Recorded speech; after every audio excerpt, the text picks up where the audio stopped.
Ladies and gentlemen, welcome to Logical, Plausible, Probable. I'm your host, John Maddox, and tonight we're having another stream you just won't want to miss. If you got what it takes, click that link, but prepare yourself, for this arena is not for the weak. Now, let the mental combat begin, but always make sure your arguments are LPP. What is going on, everybody? Welcome to a impromptu late night after show here for yet another entertaining debate that I didn't get to see most of, but I knew we'd do an after show when I found out it was going on. I'd forgotten it actually. Had a rather phenomenal afternoon date and just got home late, but yeah, it was fun times. And sorry, guys, spending some time with a beautiful woman is more important than crazy dumpster fire debates, especially when it's TJump, because man, as somebody who's debated that guy twice, it is just it's a dumpster fire. But I did get to see part of the debate, and I'm pretty sure I anticipated with a lot of his arguments. I'm looking forward to hearing from everybody onto what your thoughts were about tonight's debate and who you think won, lost, if TJump had any good points, if Kent just repeat the same stuff, or had actually good comebacks that were directed towards TJump's arguments. So if you guys want to join, the link is in the side chat. I got it pinned up at the top. So if you want to hop on in, link is there. Looking forward to hearing y'all's thoughts on that. And before before I start giving some shout outs to everybody here that I really appreciate coming, looks like we already got a super chat. Thanks so much, Mitchell. Appreciate you on that. Thank you very much for that. And oh yeah, so for those of you who may be their first time, here's how the after show goes. So people come in, we do, as the panel starts to build up, we'll kind of do round robin, go around in order as people come in, get to share, best thoughts about the stream, or the debate in general, one-liners, comebacks, zingers, what you thought overall, who won, lost, that sort of thing. And then after we do that for a bit, as people will come in, we'll go into kind of open back and forth dialogue. And then if somebody new comes in, we'll kind of stop the general conversation, let that person share their thoughts about what happened, and then their thoughts about the debate, and then we'll go back into the general discussion, if you will, as things go there. I want to give a big shout out to some of the awesome members of the channel. Thanks so much, guys, for your support, helping make these things happen. Utopia Busters here. Keith Colvin's in the house. There's the one and only SFT. What's up, man? How you doing? SpongeBob Imagination. How you doing? Jeremy Nolan's here. I think I saw Andrew Cumming somewhere. What did he say something about? How is my keeping my sanity? Where did that go, Andrew? Talking a little trash. Hey, it says, "Hey John, how's your sanity doing with all these consecutive late night streams?"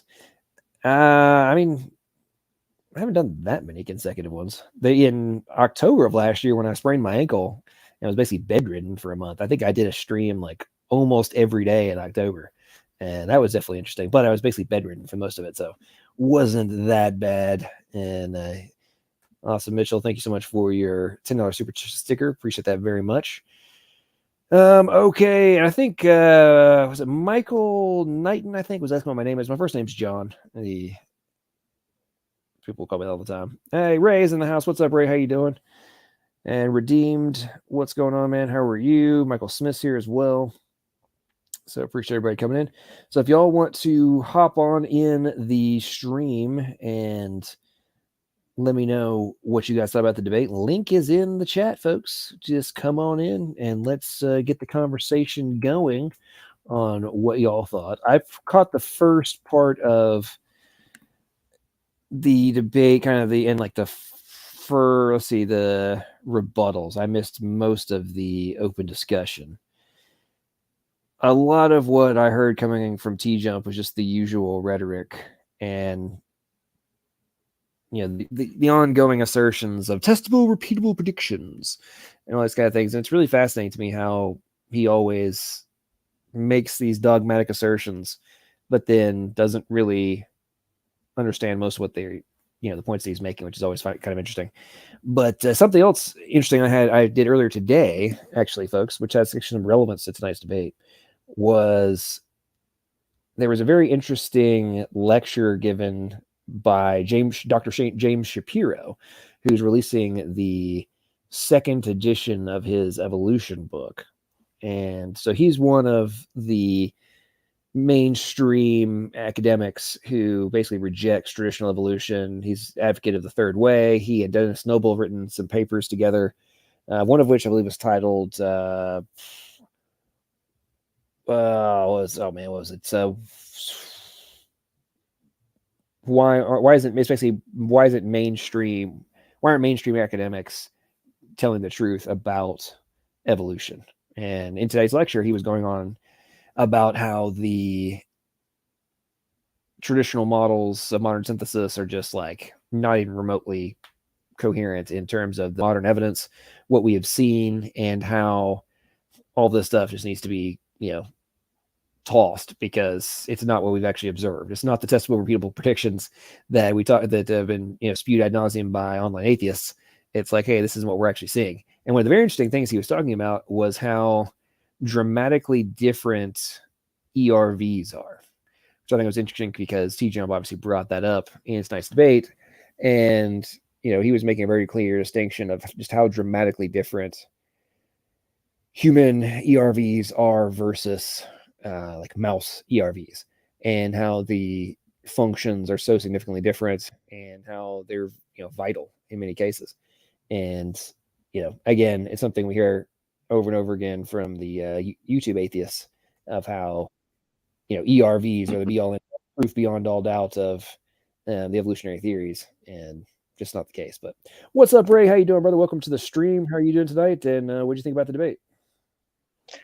Well, I kept getting hung up on Kent didn't produce another Kent. That was like the lamest point ever. It's like, well, you don't give birth to yourself or father yourself, but yeah, I thought it was pretty strange that he talked about how evolution predicted ERVs, which, as far as I know, they didn't. But the scientists didn't. But it's evolutionists who said that over 90% of DNA is junk. So why would they predict that there was some random useful bit in this junk? Because of them. Junk DNA wasn't studied for like 20 years, and now they're finding all these long non-coding RNAs and all kinds of other things that the quote unquote junk does that's actually pretty darn important. So I just wanted to. Yeah, I wished I had been there so I could have convinced to Kent, but oh well. Yeah, it's interesting. It's kind of ironic that you're bringing that up. One of the things that James Shapiro was talking about in his lecture today was just the staggering amount of functionality of the non-coding RNAs and other non-coding portions of the genome. And it's just like the amount of sensory function, the real-time modifications, and how they're regulating in real time Yes. the expression of different portions of the genome, while people on YouTube are like, they don't do anything, they have no function. It's like, well, most of the genome doesn't code, therefore that's the only portion we need to look at from a evolutionary validity perspective, or validity of evolution perspective. And it's like, yeah, okay. So if a gigantic portion of the regulatory functions are different, then you do realize your entire model like implodes, right? From in terms of the substantiation of the heredity, the lineages being so accurate as they claim, right? And substantiated in terms of the evolutionary models. It's like, okay, I don't really know if I believe you. I don't think you might be thinking about this from a macro point of view. And again, for all the many times I've used this analogy, like if you've built a web app on a framework, a whole boatload of the code is going to be the exact same, but the functionality can be dramatically different. And just because you have the same source code for the login functions and basic buttons and different things like that, like, okay, in no other context would a code auditor be like, oh, this is clearly the same thing. Like, no, nah. You would know exactly where it came from. You'd say it came from a common designer who was using a pre-existing framework that had been built. This is exactly what we're observing in biological systems, in my opinion. But people don't want to actually address there's that. So many repair and sorting functions. I was reading, I can't remember what it was called now. It had a really cool name. Usually they just have 3-letter acronyms or whatever, but it sorts out how many chromosomes you have, so that you don't if your DNA is out of whack, it keeps it in whack. There's just so many things that are required to keep DNA functioning and surviving, without mutating. There's just no way that random chemicals would predict this and then come up with a handy function. Although I guess that's what Guts and Gibbon says. Well, it had a function, that's why it was kept. It's like, well, the molecules don't know they have a function. So the whole idea of them saying, well, I'm important, I do a job, but you over there are crud, so you guys can just be evolved out of the situation and I'll soldier on and somehow become part of the DNA so that the next cell will have me too. It's too much to ask. Well, the other thing that's interesting to me too is what they're starting to realize in relation to if there's any novel functions being created, it's appearing that any new coding is requiring a boatload of pre-existing in order for any kind of adaptation modifications to take place, right? And it's yeah, like, okay, I see what you mean. it's like, so okay, and this goes back to my point in terms of the debunking of the traditional evolutionary models, right? Of if you need completed genomes with all this functionality in order to create any kind of, even if you can create new function, right? Even if that is possible, it's being proven beyond all doubt that you need a complete system before you can add to it, which absolutely. completely Yeah, I mean, obliterates the the premise DNA. of it coming up without, through natural selection and, yada, yada, yada. Like, it completely obliterates that entire position if you need a completed system in order to make any of that happen. And lo and behold, as usual, Andrew is like either missing the point or in denial. He says, stop making a straw man ad nauseum about this. Andrew, it's not a straw man. It's not a straw man ad nauseum. It's actual reality. And I'm sorry if you can't grasp that, but whatever. It's neither here nor there. Yeah, even assuming that, say, through luck, some, a whole entire novel protein was created. Oftentimes, there's different things that have to trigger. You have to have a promoter. The cell would have to know that this is the protein I need to make, and the other cells would say, like your liver cell, maybe would say, "Well, I don't need that protein," so it wouldn't make it. Oftentimes, they need to be assembled by other proteins. I mean, just the idea that you could get this whole ensemble of proteins and regulatory systems and everything else just by chance is just ludicrous, just beyond ludicrous. Yeah, it's kind of funny to me in all the, the conversations I've had about genetic code and information processing and such in biological systems, when we have something as fundamental and straightforward as a promoter, and then people want to act like that's not an on-off switch. It's like, there's like literal keys, like it's like lock and key stuff here, folks. Like, if you have X, then this is turned on. If you don't have X, it's turned off, or vice versa. Like, it's that straightforward. Like, what do you mean you don't think this is an on-off switch? Like, that's a literal on-off switch. If it's off, the gene does not get expressed. Like, oh, it's just chemical reactions for the gene to be. I'm like, yeah, okay. What's your point? That's like saying if you're running electricity, voltage through a logic gate, that the end, like, well, that function just happened because you ran a particular voltage through a logic gate. It's like, okay, what's your point? Yeah. Or environmental pressures caused it. It's like, well, environmental pressures usually kill you. So, I mean, how your pond is drying up, so you're going to suddenly figure out how to breathe out of your swim bladder like lungfish. It's just not going to happen. You're going to be long dead. Supposedly, these things take millions of years, and they would take at least millions of years to happen by chance. And yet they think that somehow or other these sort of things will create a whole new function, and it's just outrageous. What was it I was reading about? Like, albatrosses have some sort of gland in their eyes so they can drink salt water. So, well, what did they do for millions of years flying over the ocean? Just die of thirst and plunge into the ocean until one day, the gene says, "Wow, I need to figure out how to desalinize water, and I'll make this complicated gland and all these other assorted proteins and stuff so I can do that." It's just, molecules don't do that. They just don't care. Well, you're totally right. And all of the, just the way that, and I heard TJump make this, this kind of glossed over assertions that, evolution's just been proven. It's in terms of what is knowledge, right? And like, it's been proven over and over again. Therefore, it's belief in it's justified true belief. It's like, it is not justified true belief. It is recognized as inference. So, like, if you are arguing that you need empirical evidence for everything, but then the vast, vast, vast majority of the supposed proof of evolution is inference, then by definition, you're not having observable empirical evidence. Like, real-time observed empirical evidence, right?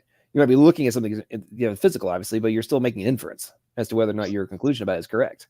And that's why I always get so entertained. I'm like, I'm not suggesting you can't have inference and you can't reach conclusions and you can't, derive a conclusion from forensic evidence and analytical induction.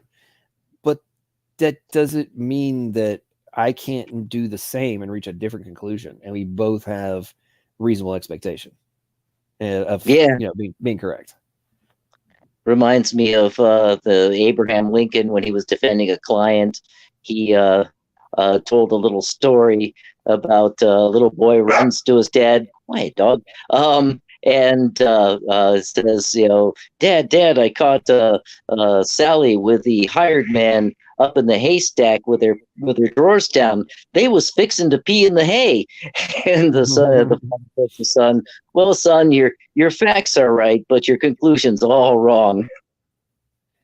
Yeah, that might be a little bit a little bit from the little kid's perspective, that was totally correct. Oh yeah. Can't fault the kid's logic at all. Yep. Nope. It's all those things just really fascinate me, and the desperation of people to cling.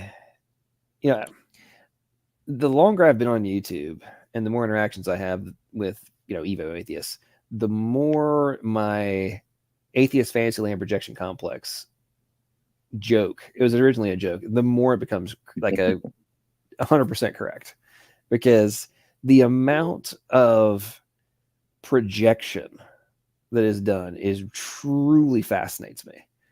It's like there's a very strong probability whatever accusations are going to be hurled my way, I'm going to be able to prove beyond all doubt is the exactly what the other person is doing. It's like almost guaranteed. I mean, it's blowing my mind. It continues to happen. It happened again tonight with TJump and Kent's debate. I mean, I don't know. Yeah, they do that all the time with like if you bring out something that was done by John Sanford, or well, he's a creationist. It's like, so he's just making things up. Yet atheists have been caught for hundreds of years making up fake apes and what was it? There was a guy, he had a really weird name like Zeitler or something like that. He was making up carbon dating data, and they've been caught making up data for like I say, 100 years or so. And yet they don't trust anything a creationist does, because we're just going to lie. So you'll believe in our God and we can laugh up our sleeves at you because, haha, we fooled you. It's like, no, not even close. True. And in case in point, I got to bust on somebody real quick. So Germania, as usual, is being a wuss. Even though he and I usually get along okay. But right now he's talking some trash in the side chat. And he says, LPP telling me to join the stream is LPP bluffing. He's shaking in his boots, hoping that I don't join the stream. Well, Ger, given the fact that usually you end up being interrogated when you're trying to escape, and then it causes it to trigger speed of sound of gravity and his ilk, and then they do a whole stream attacking you because you had a general conversation with me. I think you're actually the one that's shaking in his boots about triggering all those guys. That's like what I think is actually going on. And by the way, Germania, I've decided I'm for the next month, because Mike was very generous in the campaign to support the homeless lady. I'm being nice to him for a month. So I can't call him Speed of Pudding. So he's Mike or Speed of Sound of Gravity for the next month. So I'm going to be nice. So if you join the stream and I'm being nice, then maybe they won't be triggered and you can escape a week without being like the primary subject matter of one of their weather reports.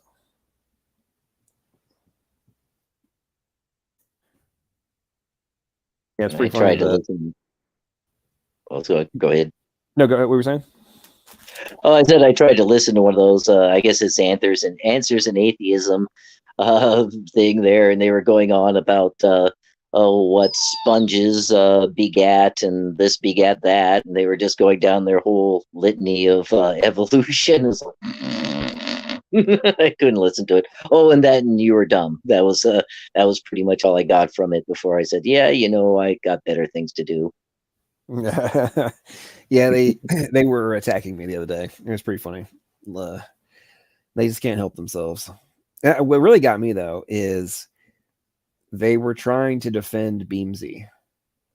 I mean, I'm still astonished that any of those guys actually think that Beamsy made any substantive arguments about my video. I'm just blown away. I mean, that was one of the most completely out there, I mean, just staggeringly obvious lack of understanding of the point that was being made. Yes. I still haven't. I'm really still astonished that guy made that video and thinks that he was correct and I was the one that was wrong. It's sure. Yeah, it's pretty hard to deny that DNA is a code. I mean, atheists can manage it, but I mean, to anybody else who has the vaguest idea of how codes work, it's a code. Yeah. George says, I wonder if TJump thinks DNA is not a code, but like Diet Coke. How many times do you lie? We have proven macro Evo. We have evolved from a single. We know we evolved from a single cell. Someone forgot to tell us all about that. Yeah, well, George, we are talking about the same TJump, who in my debate with him said that the information generated from two rocks banging together was the same type of information as computer code. So when you're operating from that perspective, it is, I mean, what can you say at that point? And here we go. Oh my goodness.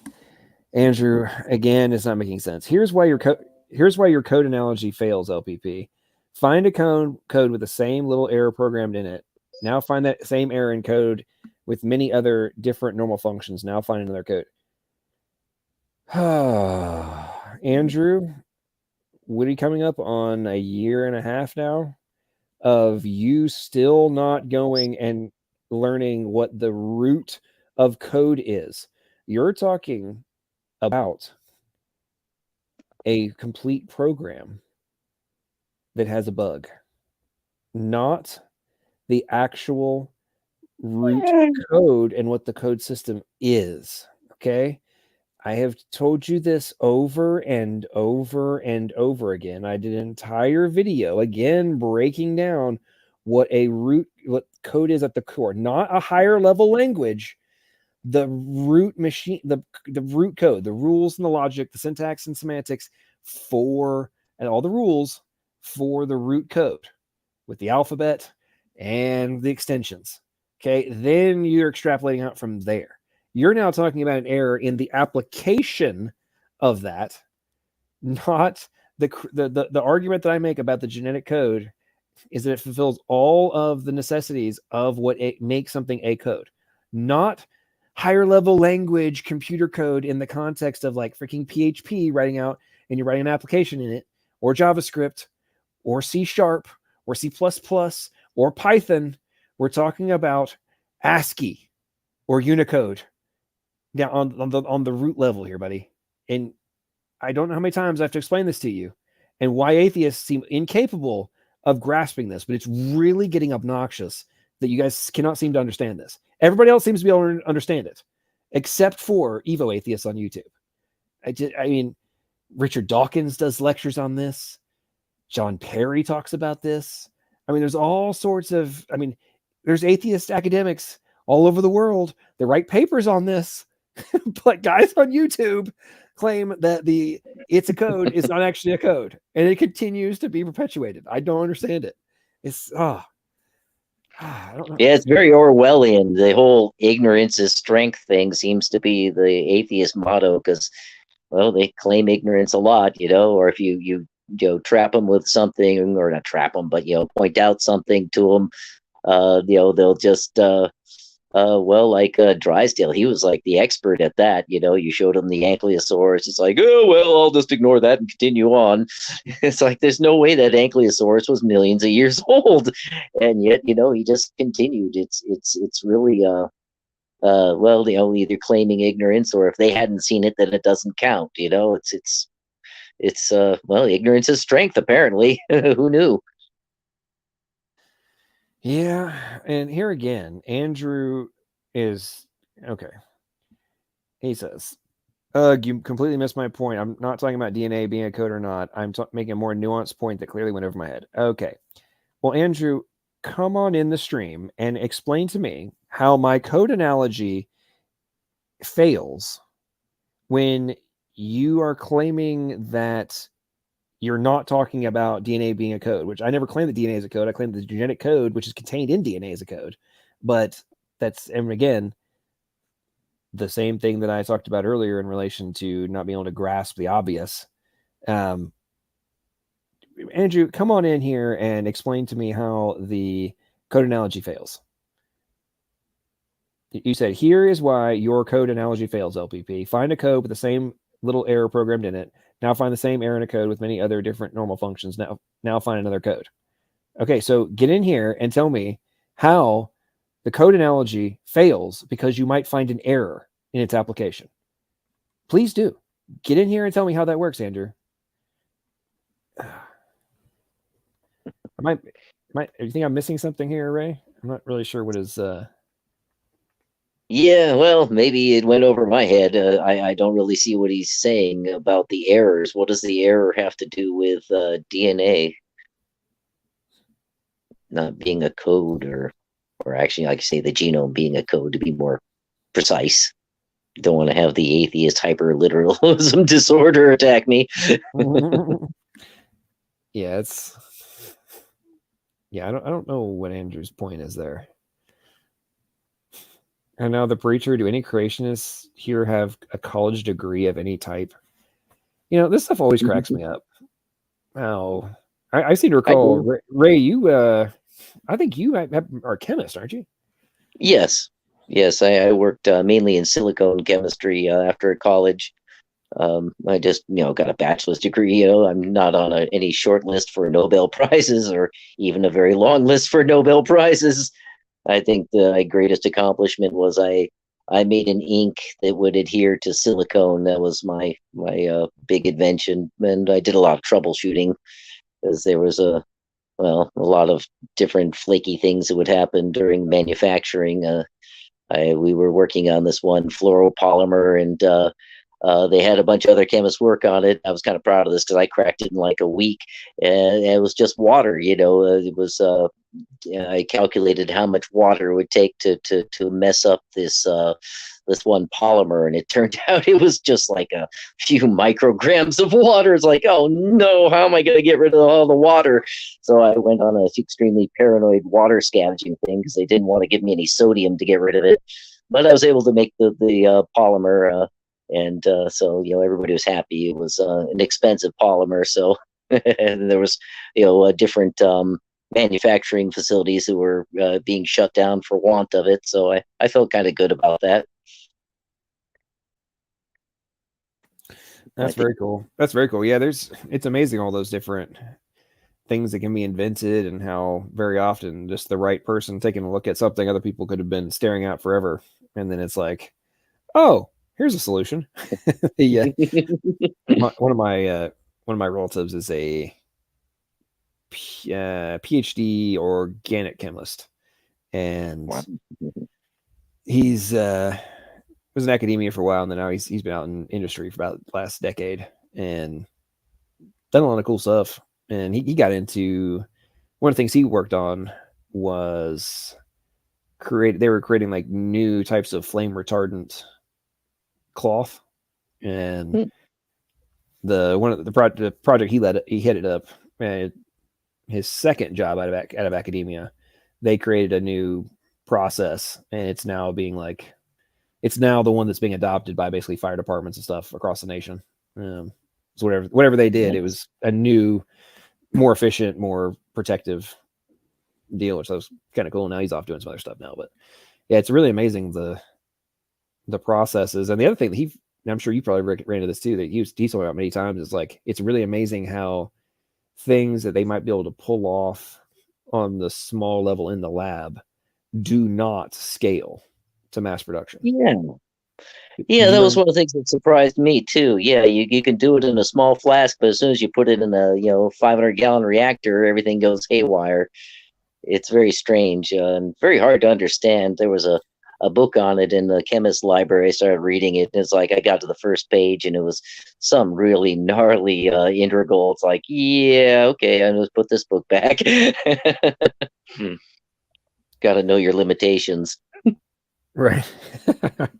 Yeah, they're it's just kind of interesting how all these things that we think we've had figured out turns out it's not, or it's just a whole. It's not that it can't be done. You just have to have a whole additional layer of logic put into it to solve those little bugs that happen on the massive scale. That's the thing that always fascinates me in relation to all these things about like origin of life, the improvement in biological systems, all that kind of stuff. It's like, so, and not to downplay what you did with ink on silicone, but I doubt you or anybody else would ever argue that the process you guys figured out is anywhere on the same playing field as the crazy stuff in biochemistry that's happening inside of our bodies right now, in terms of the intricacies of the reactions and the detail and, molecular machines doing all this kind of stuff. Like, it's a totally different context.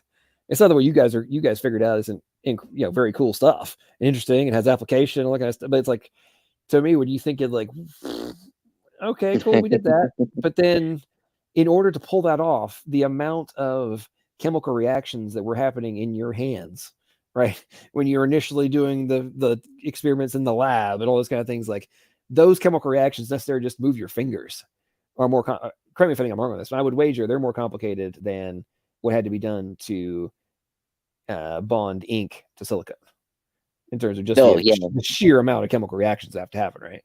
And we just gloss all but we just gloss all that over, and it's like, and like TJump, it's just chemical reactions. Like, yes, that was one of the things that really ambushed me in biochemistry, because I was sort of a lukewarm evolutionist in college until biochemistry. And, I thought, well, I mean, all this stuff had to happen in puddles and lightning strikes and whatever. So, I mean, how complicated could this chemistry be? Oh boy, how wrong I can be sometimes. And there I was dead wrong. Yeah, the ink was just a matter of it was a vinyl cure silicone. It was a stump sock made by this company called Oser in Iceland. It's got an umlaut on the O, so it's by Oser. But anyways, and I just figured, well, there's probably some unreacted vinyls in there, so I just tied into those, as my, because that was my substrate, and I used a little extra platinum catalyst, and it worked. So yay! But it was nothing like anything biochemistry. They can do some really amazing stuff in biochemistry. I kind of sometimes regret not going into it, but it so fascinated me that I've been kind of studying it on my own ever since. Well, I honestly wish that biochemistry was presented in a different fashion I'm talking to young people, because when I look back, to your point, like when I look back on it, or it was like, with what I know now, when I look back on college and all that stuff, if I had known that biochemistry and biological systems were nanotechnology, and it's the root, and then the end result was nanotechnology.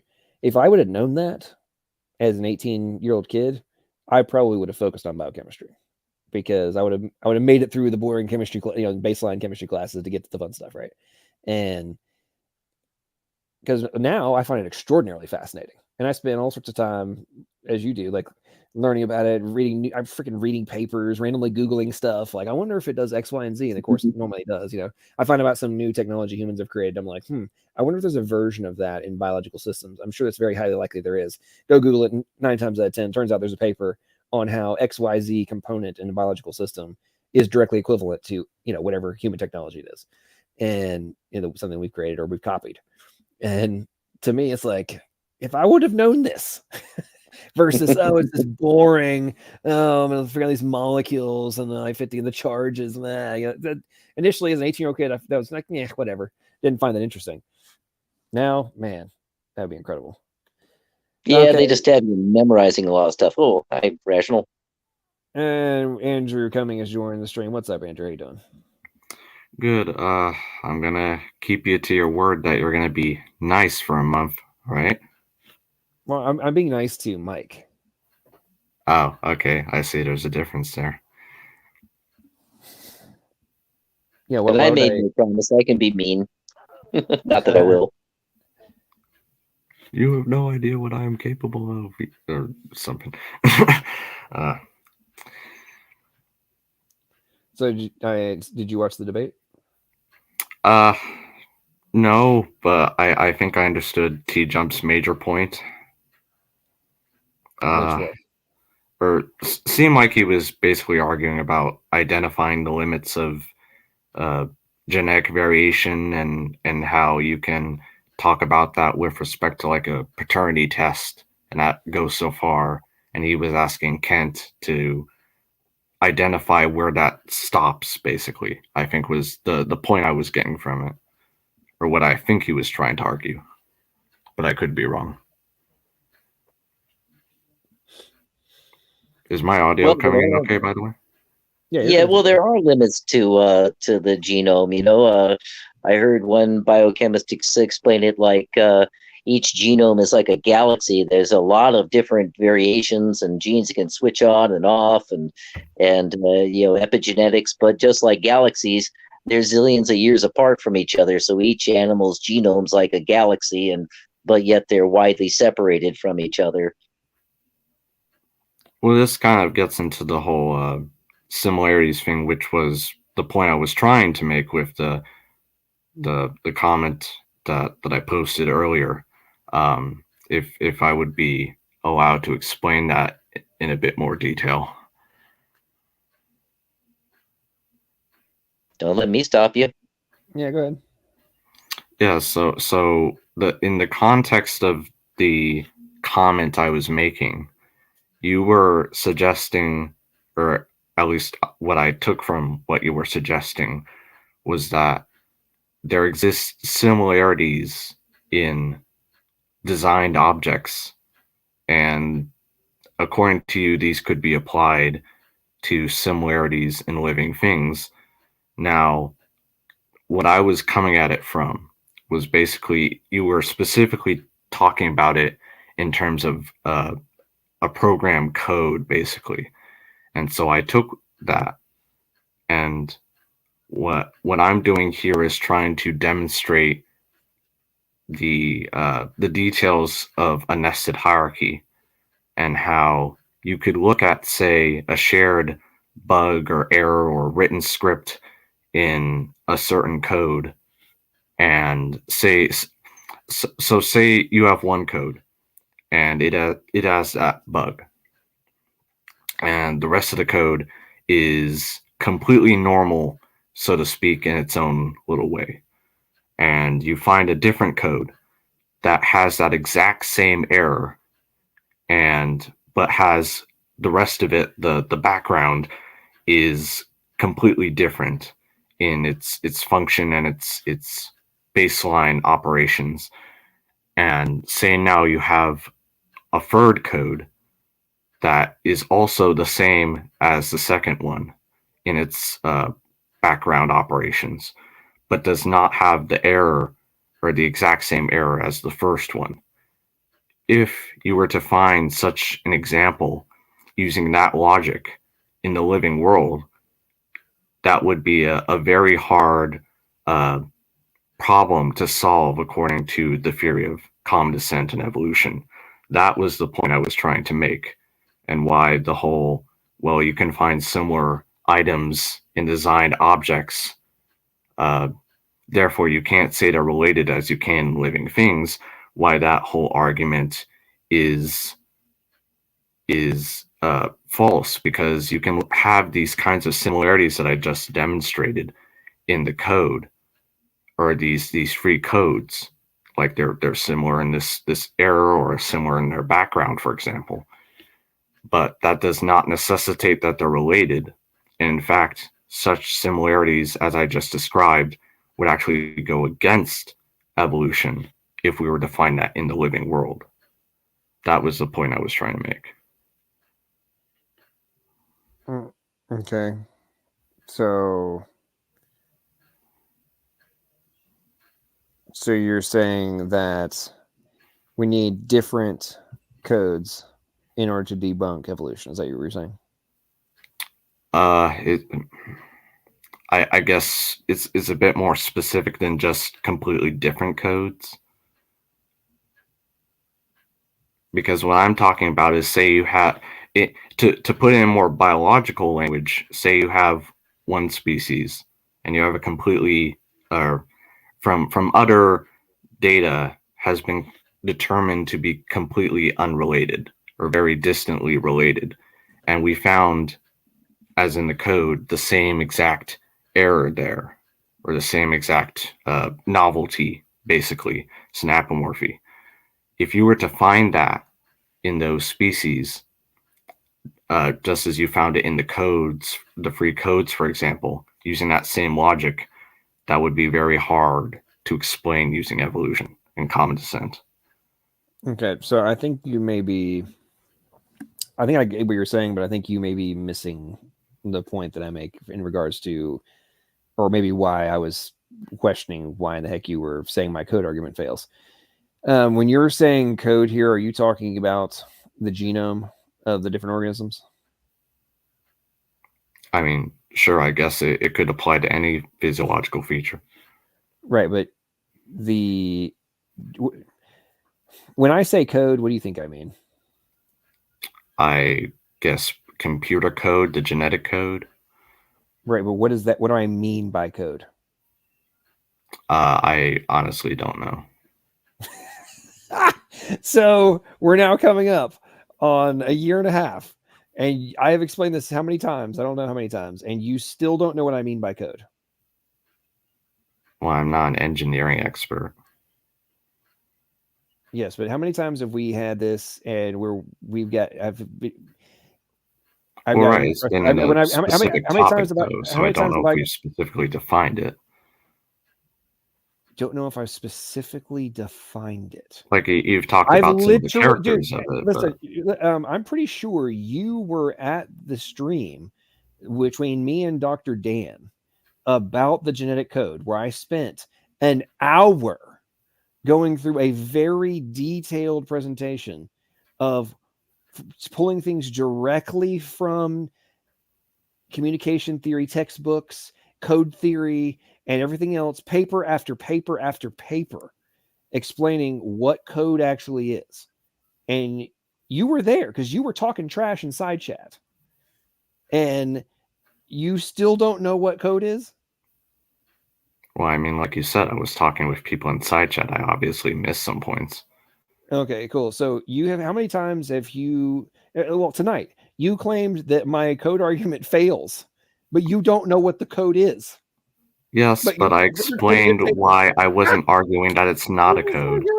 This is so good. Then why? Okay, then why do you say the code argument fails? If what your position? I just explained it. Zero relevance. The code analogy in reference to the similarities we see in living things. Then why did you say that well, you didn't say that in your original point. I meant code analogy in the broader sense of the context I was using here. Okay, cool. So how many times I have to tell you that the code analogy is not an analogy, it's literal? And it's recognized as literal by non-ID advocates. Look, this wasn't the original point I was making, and if we're just going to argue about some off-related topic, then I have no interest. An off-related topic. So you don't understand the fundamentals of the position, and then are claiming that. Let me put it this way. Did you understand what I was saying earlier? I understand. That's why I asked you if you, by code, you're meaning the entirety of a genome, and then you're having synapomorphies that are in the same place in two different genomes. Therefore, you can say that there is heredity. If there was different code, then you wouldn't be able to say the same type of, or necessarily infer the same amount or same type of heredity. Is that what you're saying? Not quite. Okay, well, clarify a little bit faster, please. Okay, so are you familiar with the term phylogenetic signal? Yes. Okay. Can you define it for me then? Don't ask questions. Explain your entire point, because you clearly don't even understand what code is, and I'm trying to get you to expand upon your position. So don't ask me to define things. Explain your entire position, okay?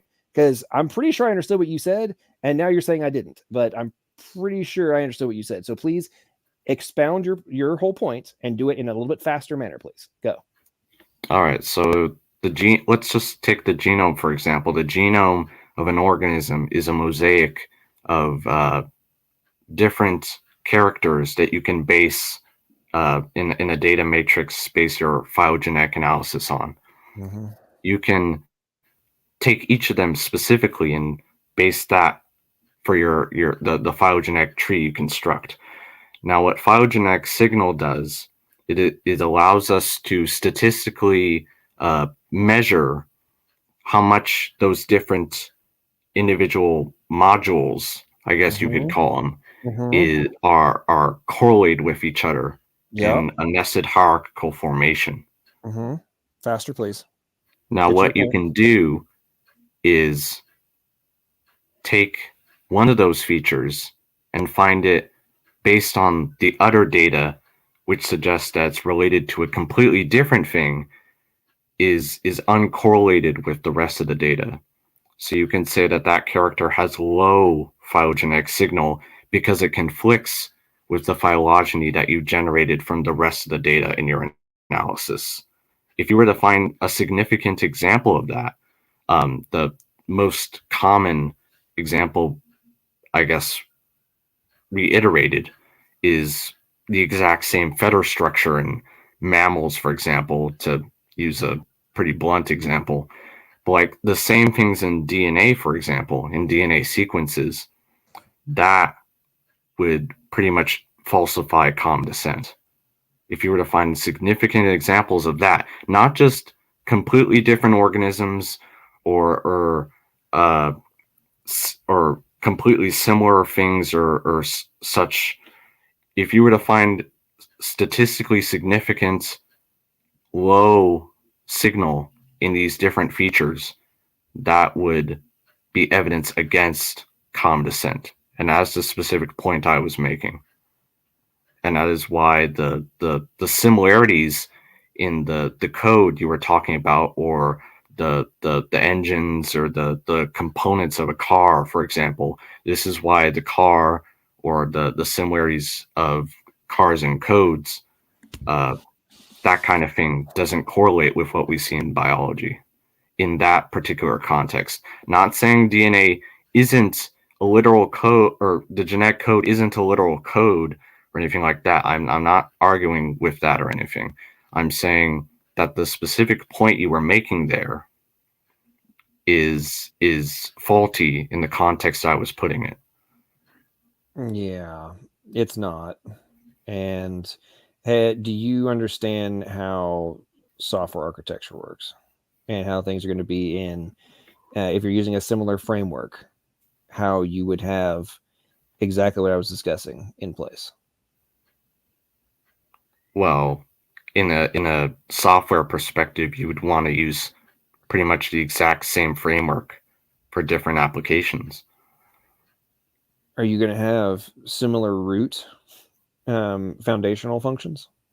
Yes, but they're going to be exactly the same. There's going to be no variation. That's not true. You can have slight modifications in something, and it doesn't matter if, and dude, listen, how many times have I talked about that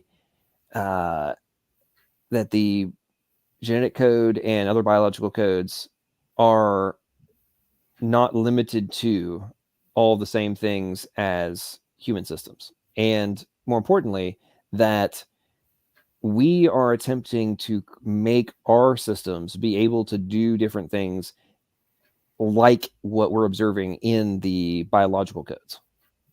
You have heard me say this over and over again, right? At least 3 times. Okay. Thank you, Jamie.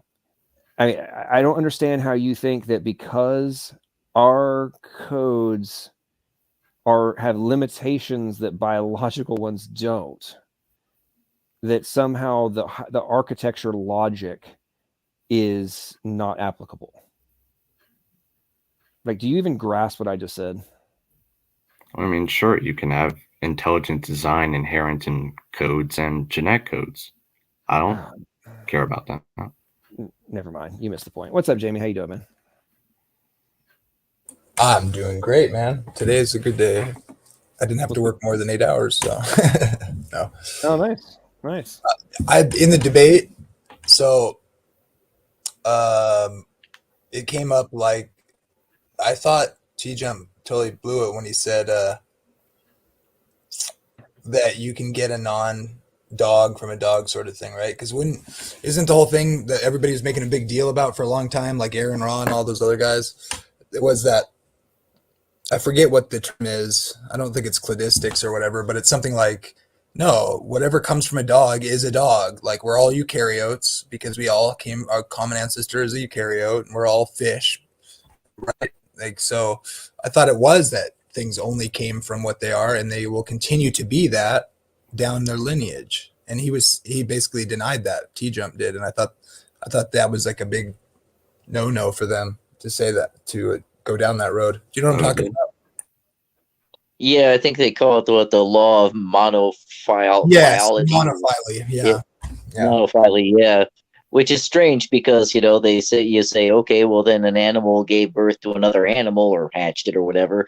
And it's like, well, no, that's not evolution. If you did that, that would debunk evolution. It's like, well, then where did all these other animals come from this universal common ancestor if one thing didn't give birth to something that was entirely different? So, or at least partially it's a matter of population. Did you see the debate, Rational Empiricist? Did you see it? No, I didn't have the opportunity, but it seems I kind of skimmed through it. Yeah, you should look at the part where he's like, oh no, a non-Hovend can come from Hovend or whatever, and he was saying no, and I just thought that was a total shonda or whatever you call it. He just totally. I'd have to look into the context of that because that does sound a bit fishy. Yeah, because like, isn't it true that like a dog will always bring forth a dog according to the evolutionary model, and like anything that comes out from there, like we were just talking about, isn't that right? Right. Well, if I may, the law of monophyly is really about characters, again, in the phylogenetic sense, because what you're saying is any descendant of this particular lineage is going to have the physical traits or genetic traits that are diagnostic of that lineage. So hair, for example, for mammals, anything that comes from a mammal is probably going to have hair and the other diagnostic traits of mammals. That's pretty much what the law of monophyly is saying, that a mammal is going to give rise to mammals because mammals are defined by a specific criteria of traits, and anything that has those traits down the line is still a mammal. See, that demands that every species or subspecies over time would eventually have its own, would become like a higher order family or something, right? Because, and that automatically presumes genetic viability, ongoing forever, I suppose. And it just seems problematic because, I don't know. Because everything would be in the family of a dog, and you'd have to up the order as more things modified and from their descent, from that species. But then that would have to like say, well, it's not a species anymore, it's whatever, right? Well, this is why I guess the whole issue surrounds clades, not so much the taxonomic families kind of thing. That's not really so much an issue in the biological community nowadays, although it is kind of stuck around as kind of nomenclature, I guess, or like a what's the word I'm looking for? Like, but anyways, the point I'm trying to make is that you can have subsets within larger groupings, and that is totally compatible with evolution, so long as the subsets just modify what's already there. Right. And it's like kind of like, well, yeah, contradictory types of evidence seems to be evidence for evolution. So it just seems like anything is evidence for it, even if it seems to go against another rule or another law that's defined, like like convergent evolution, or it seems like it doesn't matter what it is, it's evidence. It just Well, seems like no way to falsify it. yeah. Well, I mean, the thing about convergent evolution is most convergences are pretty superficial. I mean, you can have convergence at the level of DNA sequences that can make things a bit fuzzy. But like when you're talking about morphological convergence, for example, it's pretty easy usually to tell the difference. Like no one's gonna, well, I give the common example, but I feel like there are probably better examples. If you guys don't mind, one more thing I wanted to say, but Sure. or that I found interesting. So a lot of times, like I was listening to Standing for Truth last night, talking about like how morphology, from paleontology and stuff, they study that, and it's like it seems like a total crapshoot. I tend to agree with them on that, because like even with like we always talk about finding things similar or whatever, and that being like evidence, but like even with the diversity we see, like he was saying, like with dogs and stuff, it's like it doesn't mean they evolved from that. And it seems like there's this really, I've brought this up before, but like there's this thing where Jack Horner's talking on a TED talk about how morphing dinosaurs, and how there's kind of this controversy where they like somebody one day kind of he's this is him saying this is the way he kind of brings it up, but he's like somebody one day in the paleontology dinosaur hunting community was like, hey, how come there's no baby dinosaurs of the dinosaurs we've like discovered? Oh, are you talking about the subadult juvenile the kind of gradients in morphology there, and the which one's which kind of thing? Yeah. It struck me like, wow, like, you know what? Oh, hey, maybe some of these are actually the same animal at a different point in the life cycle. And sure enough, he's cut them open, looked at the bone cells, and saw that they were migrating within these species. And he realized, wow, Draco Rex is actually the same. It's just a juvenile version of whatever that one, sticky or whatever, the domed headed one. And they just have highly migratory, bone, crests and things like that. And like probably all the triceps, or all the, what do they call them? Ceratopians or whatever are likely or possibly all just different points in a single life cycle, rather than cousins, or so it's just like a crapshoot. Like, I don't know, I found that interesting. He wasn't talking about the idea that this is like kind of bad for how evolutionary thinking is bad, but it seems to me that evolutionary assumptions kind of just all they have to downgrade how many dinosaur species there are now, and it already had a problem with having any kind of lineage that they've found from many of these different species. Now it's even worse, because they have to minimize the species and realize they're just highly I don't know what you'd call it, transitory, the bone cells or whatever. Yeah, I agree with the point you're making.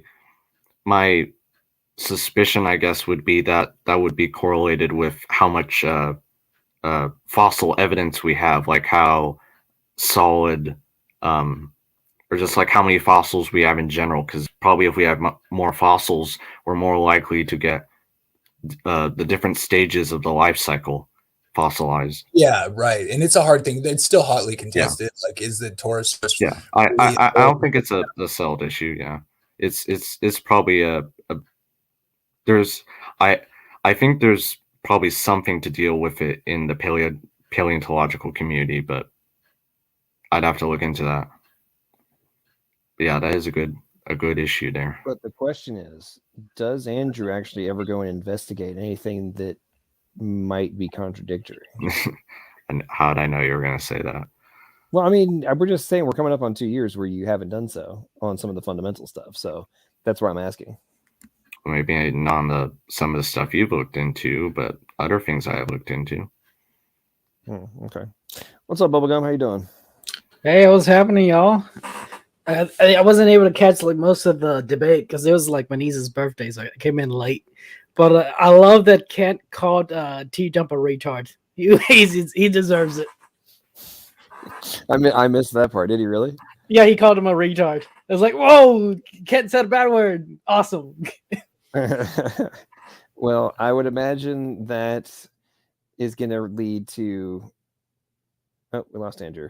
Okay. Yeah, you pull up that clip because I don't believe it for a second. The guy says he gets up in the morning and he goes potty, for goodness sake. I mean, this guy would never say that. Yeah, I was like, oh, did Kent just say that? I was like, oh, snap. Kent is mad. Can't drop the R word, huh? Yeah, it was pretty cool. TJump deserves it. Look, he fucking believes him.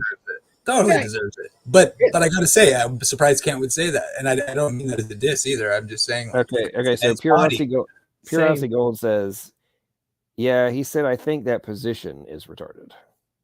So we didn't actually call him retarded. Dang it! I'll take it as him calling him retarded. I was in my niece's birthday party, so I was like, I had my phone while singing "Happy Birthday." So you were hoping for that? Is that what you're trying to tell us? Well, I heard him call him retarded at one point or another. I heard the word retard coming from Kent, so I figured he just called him TJump retarded at that point. Gotcha. Well, I'm glad we got the clarification. Dang, I'm disappointed. But that's funny. I was at a friend's house in Seattle, and his mom's like on the city council or whatever, and we were sitting. And this is the first time I met him. Right, they were really what do you call it? Like liberal, type folks. They were nice, good people, but we were talking, and they were asking me questions about my past, and I said something just kind of self-deprecating, like I'm just retarded or whatever. And and the mom says, it's just my buddy and then his two parents. And I was like, she's like, you shouldn't say that. And I thought she meant don't call yourself retarded because you're disparaging yourself. And I didn't get that she was like saying you shouldn't use that word. And so I was like, no, but I really am retarded. And she's like, no, you shouldn't say that. And I'm like, no, but seriously, I'm retarded. And my friend later, he pulls me aside and he's like, no, she's saying you shouldn't say that. Like it's a bad, you know what I mean? It's like, it's funny. Yeah, it is very interesting how the metamorphosis of that word, it's like in some arenas, it's like on par with some kind of like slur. Yeah. I had no idea, man. I was like, Mike, I'm a mechanic. Look, I retard my timing, for goodness sake. The word has a meaning. Not being disparaging to handicapped people, for goodness sake. It might be like a carry on from like the gamer culture from the Xbox 360 days. It was like mandatory to call your opponent or your teammate a retard. Well, it goes back to at least the 70s when I was in school. Yeah, calling people a retard was just what you said, amongst other things. Well, yeah. What do you mean, like, you're a paraplegic? I mean, like, that's okay, nerd. Is that going to be the next? Is that going to be the next insult that gets banned? Like, of course, I don't think anybody's running around being like, you paraplegic. I mean, I don't think anybody's going to be doing that, but it's like it could be that's how it. If some, in my opinion, that's like that would be the equivalent, right? It's like obviously I'm not disparaging that. It's like I don't know. Yeah. Excuse me, young man. You have special needs, John. John, did you when you were? Yeah, I think we're about the same age. We used to say like rad, and we used to say gay wad, stuff like that. Oh yeah, I remember those days. Yeah, gay wad. Yeah. What a thing to say. Yeah, what's Artard because of South Park. Which one? The Artard. It was a South Park thing. I think that's just after my time. Like it was too old by then, Yeah, I don't remember that one. Yeah, it's weird, man. I tell you what, the whole aspect of what modern society has turned into is getting really obnoxious. It's everybody's so sensitive, and it's like if I can't insult you, what's the point? Like we should be able to at least be. If you're going to be a jackass, I'm going to treat you like one. Well, he deserves it. The guy believes in the morality particle. That's like flat Earth territory. I tell you what, that really is that one. The morality particle. Honestly, when I heard him talking about that, I was like, okay, he's lost. It's like a whole other level when you start talking about. I believe that at some point we will discover the morality particle and we will be able to measure it. And I'm Yeah. like, you have now taken your materialism so far into the extreme that, and you're going to sit here and claim that we're the ones that are making stuff up and operating from faith. You think that by faith, someday in the future, we're going to figure out how to measure morality particles. I mean, like, What midichlorians? It's science. Midichlorians, yeah. Sure, maybe. I mean, shoot, we're on the verge of measuring the age particles. I mean, that was a huge thing, you know. H particle. Yeah, agicles, yeah. It's in the man. rocks. Oh, yeah. They're in the rocks. Oh, don't forget the graviton, little gravity particles. well, hey, no, we need the inflatons. Raviolis, are- Chef Boyardee. What's up, Michael? Welcome to stream. How you doing? Hey, I didn't know you guys could hear me. What's up, man? No, not too much hanging in there. You've been did you catch the debate? No, I didn't. No, I caught like the last 2 minutes of it. Gotcha. Well, yeah, I got the first half, and then I was tied up. Yeah, There were more important things, but that's life. Yep. Yeah. Well, what I saw of it was pretty good though. It was, usual dumpster fire, which is always good. Yeah. Oh my goodness! Look so, at here. Like, are we all live with everyone online here right now? Then? Oh yeah. We're streaming on YouTube. Cool. Well, cool. There's like 40 people watching. Yep. Last I looked. So like 40 the first. Yeah. That's cool. Like the first time I ever fucking got online was with you, man. Where I ever did any like online live show thing or whatever. I remember that. Yeah, that was like what, 4 or 5 months ago? Yeah. You were a really cool person, man. I'll tell you that. Oh, I appreciate it. I'm glad we were able to bring you into the weird world of YouTube. And You look were here, so folks. cool, John. You were cool.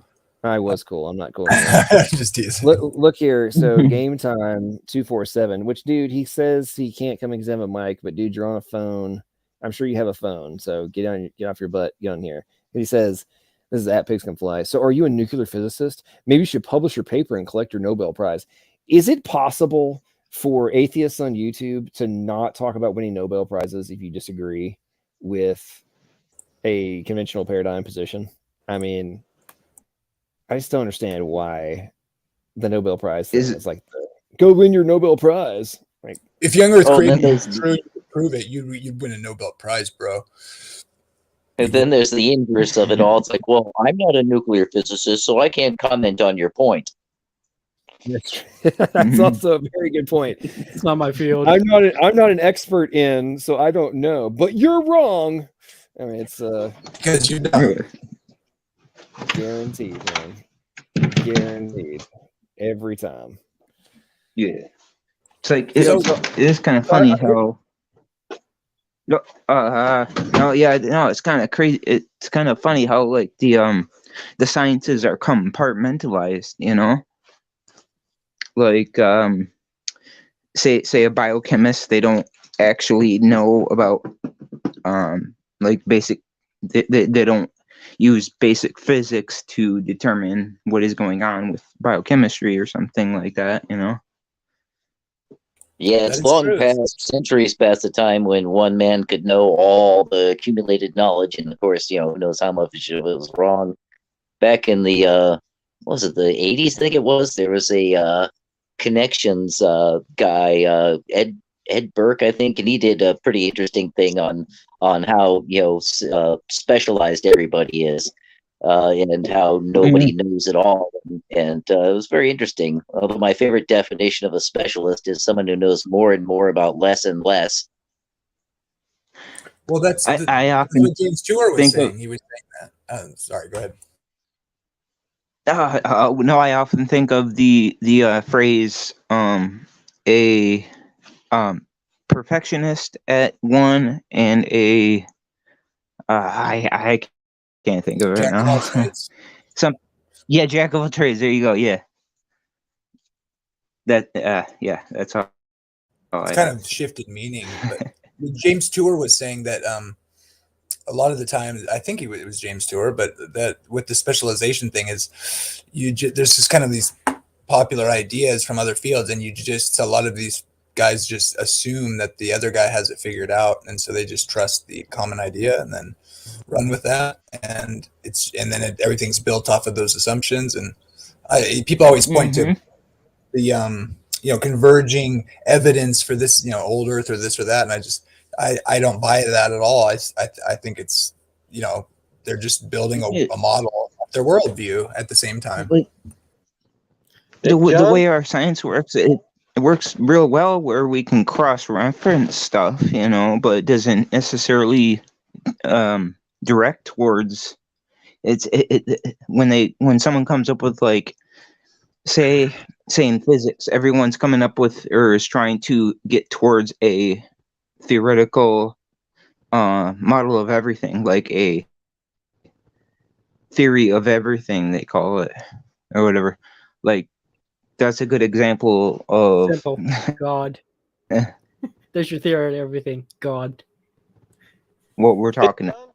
Long time no see, man. Can you hear me okay? I'm on the road. Yeah, I was actually about to say long time no see, Yeah, Joel. How you doing, man? What's going on? Yeah.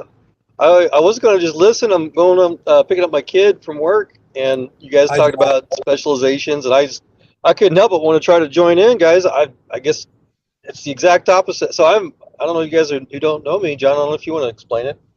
I'm one of those examples of those Renaissance guys, I guess you're talking about. Recognize your voice. Yeah. I recognize LPP, Joel. Yeah, I've been in various science fields over the decades, and it's the exact opposite today. You can't really get hired in advanced science or technology fields unless you're all over the board. You cannot specialize today. That's what you guys are talking about. It's not true. Well, okay. Joel, I would agree with you in industry. I would disagree with you in academia. Yeah, yes, thank you. 100%. I was going to say that too. In academia, you have to specialize, but academia is not science. It's not. But it's where the ideas are born. No. Academia is almost always at least 20 years behind. Well, what's actually going on? They're an echo chamber.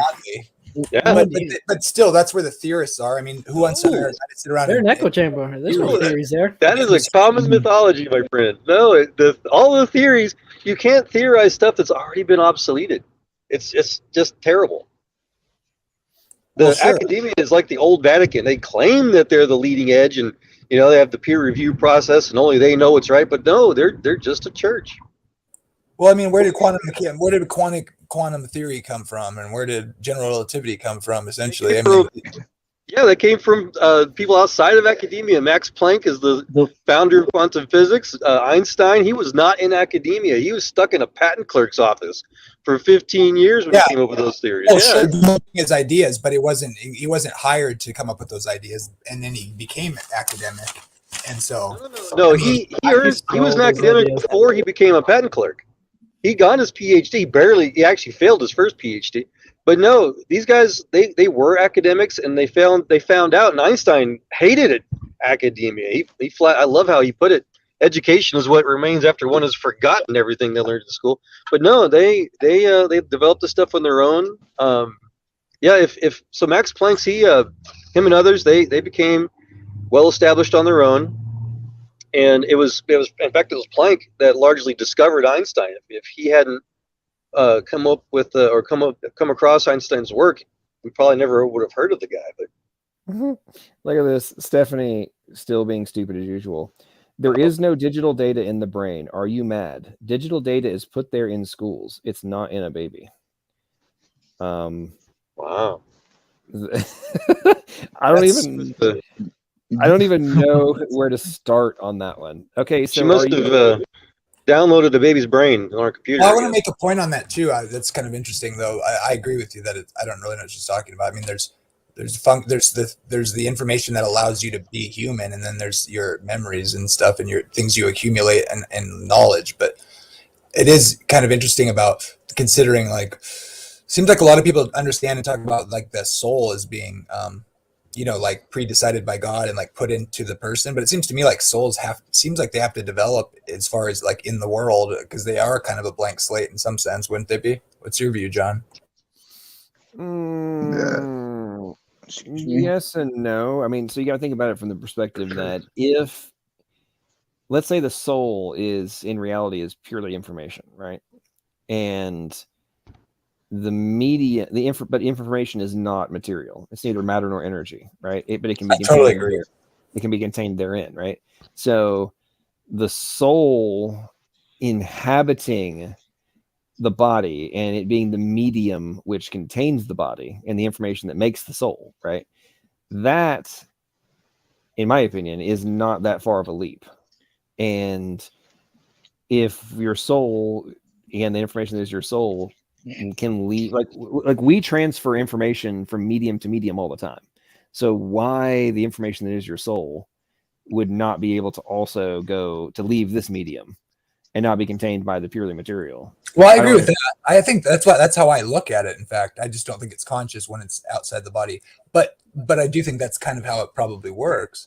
But here's the question, though, is what I'm thinking is more of like, if a baby dies, I believe in the soul in the sense of like that person exists, like, and can be brought back, right? But like, let's say you haven't taken any sensory input, you're aborted or something, right? Like, is there any meaningful thing you can say about that quote unquote soul, that person that God can resurrect, that needs to be kept outside of what's genetically there in the baby that hasn't had any input yet? I mean, I just don't see any reason to even actually postulate anything more, because there's no memories per se, It's that wouldn't weird. contain genetics. That's all. It's weird, but I have heard many stories of like the mother losing the fetus. Like they have twins or like multiple children, and one of the twins dies, and then later on the child would like have interactions with a ghost. Oh, I hear a car. Sorry, it's me. Okay, yeah. So like the living child would have like interactions with the ghost fetus, but the ghost fetus is all grown up at the same age as they are. Well, John, you touched on the quantum physics. You're cutting in and out, Roboting. You're roboting, Joel. Better take a break, Joel. Take a break. You can't hear nothing. Joel, you're roboting. Real bad. Oh, hey, you guys, is there a way where I can get my live feed to not be live? Because I think that I'm probably causing some lag. Oh, just shut your camera off. If you shut the camera off, it helps. Yeah, just say stop cam. Okay. It's right next to the mute button. There you go. Yeah. Okay. John. Yeah, cool. Did I ever ask you that thought experiment about, let's say you take I'd like to hear your response to this, but I posed this to a couple different people, and people found it kind of interesting. But like, if you say you have, okay, and like this is a hypothetical. It's logically possible. It's not necessarily like feasible, right, in the real world. But let's just say just go with me at the thought experiment. You take, because Siamese twins are like literally like a splitting at the first cellular divide or whatever, right? So let's say you have two. You basically clone and grow a baby, but they have identical genetics. You separate them and you build two enclosures, etc., for both of them with the precisely exact same genetics, and every condition, and I mean every condition, every little spot of gravity, whatever, every possible physical thing that could put any kind of influence on the growth of that, and they give them identical enclosures, identical stimulus, identical nutrition to the atom. Okay, everything, every influence on those two twins are the same, including timing of sensory input and environment to the atom. Now run those two people in time at the exact same moment, right next to each other, but they're separated, and then give them the same stimulus. Would they diverge at all? And why would they? If they do? That's the concept of nurture versus nature. Yeah, but their genetics are precisely Right. identical, and He's they're talking equal. genetic wise. Would they convert? Yeah. Would they not respond precisely the same way? What are your thoughts? No. Why? There was some Because That is a great studies question, there I think. actually. Can you guys An hear me better yet? adoption agency did that with triplets and separated them, and they one was raised in that wasn't the whole identical thing, and it was sort of a different case, sort of the same idea, but like some people were raised in a poor, one of them was raised with a poor family, one a middle class, one a rich family, and they all had the same interests. They were all interested in opened a restaurant together. They were all had guitars, like guitar. I can't remember all the different things, but they were all very much alike in every single way, even if their Yeah. environments were very dissimilar. Okay, can you guys hear me better yet? Yeah, we can hear you now, Joel. I was trying to mention or just ask you touched on the quantum physics explanation of that information transfer. I was curious if you were pretty up on that or not. You're talking about like the oh crap, I'm brain freak here. The using quantum entanglement for the information transfer. No. The idea of information and what's called the decoherent side or decoherence properties of reality, the immaterial transferring into the temporary material side. Yeah. Right. Yeah. That to me is it's one of the reasons I don't have an issue with dualism. You're right. And actually think that dualism or idealism is way more probable than materialism. I mean, well, again, I think we've talked on this before. We can, refresh if you like. The entire field of all of quantum physics forever falsified naturalism. Planck himself flat told out, that matter doesn't exist. It's everything's, it's a quantum. It's a fluctuation of forces. Universal universal wave, as if, and also it literally it appears that our physical reality could be best defined as what's called a virtual reality. Yeah, the problem with that is my God became a man and took on flesh, and he was a spirit. So that to me suggests that there is a physical world. But then there's that part, the spirit. That's the thing. Everything's spiritual. Like what we consider material is actually just spiritual, but in different form. It's a temporary coherent coherency. Yeah. Now I'm about to go into another kind of like. I'll be right back. Yeah, the fundamental. Yeah, because everything, all elements are composites of hydrogen. And what is hydrogen? Hydrogen is high energy light. And what is light? Light is a perturbation of a medium. And then you got to ask yourself, what is that medium? The medium, that would have to be something spiritual beyond this world. But does that affect the difference between, say, Christ coming as the angel of the Lord, which is a spiritual being, and him coming as a born in the flesh human from the womb of Mary? Because it seems to be an important distinction as far as and maybe that's just in the sense that he's but why genetically related to us, not so much the substance or whatever. I have to ask you guys. You're talking about creating a go ahead. Same frame of reference, though. Like, so in the context of God becoming flesh and dwelling amongst us, right? That's adding the same, coming to the same frame of reference that we deal with, right? So to your earlier point about the, the multiple kids and this, or the genetically identical, yada yada. The answer to your question is, in terms of would they be the same? The answer is no, because even in that context, they can't have the same frame of reference. The inputs could be the same, but their frame of reference is unique, is different. What's the difference, though? I was trying to say, like, there would be are they in the exact same physical location?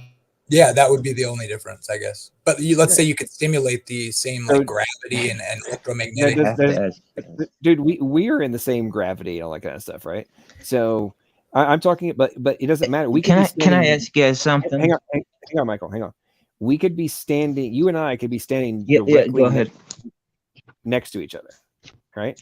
And we could be looking at the exact same thing. But we're bumping shoulders, right? However, you even if you and I were the exact same height, all that kind of stuff, we would still not be observing it from the exact same frame of reference. True. Well, not only But that, but again, one of the fundamental aspects of quantum physics is that when you re-observe something, it will change. Well, John, I was thinking like two enclosures with the exact, even if you want to call it simulated, like technically they would be in different spaces, but let's say you could simulate all the exact same physical pressures and stuff in every single way. But yes, they would still be in different places, but I would think you'd want to appeal to something more than that, like their essence or something, or like a spiritual thing. But I just can't think of any reason to think why they would be any different from each other other than say anything meaningful. Like, because like Ray said, like with the twins, even when they're like totally in different environments, they end up being very similar in a lot of ways. And so if they had identical genetics and identical stimulus and stuff, it's like, what is giving them the difference? Does God preordain stuff outside your genetics that makes who you are who you are? Well, are you familiar with the quantum physics principles like superposition and how the observer effect works and things like that? Superposition's BS. They don't know because like they don't. I just asked if you guys are familiar with it, not if it's true or not. Oh, okay, yeah, I'm familiar with it. Yeah, Go ahead. The idea, the whole problem and the fundamental solutions behind like the uncertainty principles and things like that was that when you make an observation, and like John's talking about, when you look at something, if the same person, much less a different person, looks at the same thing, it will be different. And we have to use probability curves. That's where Heisenberg became famous with his uncertainty principle. You have to create probabilistic average curves, and it's a whole, it's a whole other topic by itself, to just hope to pretend to make a prediction of what you're seeing. And when you look at it again, it will be different.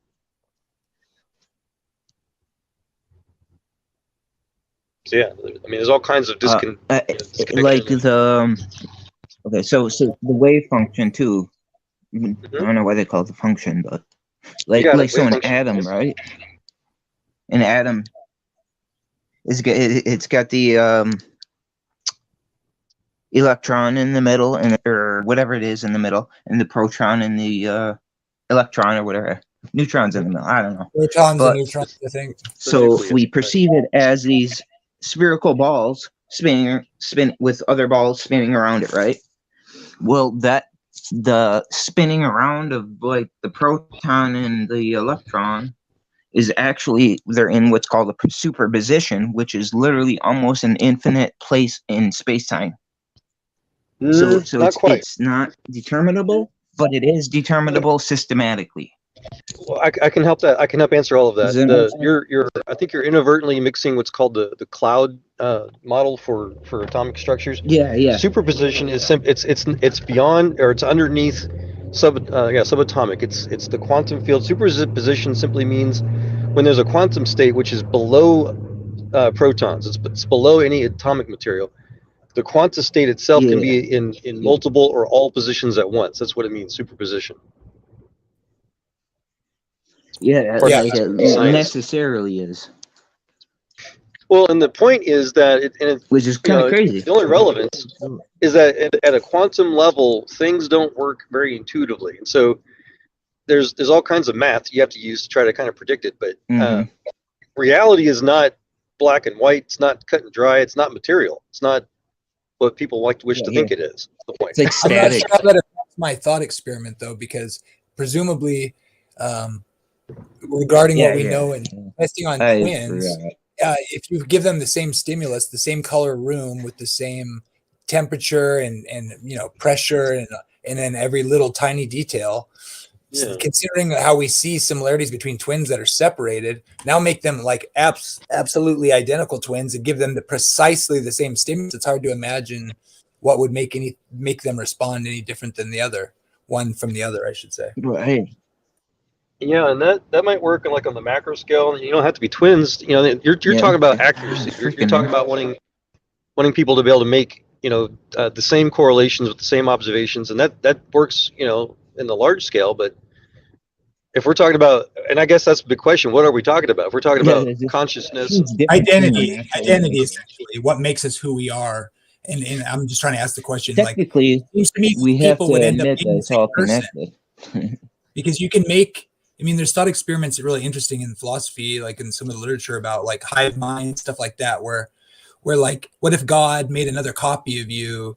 Like people always say, well, you can't, like, God, it's not a resurrection, it's a recreation if you don't have continuity of mind, let's say. I don't really buy that, because I think God can recreate you just like if you were to be teleported, let's say, and it's really just breaking you down and building you up somewhere else, but it's not you, it's different atoms but in the same configuration. I think that would be you in all meaningful sense. But what if the original you didn't get transferred, and so now you both exist and there's two of you? Okay, Jamie, every 7 years or so, has every atom in your body been like, is it different? Every molecule? I guess it's even faster than that. Not even just then. I'm saying Quicker than that, I'm LPP. saying I'm using seven. Cell I'm using, changes, yes. oh, Every good Lord, 7 years. folks. I'm Sorry, using there's 7. lags.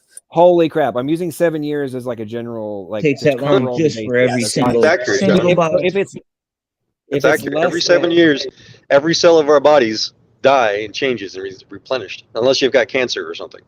Okay, so if that's Change the case, it, not then die. you're- It just changes. Like E equals MC squared. Energy is not lost. You can't So that, again, guys, delete that's the energy. macro scale. Our bodies are the world itself, the universe, Yeah, whatever. yeah. That's the large scale. So John was talking about it earlier, the point we're talking about as far as identity, as far as mind or spirit or whatever. So that's that quantum information transfer. That's from what's called the decoherent state, where it's outside of space-time. That's the eternal side, creation, as the Bible talks about. That there's information there. Eternity is information. That there's an existence there as well. And so the way quantum physicists would describe it, at least Christian ones. What? I'm sorry? I said that's some freaking deep stuff, bro.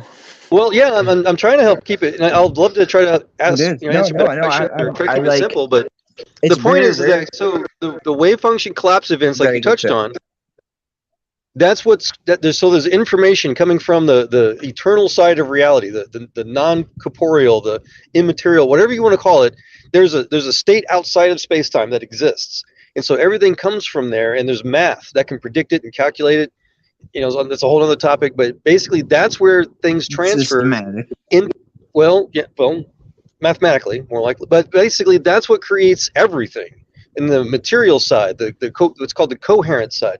So not just your cells, your bodies, the desk or whatever, the computer you're looking at, but even your own consciousness, even our ability to think, our soul, our mind, whatever you want to call it, that also is part of those collapse events. That's part of that information transfer from the eternal to the current. And so God regulates that as far as the Christian theoretical perspective goes. And so whether or not you're in an identical body or any other hypothetical, God's still regulating those wave functions that transfer your consciousness, your mind, into your whatever it is you're talking from, So this is what I come up with the so the Bible talks about that we have body, spirit, and soul. Right. So the soul is what I imagine is our consciousness. It's the gathered information that lives in our freaking conscious processing things. And then there's mind, right. the body, which is the body actually, and then there's spirit. Right. The Bible refers to our bodies as a temple. Is what I consider our body's literally a vessel, a temple, a clay pot. Yeah. Yep. Exactly. Yeah, and there's the conscious, and then there's the spirit that runs behind all of the rest of it. I like to parallel our spirit. Our spirit is it's a spiritual body. So our mind is separate from the body and the spirit, I think you were accurately saying. So in that non-corporeal, that decoherent state, our spirit is the container for our mind, and in the coherent state, like in the world today, our flesh is the container for the mind. I think that's brilliantly accurate. Yeah. People It's get very so cool worked stuff up to think about, man. I get so irritated by the theoretical physicists and especially atheists on YouTube when the stuff you're talking about now, Joel. It's like they want to dismiss all of that, and it's like the original Copenhagen interpretation would defend the points that you just made, and the modified Copenhagen interpretation is just it's such an obvious, desperate attempt to avoid the obvious and to maintain strict materialism as a foundational position. Mm-hmm. Agree. And it's And that's the flaw. Right, but that's what drives me up the wall when I listen to like all the YouTubers and stuff. They're like, "Oh no, like no, physicists they've accounted for the observer effect and all that kind of stuff." And it's like, no, they haven't. No, they haven't. Possibility happens. There's multiple universes splitting off every microsecond. Every Yeah, possibility is happening. It's just like, oh wow, that's sciencey.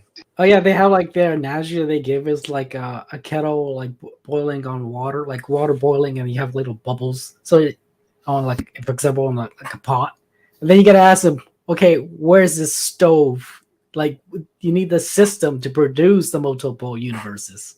So their theory needs an even more complex system to produce the universes. Of course, they don't want to say God because that's admitting our point. Well, and that I'll add the comment to that. That's where you can tell who's truly interested in science or not. Whether we want to postulate God or make any conclusion one way or the other, the person or persons that wants to speculate in all directions, they're the scientists. They're the ones that are trying to seek the truth. A person who wants to make a solid conclusion and there can be no other, that's outside of science. You know what I mean? Yeah. Science is pursuing the truth. They want to keep telling the truth. Yeah, they want to keep everybody in that echo chamber. And it's getting to the point, it's like, you got to ask, who are the useful idiots and who are the snakes? Well, and if I may, that's what I was kind of trying to touch on when I first joined with you guys tonight, is that in actual science, where the useful science, whatever you want to call it, you have to be multidisciplinary. You have to be able to branch across multiple fields. That's how we think. That's how we solve multiple problems. And so academia, is largely the opposite. You're teaching a single class or subject or whatever. You're trying to focus on a PhD, and they marginalize the other fields, and then they get myopic, and so they don't have the whatever you want to call it, the skill set to branch across the different fields to solve multiple problems. So they get stuck, and that's like a church. That's the actual church mentality. Not to say anything bad about churches, because especially like with Christianity, when you really know the truth, you want to protect and you want to challenge and analyze anything that threatens what you think is the truth. But that's a church mentality. You know what I mean? That's a the televangelists, the evangelists, like the snake handlers types. Look, well, I'm just talking about kind of in general. So because science and theology, they're two different fields. Science wants to explore everything, whether it seems true or false, and that's the difference with dogma. So whether a Christian or atheist or Hindu or whatever, they believe we know the truth of something. We want to protect that dogma, that religious. Science wants to challenge that and then try to see which religion is correct or more correct. You know what I mean? Yeah, because science used to mean like trying to understand the mind of God. And yes. Now it's become like trying to deny God. It's like turned it completely around. It's ridiculous. Well, and that's what I kind of wanted to encourage everybody. Again, as a guy that does this stuff for an actual living, you get outside of academia, it's the exact opposite. There are no atheists and useful science, whatever you want to call it. So yeah, don't worry about that. Well, they're coming out as Satanists. Most of them, what's the Gutsick Gibbon, Aaron Rawl? They're showing the true colors now. Yeah. Yeah, and I wonder in the useful Aaron Raw's coming out as a Satanist party was pretty funny. I'm not gonna lie. And like the useful idiots are just gonna continue to follow them and be pawns and just keep denying. Like, if what we're saying is true, if there is a God, and that means Aaron Rawl is using you knuckleheads. He's certainly showing a good example of what not to listen to, right? How's that? Well, what's so funny is like when the dogmatic assertions made by people like an Aaron Raw, right? Mm-hmm. And rapidly growing in dogma is Gutsick Gibbon and some of the other ones, right? But using Aaron Raw as a 25-year example, I mean, he's so hardcore on this position that even though there is publication after publication coming out that directly rejects the fundamentals of his positions, he claims that anybody who disagrees with him doesn't understand science. It's like, well, there's all sorts of people, aka like James Shapiro and Dennis Noble and all of the thousands of other scientists that have joined the third way and all that kind of stuff, right? That aren't necessarily creationists, they're not necessarily ID advocates and all that kind of stuff, but they are categorically rejecting the traditional Darwinian principles, right? Mm-hmm. So why aren't you attacking them? And that was my point earlier. So, we've got, atheist and theist fundamentalist preachers, atheist evangelical, for lack of a better word, versus someone that's actually genuinely interested in science. Science is supposed to challenge all dogma, including what you think is true. So that's how you can tell who's who. Yeah, exactly. Just closing your mind to the possibility that there's a God. I mean, those accept anything but God, and is very, very close-minded. I mean, to the point where they'll reject any paper done by a creationist. It's just bigotry in the extreme. It's like the simple knowledge that DNA is a code. Like, do you think that's evidence for evolution, or is that more grounding for a creator? They can't even admit that point, that it's more grounding for a creator, and it's just bad faith debating at this point. Well, hey Joel, speaking of that, did you see the attack video on me? I did not. So okay. So I reviewed it the other night, and it's yet another supposedly formal debunking of my code argument. I see. And it is the most hilarious. I mean, it's epic, man. It is straight up epic. Does it have more Diet Coke formula in it or anything? Oh, okay. I'll put it this way: in the beginning of like when I started my ramble, I said something to the effect of like, I never thought that anybody could top Godless Engineer. Oh yeah, I did see that headline. Yeah, and yet they have. It's astonishing. I'll put it in private chat right now. It's my stream from the other night. But dude, it was epic, man. I was flabbergasted. Review it. How astonishingly it's not actually 4 hours. It's like the first hour and a half is me reviewing the video. But it will blow your mind, man. Like he says stuff. Okay, I'll put you this way. Okay. He thinks that higher level languages and machine code don't have arbitrary values assigned to them, and they don't have translators. My first question would be: has he heard of what's called a compiler? That's exactly what I thought. And I mean, it was so mind blowing. Like throughout the whole video, I'm just like, did I just hear this? Oh my goodness, I can't believe I just heard this. He just said this. It's like it's astonishing. This and the thing that really gets me is at one point towards the end, he's talking about code, right? And he's got some computer code pull up on the screen and some binary and stuff.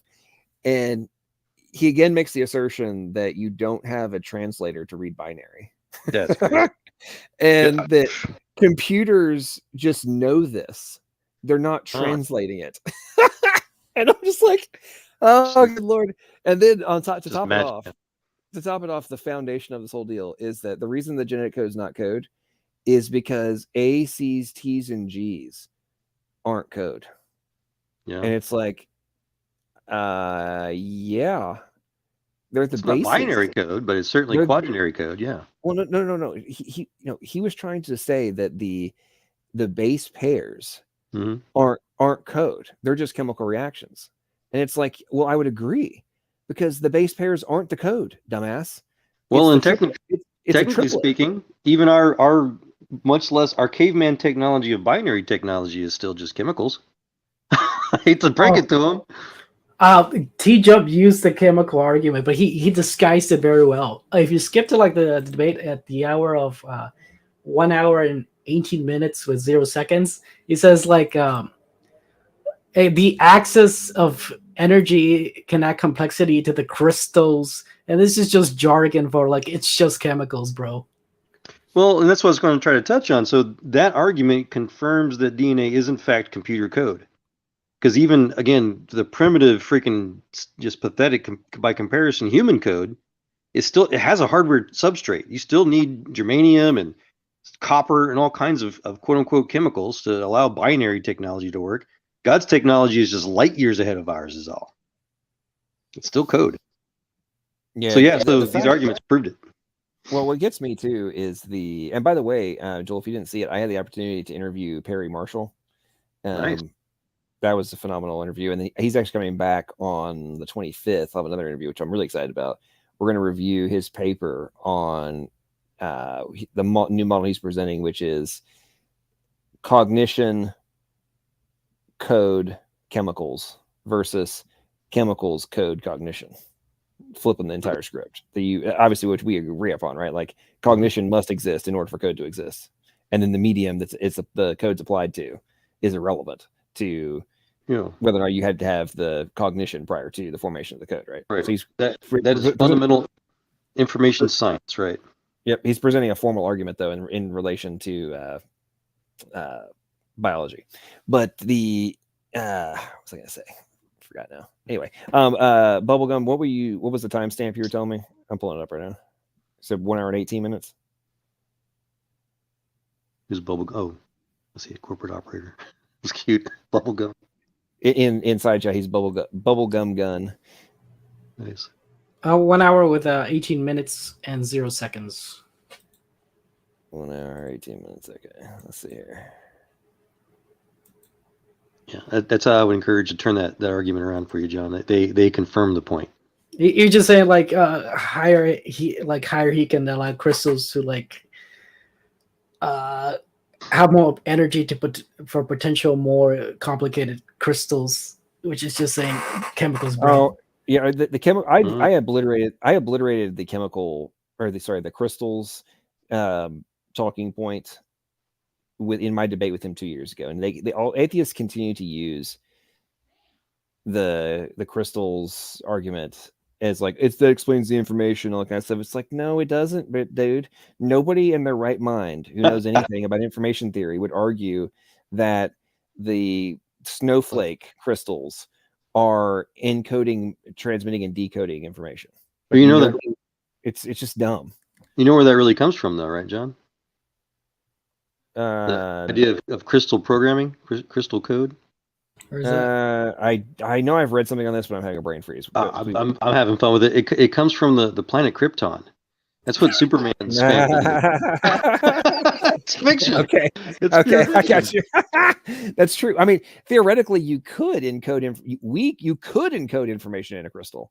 Well, even if you could. So this is the point. Even Superman and his dad, they theoretically could encode anything in any substrate, but it's still information transfer. Somebody outside of the crystal had to embed that information into it.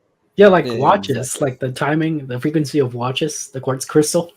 That's our imposing of our subjective ideas on it. All right, let's hear what TJump had to say.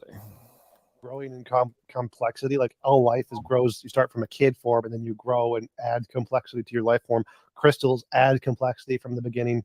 Things organize all the time. If you add energy to the system, it can organize if there's excess energy in the system. So it's pretty obvious how this is possible. Life can organize the system if excess energy is being added to it by the sun. Chemicals, bro. Just chemicals. Just randomly too. It's just random too. Just randomly happens every day, all the time. What the heck? We don't even need to program anything, guys, because it just happens on its own, right? Okay, so what I just took from that is I think that TJump may have been doing some drugs. Did you see his eyes? Like he had some serious like those eyes were bulging there for a second, right? When he did say he was like getting over his depression in the beginning. Like, well, how did you do that? Probably drugs. Okay, well, I don't want to bash on TJump because thank you. But I still think he's a little strange character. But the whole, and this is what drives me up the wall is, crystals can continue to form and expand and grow and all this kind of stuff. It's like, okay, but that's not the formation of encoded information. Well, not only that, we don't have any observable, scientific understanding of how that would happen. So what I would categorize someone like TJump's having, that is strictly a deep religious blind faith assessment. He wants to believe that he is just a random he's just a the way I like to summarize it, he's just a useless floating around piece of star poop, that just randomly, turned from a rock into his brain. He wants to believe that at all costs. So when people are like that, when they're deeply religious and devout, to their religious belief, whether atheist or theist, they will rationalize or try to rationalize and come up with the craziest things possible. And that's why science was developed. That's why Francis Bacon developed the scientific method. He wasn't even a real scientist. He was more of a politician. Pardon? Daniel did. If you read in the book of Daniel, he has when he has the vegetarian diet, he's got the control group, he's got the experimental group, him and his friends, the experiment. Well, he's basically and water. He's basically saying if we boil salt water, we're gonna get complexity and order. It's like, what? You're nutters. Oh, again, so the point was the whole purpose, the whole motive to developing the scientific method at all. Bacon's reason was because the Anglican Church was starting to twist Scripture to create laws that were really bad, and so he's like, wait, let's create this confirmable, empirical method to confirm what the Word of God says, and so that's it worked out so well they just applied it to almost everything. So if TJump or whoever wants to make a mythological fantasy that you can create life out of boiling crystals or whatever, do it. Create the experiment. You've got your hypothesis. You have faith in the belief of what you hope to be true, as Hebrews 11:1 says. Create a test and prove it. This actually resembles the liberal thinking of throwing money at it solves the problem. If we just increase the money, just increase the heat, it'll do it. I want to know what has happened to bubblegum, because What? You've been sounding more and more rational ever since listen, ever since the utter beatdown you got in relation to the string problem. You've been you've been pretty coherent. You haven't been saying stupid crap for the most part. You're still on the string thing, bro. Okay. It wasn't hypothetical. It wasn't. You argued in favor of it being possible to run string from Mount Everest to Los Angeles for less than $100, and you made the assertion that you could fly. Yeah, but that was all hypothetical. To Beijing for less than $100. Yeah, okay, I was wrong. And then you argued for that for a while. Yeah, I was wrong, but that wasn't the point I was making. The math didn't need to be correct. The point I was making, he didn't need billions of dollars. Guys, this is why I love John so much. Even his compliments can sound like insults. No, in all fairness to Bubblegum, though, I did give him a hard time. He was a little bit out there for a little bit, but the last 4 or 5 streams, I gotta say, Bubblegum's actually made sense for the most part. And then, other than him thinking and believing in multiple gods, other than that, he's pretty on point. I mean, come on, guys. Look, one time or another, you guys are gonna have to come up with a rational answer for this kinds. You have to deal with that reality. I agree, Bubblegum, and that's what I would say is that as long as you're not trying to push a dogma and say, well, it must be true because of this, then if John's what I'm hearing from John is accurate, that you're exploring, you're testing things, you're trying to make guesswork into rationality, then you're a scientist, man. In my book. Yeah, it's totally logical. It's totally possible. I'm not denying Jesus. This is what freaking atheist thing I'm doing. No, I'm not denying Jesus. And but this kinds argument is becoming a real problem. The atheists are going to continue to exploit this weakness. It's like that hole in the Death Star. They're going to go for it after every time. Because I saw, because I saw that was very creative. Sorry. Yeah, I saw LPP's debate with Jay Downward, and he went for it. He managed to trick the audience in baiting LPP. The audience didn't get what Jay Downward was doing, but I understood what he was doing, and I knew LPP had to answer yes, even though that's not exactly what it was a trap. LPP had to fall for it. I understood it. The audience didn't get it. But Jay was Jay Downward or whatever, the guy with the twitchy eyes. That was a pretty good trap on his behalf. James Downer, yes, this was actually my very first debate on YouTube ever. I was going to ask, And- what was this about? Yeah. And I have a favorite clip from that debate because this was when my mind was blown at how dumb YouTube atheists were. The intricacies of our DNA code. Are you concluding that the equivalent of Google, Facebook, Twitter, Snapchat, and everything else could come into existence by chance without an intelligent designer? I suspect so, but again, that's an origins or bust question, which is not what I was asked to discuss. I want to get back to some things where I can figure out where you stand on other things. Let's talk about the Cambrian explosion. Are you contending that anything alive today is? Yeah, that right there. That was a trap. I understood it. The audience didn't get it, but it was a good trap on his behalf. But he was being very deceptive. Well, he certainly dodged John's question. Well, here's the thing though. He dodged my question, but there is not a single dev on the freaking planet who would ever with a straight face claim that Facebook could have created itself. Ever. I mean, that would almost be an insult to developers everywhere if you made that assertion. It's like, no, bro. All of the hours and hours and hours and hours and hours and hours and hours that were spent for you to write like just this little snippet of what's going on here, and that you fix and add to all the time, that could totally just create itself. I mean, that would be just a knife to the back of a developer. Well, imagine how God must feel with evolution, saying it's all down to chance. Right. Yeah, it's even worse because that's assuming it's a religious mythology to assume that anything and everything can happen if enough time passes. So that begs the question then, why isn't there other things? Why is this all so freaking precise?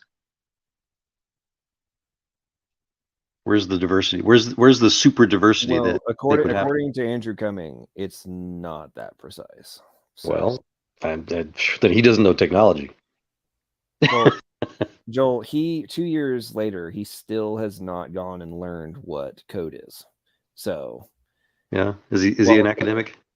He's a freaking freshman in college. Oh, okay, even worse, huh? Yeah. So Germania claims he's gone and watched 45 minutes of the TJump versus Kent debate. Germania, get your butt in the stream and give us your thoughts. Okay, we will forgive you if you're drunk. It's all right. I won't be mean, and if you need to leave, I won't give you a hard time. So get your butt in here. Do it now. Hey, John, if you, I don't know about necessarily tonight, unless you want to, I'd love to bolster your argument you tried to get that guy to get into with the RNA world philosophy. What happened to Jackson? Jackson is like usually every stream. He's been missing a couple ones. I think it's because the stream didn't start directly after the debate. Jackson wasn't able to come. Joel, what were you asking about? You were talking about art. You talking about with Mark Drysdale? Well, yeah, just that whole argument in general that if enough random chance or time, whatever blind faith, luck, time happens, that anything can happen. That's also the premise of the RNA world, and there's another direct correlation with those philosophies with advanced technology. And forget Facebook. The bottom line premise is that if the RNA world hypothesis, which I'm sure you're familiar with, is literally, not figuratively, but literally claiming that the entire internet could create itself without computers. Right. And I'd love to go into the details of it to maybe bolster other debates. No, that's a great point, and I don't know.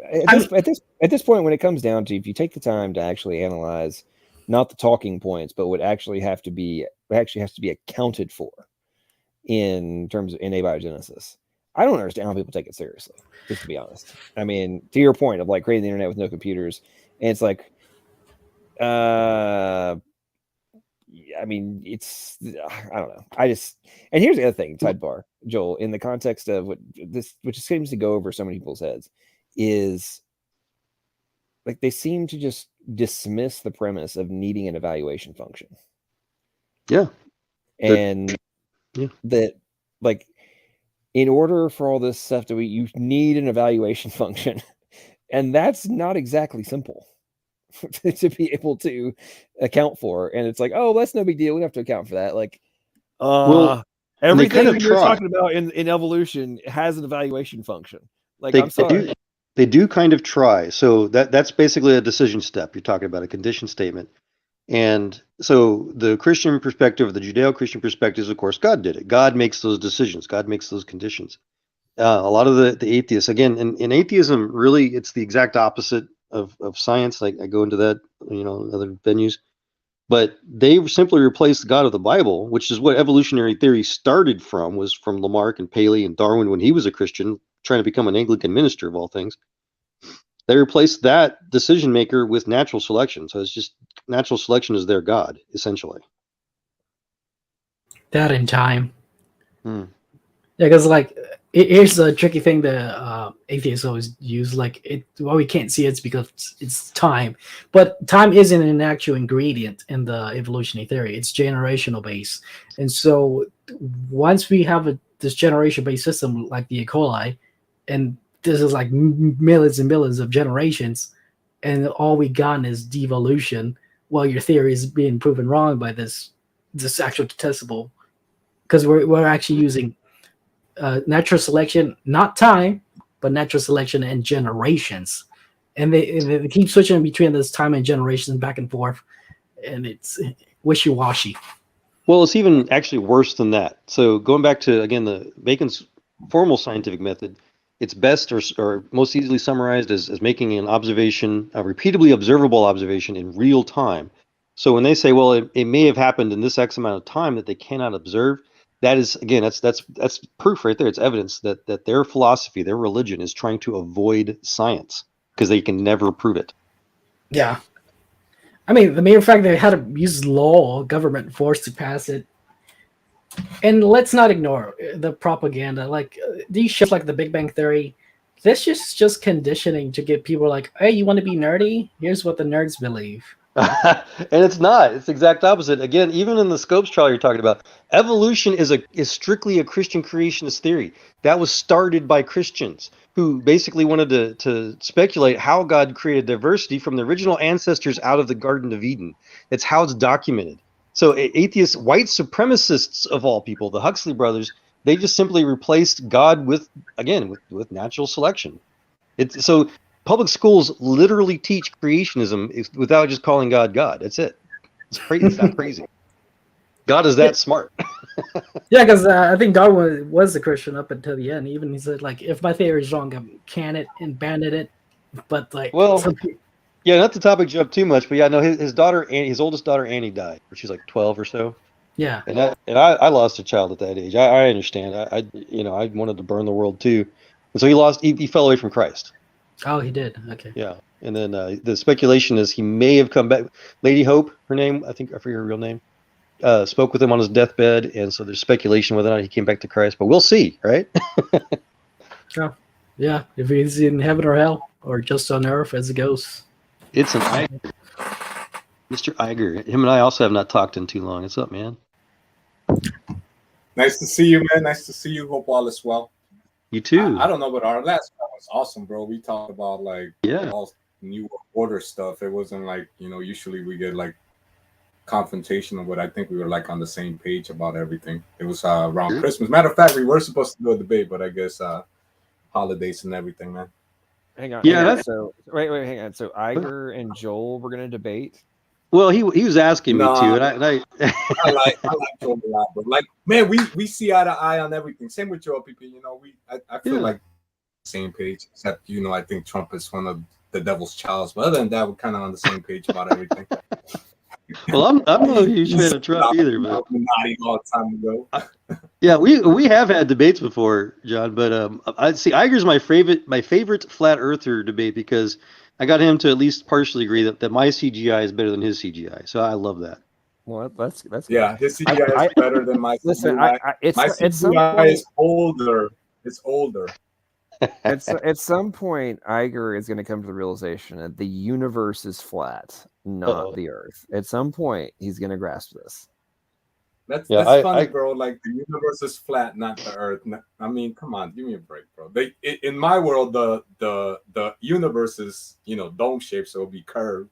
pear-shaped, even whatever. We don't know how it's shaped, but it's curvy. And then the Earth is flat, bro. Like we can all see. Every kindergarten will tell you the Earth is flat. I say, as long as we can challenge each other's ideas and data without getting mad, then we're good. We're doing science. Hey, Iger. I like talking to this. We're on the same page. Yo, Iger, have you seen the illusion of the promenade, the Parthenon? Can you translate that to English? It's Greek, so like the illusion of the Parthenon. What is it? I don't know what that is. It's basically in art. What the Greeks did? Do you know that Greek building, the famous Greek building, the Parthenon? Yeah. Okay, that building is actually curved, but if you look straight forward at it, it looks straight, and this is the same illusion you're seeing with Earth. This is why you're not seeing that curve. It's an illusion. It's actually curved, just like the Parthenon, but when you look straight forward at it, it looks straight. I'm gonna look it up. Yeah. This is what we learned in art class. Like first, the illusion of the Parthenon. How do you spell Parthenon? Parthenon.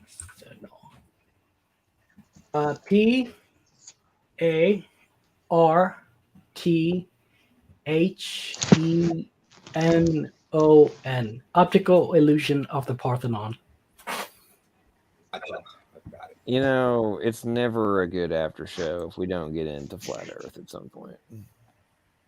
It's flat, suckers. It's flat. I respect your position that the universe is flat and the Earth is pear-shaped, but I will strongly disagree where it's the other way around. The Earth is pear-shaped, and then the Earth is flat where we live at, but then what's around us is Ooh, Iger just had a Freudian slip. He really is a glober. I was going to say. No. There. My shirt. Okay, so think about this. So like technically we don't the reality that we live in is 4-dimensional, 3-dimensional plus time.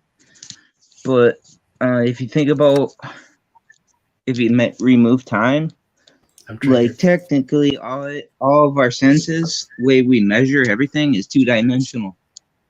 And so when a person says flat Earth, they often don't know what the fuck they're talking about. But like if you think in terms of dimensional, then like if you remove time and you think because technically the human experience, you're looking at it through a experience, and so you see it as like a flat. Not flat, but like a 2-dimensional thing. You know, think about what I'm saying. Like every sense that you have is 2-dimensional. It's more or less 2-dimensional. You ever think about that shit? Here's what I'm thinking. You guys are quiet. I think if Joel has enough energy, we should have the XO come in, because I think Joel the XO of the RO would be epic. I was about to say hilarious, but I'm going to rephrase. It's going to be epic. Well, he gets angry, bro. Sometimes I like the XO a lot. Don't get me wrong. Like me and the XO, he's my buddy, bro. I don't know if I talked with that guy before. Is this another person, XO? Oh yeah, okay. Let's just say that if you two went at it, it's going to be like we will be in instant dumpster fire. Dumpster. Actually, So, we might skip dumpster fire and go straight to dumpster inferno. This is the whole yard fire, huh? Yeah, I wanted to say, I wish all flat Earth type people were like Iger, man. He's kind, he's patient, he doesn't call names. I'm not a flat earther. I'm the kind of person who always looks for like a middle position, I guess. Which is like that's like a bad thing in the Bible. Like if you're less or you're hot or cold or whatever. But like I'm always that my point was that like the way that we can measure shit, you know, that's what science is one way, but it kind of combines with the same way that we conceptualize it. You know what I would like to find, and if you find someone like this, John, please help introduce me to him. A flat earther that knows and understands and knows how to apply the same equations that big dum dums like me that You think about the term flat have Earth. used. Like, what the fuck does flat Earth mean? Flat Earth? Like, what we talking about? 2-dimensional, 1-dimensional, or some shit? Like, first of all, we have to get our definition straight. Like, 2-dimensional, like flat. Like, if I can apparently, finish that real quick. but no. The way they say is that it's like a circle with like stuff like growing out of it, and so it's most people don't even know what the fuck they're talking about in the first place. Let me ask you, Michael. Since I you agree seem with to, that because most people think flat Earth and they just think it's a disk in space, and you just replace it in the heliocentric model, and there's just a flat disk in space, but it's not. Like, the whole heliocentric model goes out the window, and you're just kind of like in this cube or snow globe per se at the bottom of the ocean, and God's heaven's right above you. So it's like a circle. Well, yeah, that's then that's just what I'm trying to get at, guys. Space. That's part of what I want to try to get at. I've met a few, I've been debating this crap for 2 decades now.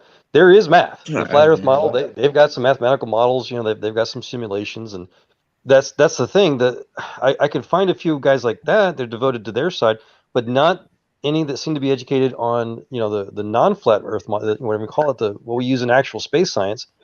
I want to find those that can do that. Explain to me how my equations that I use to hang satellites with in real life, how they're wrong, and how I'm lied to or fooled by my math. I'd love to meet those. Yeah. They lied to you, Joel. They just well, that's just it. Yeah, the concept of flat Earth. You're not in the club, Joel. You're not in the club. You see what I'm saying? Check this out. So math can't lie. Like John says, there's an equal sign. It's either true or false. You know what's so awesome? You guys math, gotta see this. like, You guys gotta see this. You can make math for a video. Think game about this, man. And math is there, but just because you can make a video game where pigs fly, and it rains, whatever you want in a video game, you got the math. You need math to make a video game, but just because you're right. No, you're right. I 100% agree. But so the video game, it's just a simulation of the similar equations. I'm talking about real world stuff outside of making it real life, where you're talking multiple billions of dollars worth of other people's money. And if you don't do it right, you go out of business. Kind of math. Literally, what you're talking about right now is the macro. What would be literally defined as the macro. Everything. Let him in. Macro. Okay, Exo, get bigger in here. than what we see as our. Michael, hang on. So the Exo is here. He says, "Yeah, explain how I hang satellites in my imagination, cartoons, flat earthers. I just can't believe how perversely stupid people are that believe in outer space. Come on, Exo, get in here. The link is pinned. Okay, get in here. We need a dumpster fire. Listen, we need dumpster inferno to begin. It's 12:22. It's after midnight. Dumpster fire is now allowed. Get in here, Exo. It's time. If I can help fan that flame for you, John. I don't know if Exo's heard me or talked to me with him before, so I'll just quick caveat. I am 100% NASA brat. My grandfather raised me in the Johnson Space Center. My military training was at Redstone Arsenal, where the American rocket program started, right across the street from Marshall Space Flight Center. I'm a total NASA brat. I've worked for SpaceX. I am like the flat earther's worst nightmare. So if you want to get in here. Yo, Joe, NASA. You're not the worst nightmare, man. You know the worst nightmare is. You know what? I'll team up with Iger. Say it again. I'll team up with Iger. Just I use some mantics. Real quick, guys. So Rebel Nazarene joined us, and he hasn't said anything yet. So what's up, Rebel? Yeah, what's up, guys? Yo, what up, Iger? Hey, Rebel. Yeah, thanks for bringing me on. I think this is the first time on my brother? show. Nice to see you, man. I missed you, bro. I haven't seen you in so long. Yeah, Iger's been telling me about you guys. I've been meaning to join, but I guess tonight was the first day I could do it. Yeah, I watched that Ken Hovind and TJump debate. That was pretty interesting. I can't believe he kept going over the whole Kent produced a non-Kent and completely forgot about the fact that Kent had to sleep with his wife, which his quote non-Kent would have to get half the DNA to produce that child. So I don't know how they were forgetting about that part. But anyway, my question is, straw man. That was just a kid argument, like something a kid would say. Yeah, Yeah, and he kept choose going back lever to by it half. like it was a legit argument. But no, my question is, and I'll probably ask Kent this as well. I was trying to ask it actually in the debate for in Standing for Truth. Is that why would we question this theory of evolution that's in the all of our science textbooks from elementary up to you can get a PhD in evolutionary biology, but we wouldn't really give the same scrutiny to the cosmology that's also in our textbooks? Why is it that we scrutinize one but don't question the other? Because we've been fed the we've been fed the information since we were babies, so it's like you can't question something that you've been taught since kindergarten, and it's appeal to authority. Everybody believes it, so it must be true. I have a more cynical answer. If you do question it, you'll lose your job, so they can't. Okay, Exo, you can't talk this much trash inside chat and not come in, okay?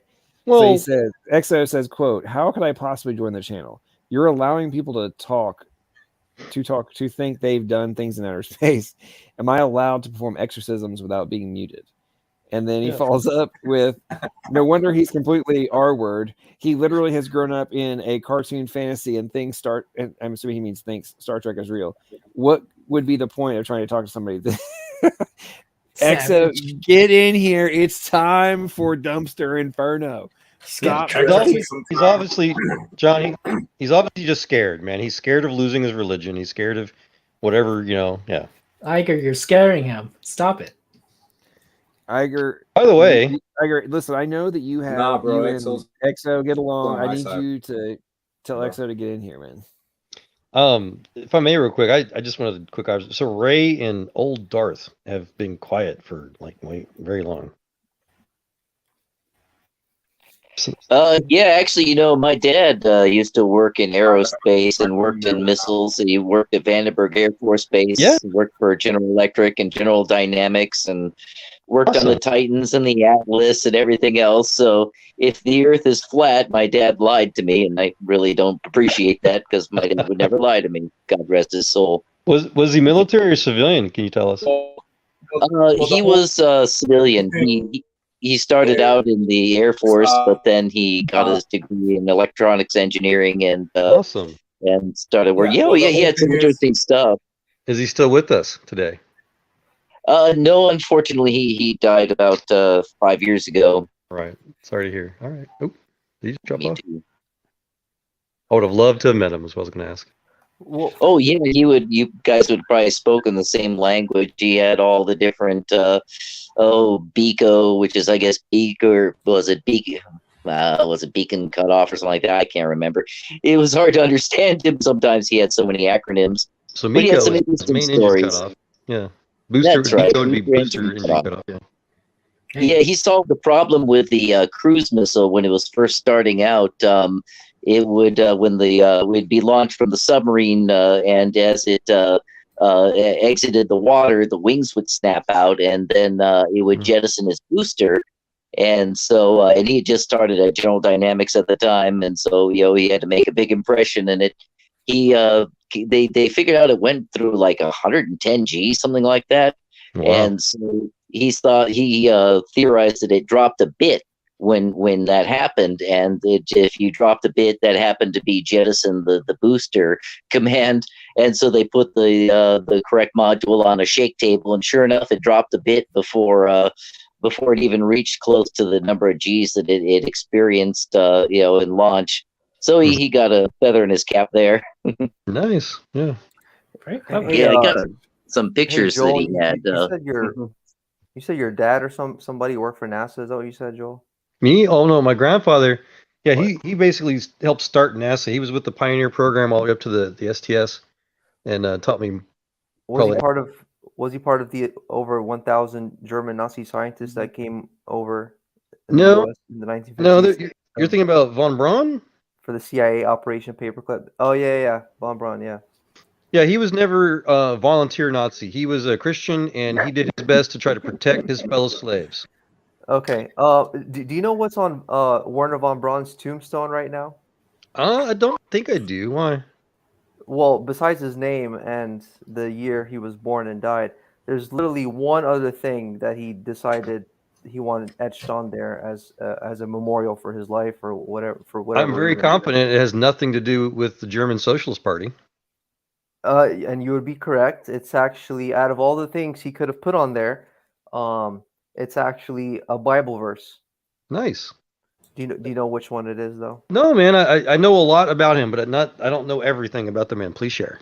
It's one of the few verses in the whole Bible, in the King James at least, that uses the word firmament. It's Psalms chapter 19 verse 1. That's fine. Which says, "The heavens declare the glory of God, and the firmament showeth his handiwork." That's fine. And obviously Well- he didn't agree with the flat Earth model though. Well, But I think you guys are using the word firmament incorrectly here, like some Don't sort you of find it- misinterpretation. Well, isn't it at least at the least bit peculiar that he would, out of all the hundreds and upon thousands of verses that are in the Bible, he chose the one that uses the word firmament? I would, my first thought to that, man. Sorry. XO. Oh. You can't keep talking trash and then wonder why nobody's calling him out when literally telling you to get your ass in here for Dumpster Inferno, where you get to do that. So what you are wanting to happen, I'm going to allow you to make happen, but you're not getting in here. So I don't want to hear about like, why aren't we doing X when we're what you're wanting is being offered to you. It's literally being handed to you on a click platter, which is a pinned message at the top of side chat. Like, click it and get your ass in here. Okay, continue. You guys You want to hear some quick irony, John? About Go for it. Some irony about his comment is that he's very likely using one of my satellites that I helped hang up there. How long do satellites last up there, Joel? They're what? I'm sorry?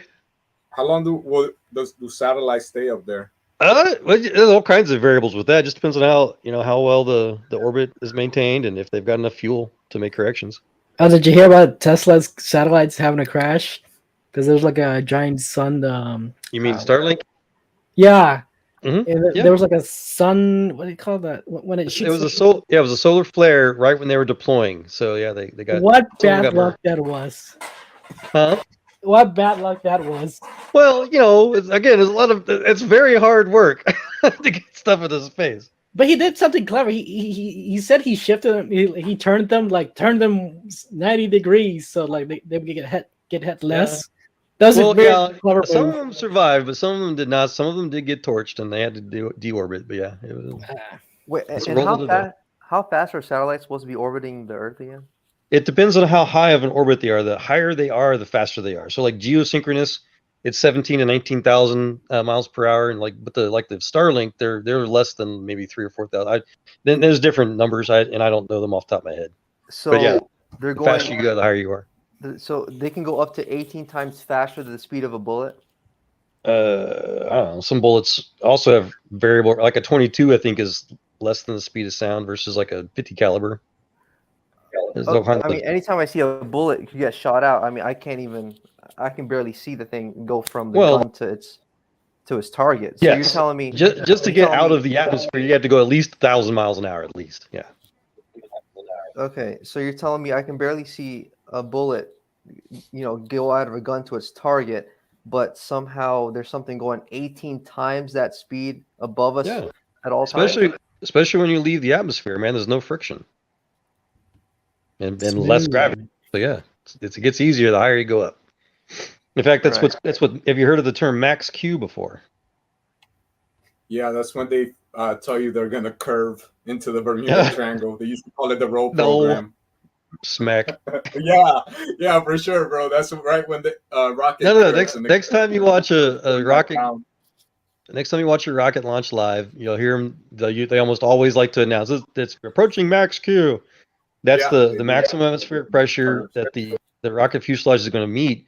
Because as when the rocket first launches, the atmosphere at sea level is very dense, and it's very difficult to get it off the ground. But as it accelerates, the atmosphere gets thinner, gravity gets a little less. It helps it accelerate faster. So max Q is that maximum pressure, and so basically, once it's past max Q, that's the point where the rocket has faced its most difficult part. That's the highest atmospheric and the pressure and the speed and all that kind of stuff, and from there it should be smoother sailing, basically.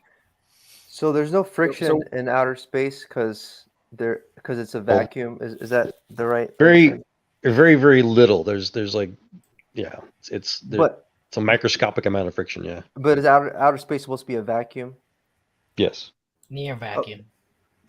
Okay. Well, I mean, even vacuums are variable. You can have a 0 mercury Hg vacuum all up to like -15 is what we can do with our dry pumps today.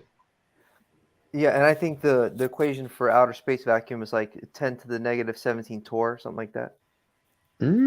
Well, I don't think so. A vacuum is a vacuum. There's different negative pressures of vacuum, but vacuum's a vacuum. Well, I mean, if since it's a vacuum, that's what I'll tell you. Since it's a vacuum, what does that presuppose though? Like, there's like a negative pressure, right? But where is that from?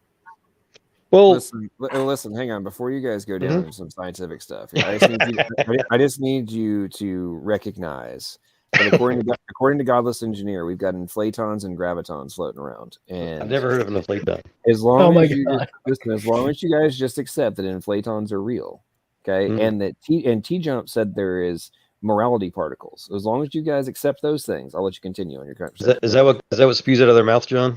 Is morality particles? Yeah, you gotta watch out with those. They can hurt you if they go too fast.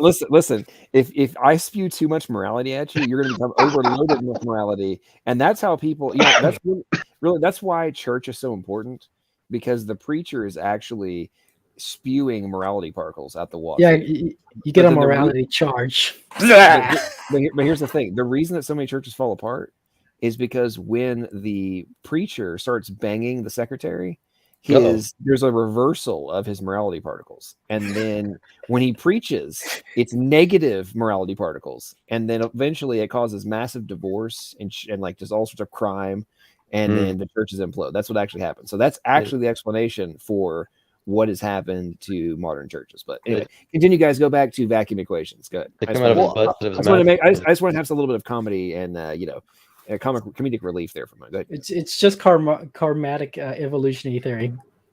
I don't understand how the Earth's atmosphere can have any kind of air pressure exist next to the vacuum of space without a solid barrier, just like any other gas chamber or a vacuum chamber works here on Earth.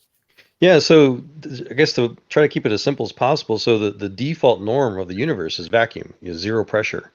And so any kind of planetary body out there has gravity, the large mass, it creates gravitational attraction, which includes, not just the material, the ground part, and the fluids, but also the gaseous form. So yeah, no, there is a fine line. Atmosphere does escape into space. It's simply replenished, and after enough time, the amount of gases that are reintroduced into the atmosphere creates an equilibrium with the amount that's escaped. Well, thankfully, it doesn't escape all at once, or we'd be dead.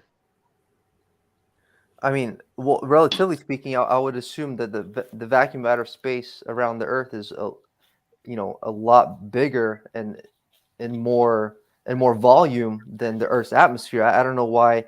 Well, it would instantaneously just take it all out. Right. So just try to imagine there's more variables involved than just the vacuum of space. You also have, the gravitational pull of the planet is also holding the gases in. And again, the gases, they're not static. Pardon? The gravitational pull is helping keep the air pressure in? Yeah, they're material, they're matter. So there's a gravitational pull. And again, as there is an amount of air that escapes, but that air does get replenished. Well, I think it's because a lot of people don't know what gravity is, and it's a tricky one because it's nobody knows. Pretty much what is gravity? It's a divergence in some. It's a centrifugal divergence. Well, one of the reasons why the gas doesn't escape is because it's got, or all of it at once, is because of the gravity and also the speed of the molecules. The root square? Gosh, it's been so long. Anyways, at a certain temperature, the molecules will be moving at a certain speed depending on their weight. So things like hydrogen and helium zip along. If they're at the same temperature as oxygen, they'll be zipping along at a much higher rate than oxygen or nitrogen. And so that's part of the reason why it doesn't just all fly out at once, because it's not hot enough. If the Earth were, say, really, really hot, like Mercury or something, it would probably, the atmosphere would boil off a lot faster. And I think what the upper reaches of the atmosphere, it just sort of trails off. You know, there's always still a few molecules out there from the Earth. There's no like, dividing line. Here's our atmosphere. Here's vacuum, because actually the air gets pretty thin even around 10,000 feet. And so that's the reason why the upper atmosphere is mainly hydrogen and helium. And even though the molecules are traveling very fast and the atmosphere would be considered hot, you'd actually freeze to death up there. It's all kind of complicated. Real quick, guys, my phone died. Does my microphone still sound good, or am I too loud, too quiet? No, you're coming through good. Perfect, thanks. Well, I just want to know, how does the Earth have a pressure in the first place? Because and the word pressure, it kind of means like it's pressing off a container, just like a tire only has pressure because of the tire walls that are containing it. A can of Coke has more pressure inside of it because of the carbonation, and it's pressing against the walls of that Coke can. Where is that sort of barrier or container that would be the proper antecedent, I believe, for air pressure? Well, there's all types of sources. There's trapped gases in the crust, the ocean itself, outgases. So solid, liquid gas. Almost everything can become a gas. It's just I don't know. I'm sure there's plenty of ecologists out there that can explain the details of where Earth's atmosphere of nitrogen, oxygen, and other things comes from. Well, I mean, me and Iger could tell you it comes from the firmament that he's showing in his pictures right now. It's a solid dome above us. That's a clear, simple answer for me. I don't need to go to some ecologist or whatever expert authority on the matter. And then in theory, the same answer would be for whatever the stuff comes from without a firmament, right? It's coming from somewhere is the point.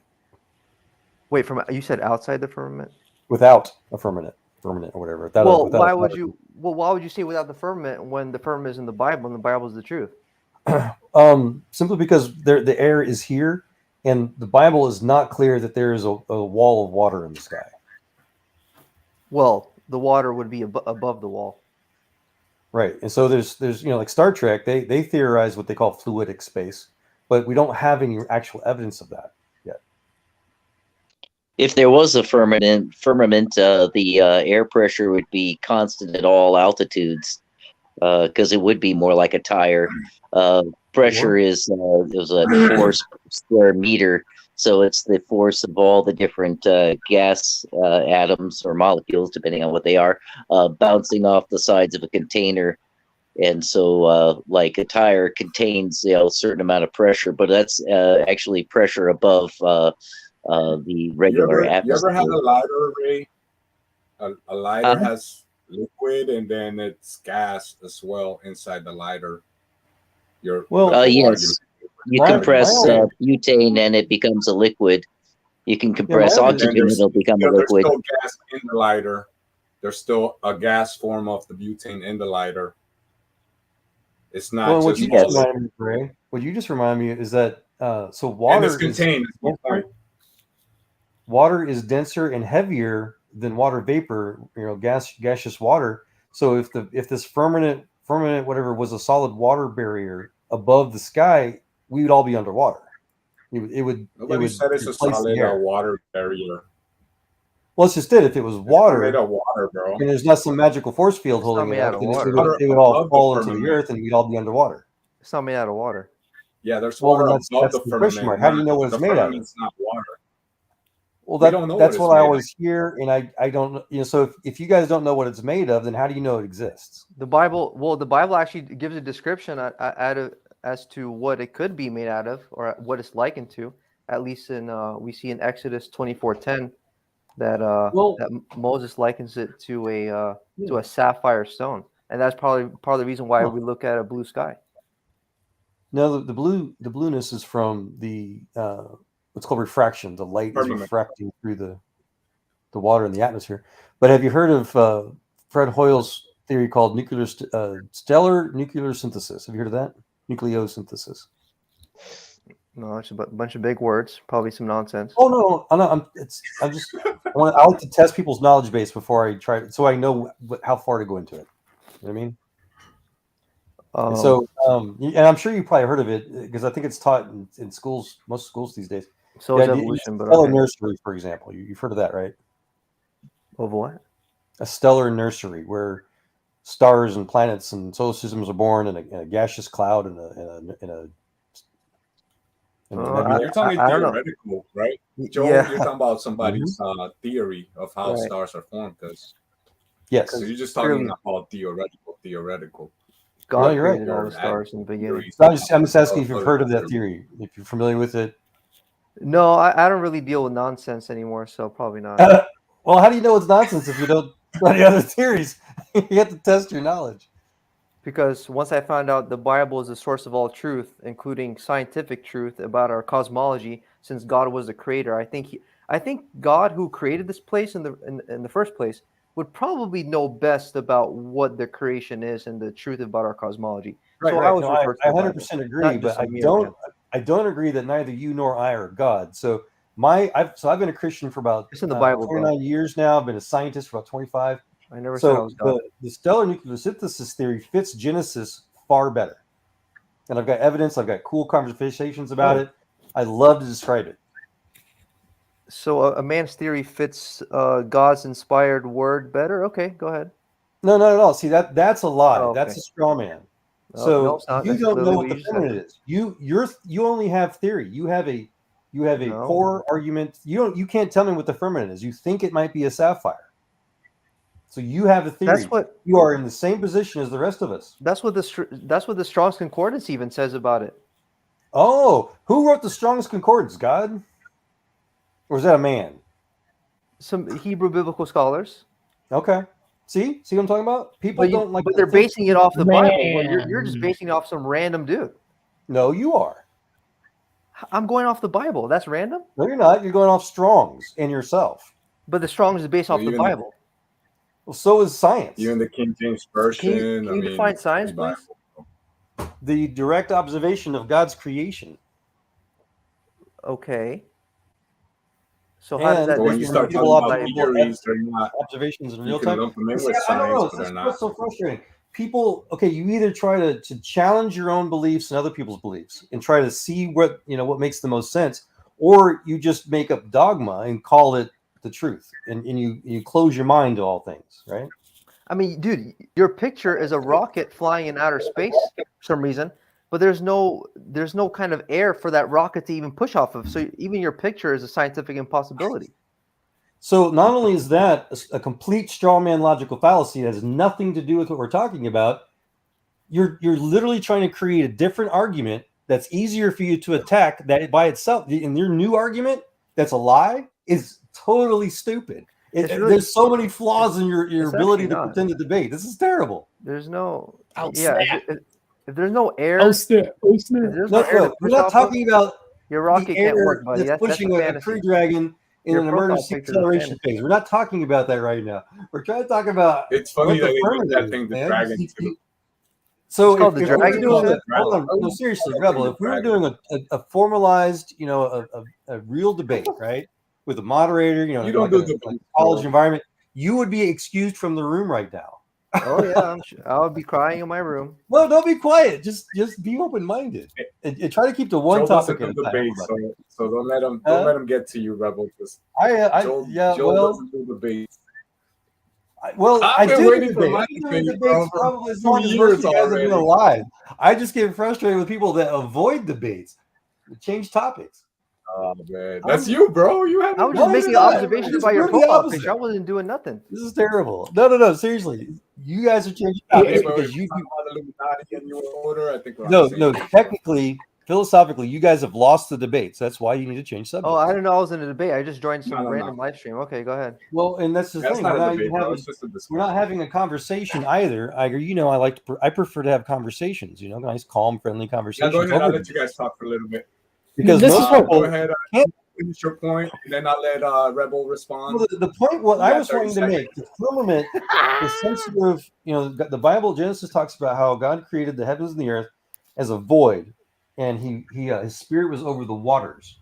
And the Hebrew word for waters does not mean water. It's also used for orange juice, literal orange juice in one of the scriptures. It's used for semen. So it's obviously a liquid, not necessarily water. It means ether in this context, though. I'm sorry, what? It would mean ether in this context, I think. Well, that's just it. You can't predicate what you want it to be. We have to theorize. We have to try to analyze different things. And so one of the more prominent ideas out there is that's stellar nucleosynthesis theory, synthesis. Excuse me. And so the idea that God creates solar systems out of gaseous nebulas, that fits Genesis, gentlemen. Those are fluids. Those are if we were all right now going one of my SpaceX rockets and we go traveling and go and fly inside of a nebula and we just start looking around, you've seen it theorized like on Star Trek. There's fluids. There's things moving around. It looks like water. Has anybody ever been inside a nebula? Has any spacecraft ever been inside a nebula? Or is this all just theoretical again? It's all theoretical. Oh, great. Let's talk about more theories. Just like a sapphire firmament is completely theoretical. Oh, so the Bible is theoretical then? Well, no, it's all theory until you go there was the point, Rebel. Have you been inside the firmament yet? Is the Bible the inspired word of God or no? Obviously it is. But have you been to the firmament yet? Yes or no? No, actually, people tried at the Tower of Babel and God struck them down. Do you remember that story in Genesis 11? Don't ask stupid questions like, have you been in a nebula yet? You are in the same exact position. No, that's not the power. That's not the purpose of the Tower of Babel. You guys don't know how to make an argument. Hold on. All right, Rebel. I'll give you 30 seconds to form your best argument here. Go ahead. Get Joe. Oh wow, I didn't know I was in a moderated debate. Yeah, have I been to the firmament? First, man. No. Let me real quick, Gagger. Let me make this quick. I always avoid your excuse to the back. Not just kidding. Hush. Hold on. Let me say this out. This is important. I always try to avoid personal attacks. I never call anybody stupid. I believe everybody's equally smart. We all just have different interests. I only attack. We all been indoctrinated differently. So go ahead. No, that's what you tell me. Yeah, right. I'm saying that's your line. I just want to make that clear. I never attack anybody. I love you guys, and I just want to make that clear. But I do like to attack ideas. Right. There are stupid ideas. Well, yeah, you said you guys agree. So Joel, you said God created the heavens and the earth in the beginning. No, I do agree. That's the very first verse and the very first chapter, very first book of the Bible. We do agree there. But did you read 8 verses down where it actually says God called the firmament heaven? He named it heaven. Mm-hmm. Right.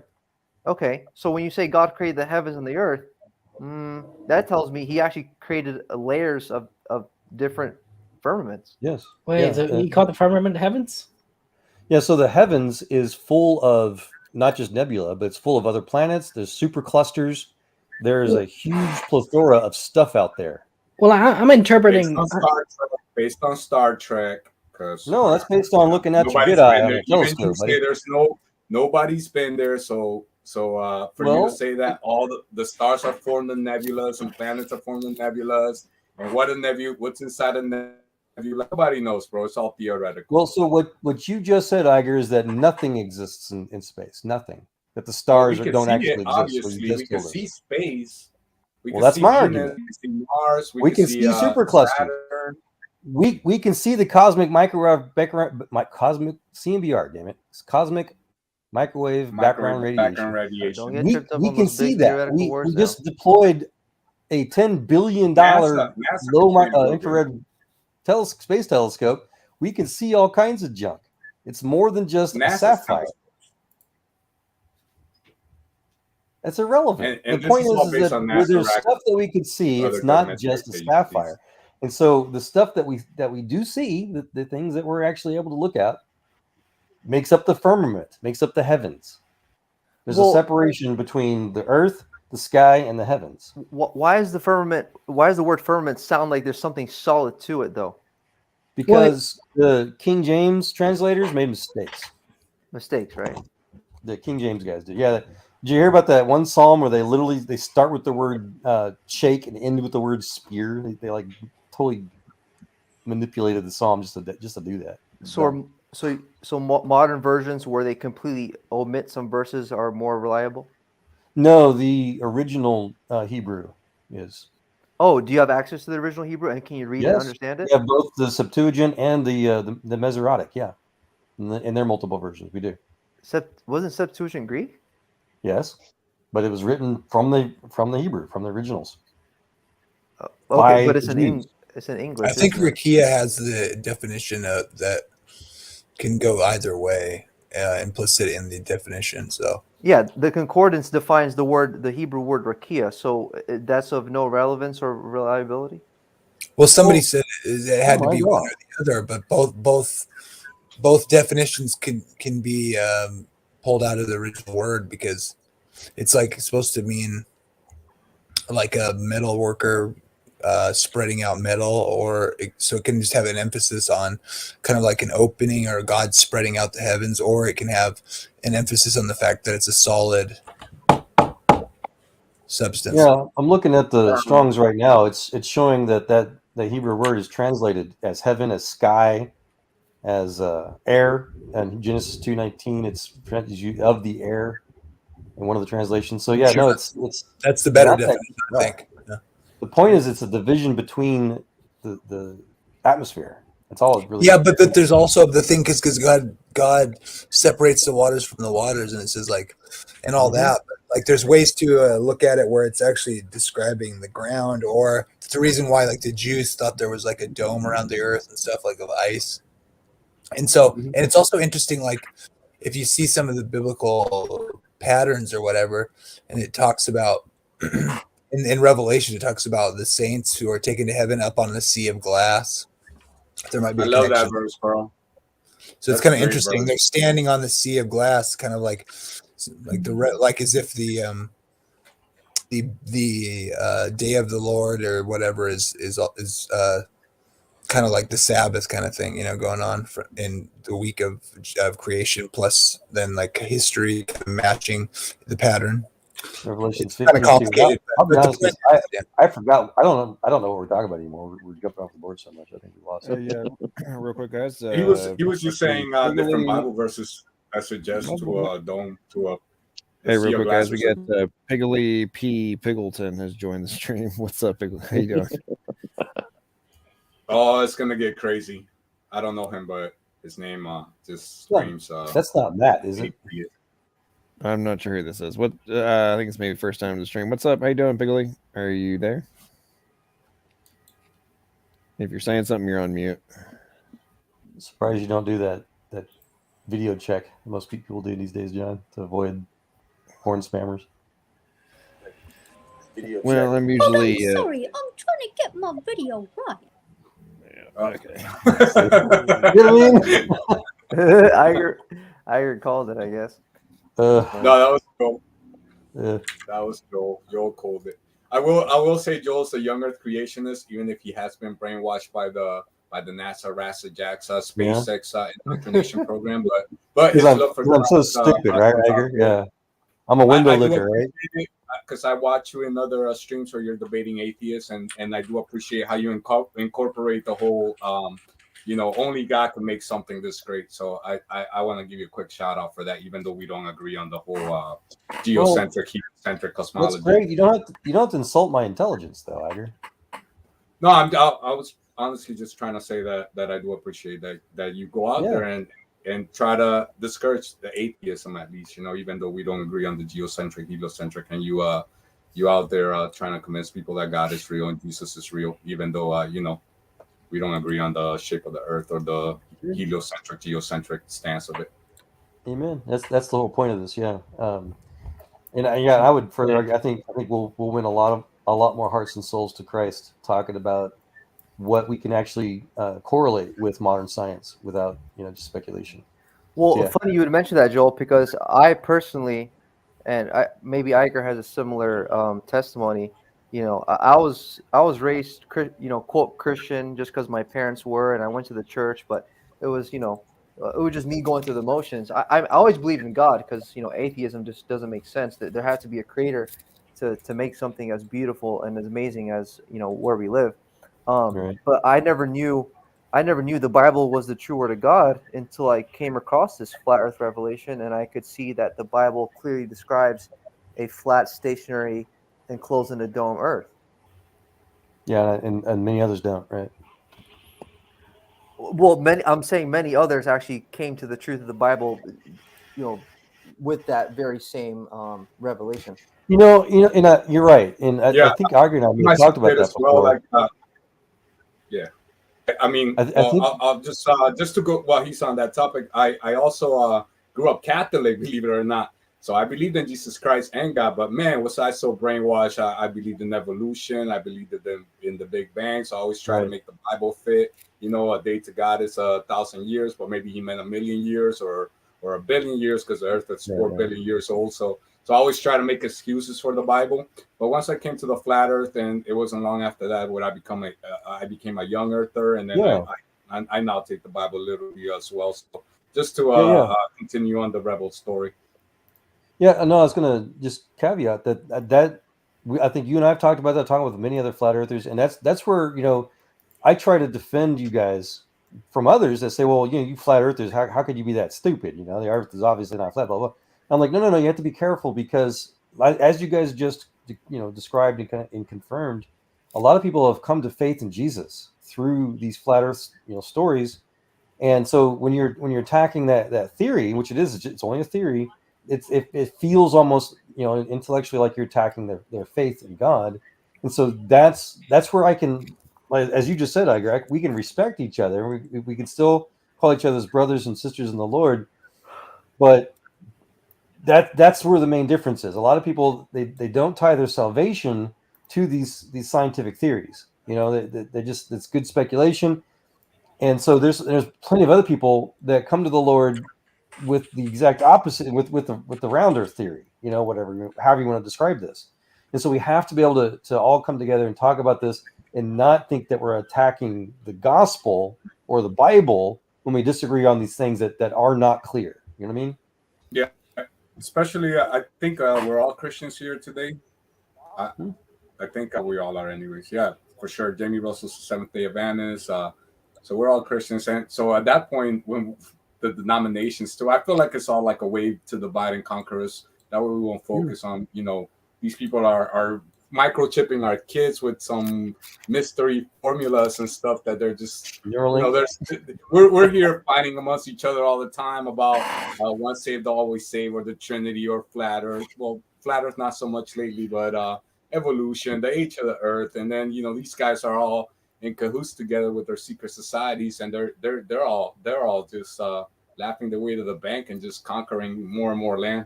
The beast does set about to conquer and conquer. It's all John's fault with his dumpster fires. Well, I've been thinking, what's the ultimate plan of people like Aaron Raw, the pawns of demons, and ultimately, in tales of from all the polytheistic tales, it's about getting rid of God's creation.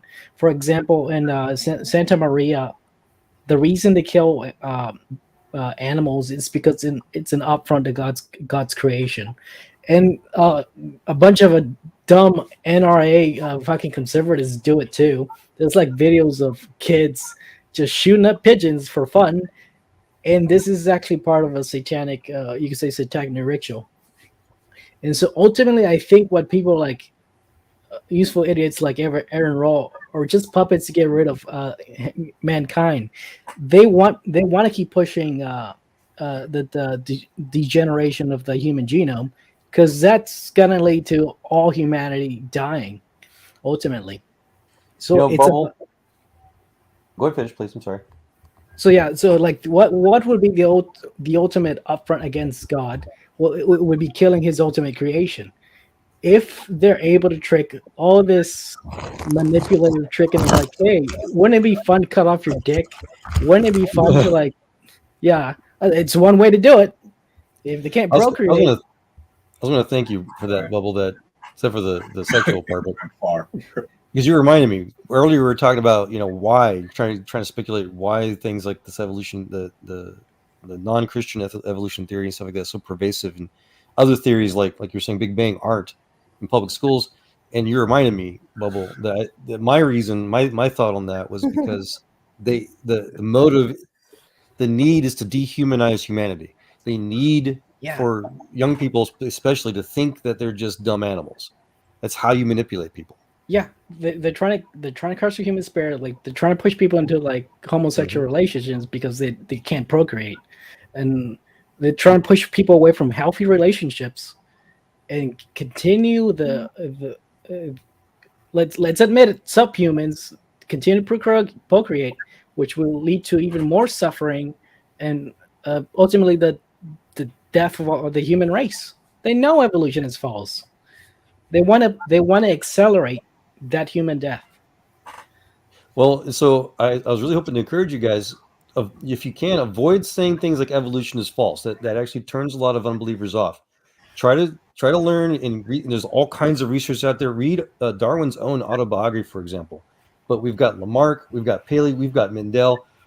Almost all of science, but particularly biological science, evolution was started exclusively by Christians. And so evolution is a Christian theory. The original ancestors that they speculated were from Eden. Atheists have stolen like and corrupted a Christian creationist scientific theory.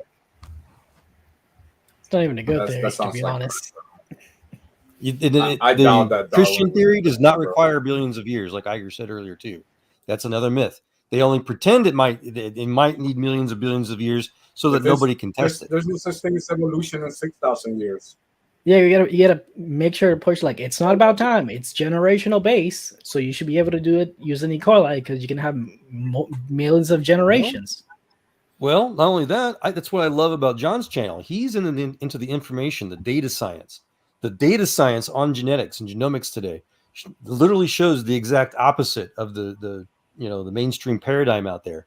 That the more that we're collecting, and if I may change the subject to this, the more we're collecting genome structures out there, not just human, but all different types of genomes out there, plant, animal, microbe.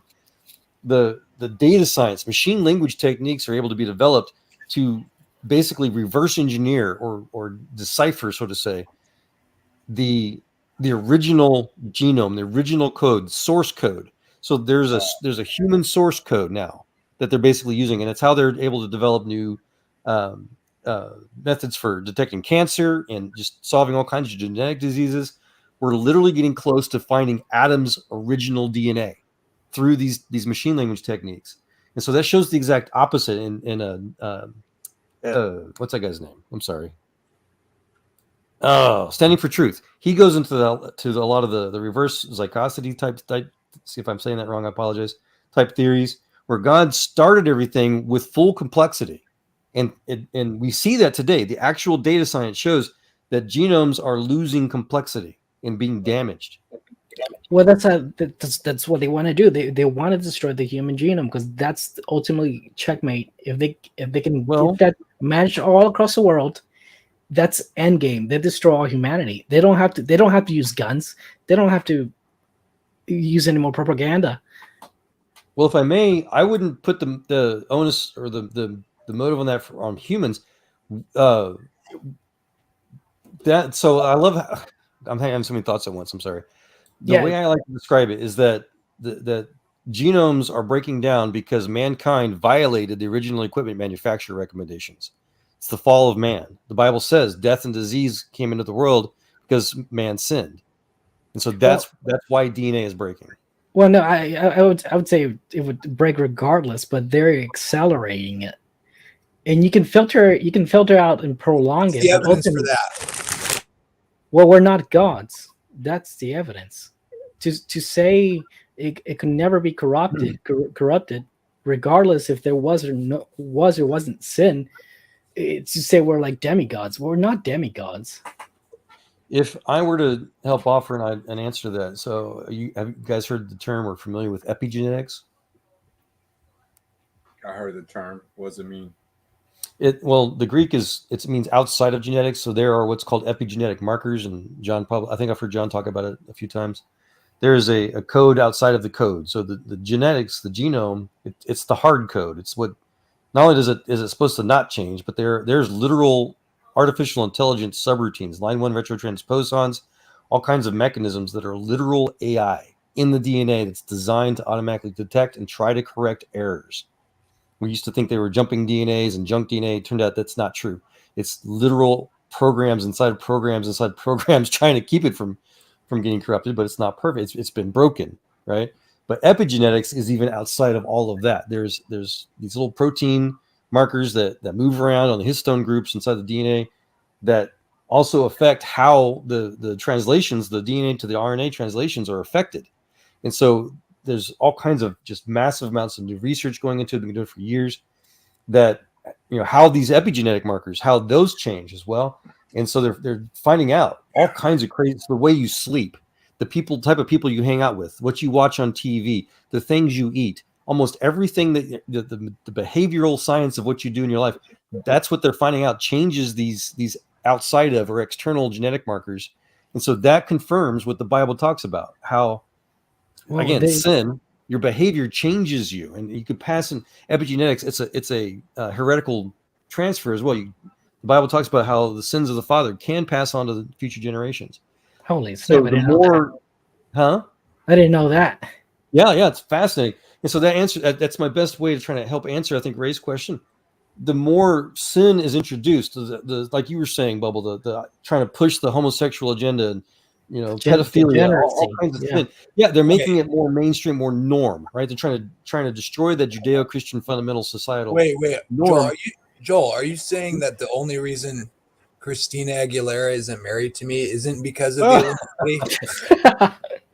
Oh man, maybe you're clone. I don't know. Anyway, so I'll try to make it brief then. The more people try to make other people sin, the faster the code breaks down because of those epigenetics. If that's true, that totally makes sense why demons are trying to get people to be degenerate. Yeah.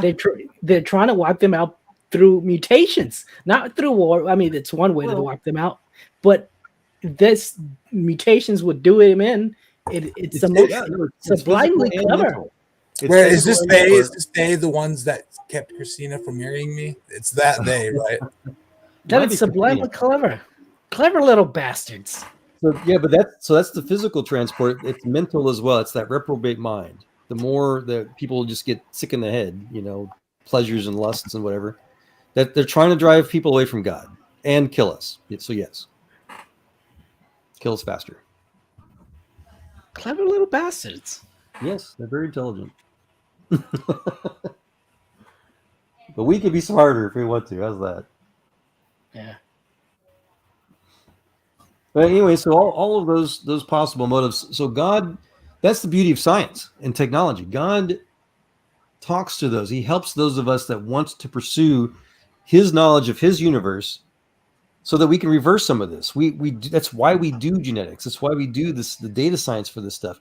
So we can try to reverse engineer God's designs, God's technology. It's there. It's not speculative. It is pure, raw, real technology, and we can. It's whether you want to call it alien or.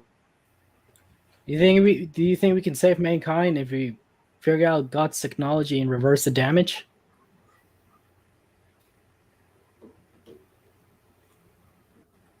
Undo all the mutations. It'll take Jesus for that. But we can at least, have a get ourselves more time. In the meantime, yeah, more time. I guess the satanic strategy is to make God's victory as costly as possible. It's very sublimely clever. But what? I mean, because here's the thing. These demons don't want chaos. They wanted humans in their realm so they can torture them indefinitely, forever in their realm. They don't want chaos. One of their models is order out of chaos, so they like chaos, so they can get to their desired solution. So No, it's chaos and disorder and order are three different things. Well, And Bubble, I would agree with you. It's literal warfare. And warfare requires strategy. It requires intelligence. Yeah. So, but what do they get from like torturing? Because like in Aztec causes, it's like we need to do this. We need to torture you because this is like it basically works like a government. Like, look, we're a gang, but there's a bigger gang out there, chaos. Well, if we don't make you suffer, you're gonna have to worry about this bigger gang, and they're gonna wipe you out. At least under our protection, you get to live. That's what the Aztecs told the humans. And so, I don't know if they get to torture us. It seems to me like they're going to be pretty powerless, but we're made in the image of God, so they can't destroy the real thing, but they can get at us. Yeah, but why? I mean, wouldn't you get bored of torturing humans? Like, endlessly? I mean, you're anthropomorphizing demons. I guess so, but what would be the point of that? I'm trying to grab my hand. My best thought, which is all speculation with you, is that that's the difference between human beings and angels. Humans were given the right or the ability to choose, angels are not. So angels are either good or bad. Well, that's why just a lot of Christian talk doesn't make sense to me. For example, they say there is no sin in heaven, yet the angels rebelled in heaven. So like it sounds like a contradiction. No, because they were made to. The way they were made to? Yes, angels are basically programmed robots. They were made to become demons? Yes. Well, then it wouldn't be their fault. That's true. That's why they're not blamed. They're put in prison. Satan rebelled against God because it's not a rebellion. Right. God needed a war to start so people could choose which side they'd want to go on. You can't have a war if there's no war, you know? Okay. So like the leader of the Satanist side is just a puppet for God then. That's one way of putting it. I don't think so, bro. I don't think the demons have a choice. What type of Christian are you? Kind of like Calvinists or? Well, again, we're not angels. There's a distinction. No, I'm asking what type of Christian are you? Like, are you me? What type of Christian? I don't. I try to avoid. Satan rebel, bro. He could have stayed in his lane or whatever. So that's why we got all these mythology of fallen angels and demons. They rebelled. They rebelled on purpose. It wasn't like God programmed to rebel, like Joel said. They rebelled, bro. Yeah, because it says God created him perfect in beauty, and until iniquity was found in you. I mean, I guess you could still try to maintain. Not only it. He rebelled, he freaking deceived a third of the angels to come down to rebel with him. So these people are.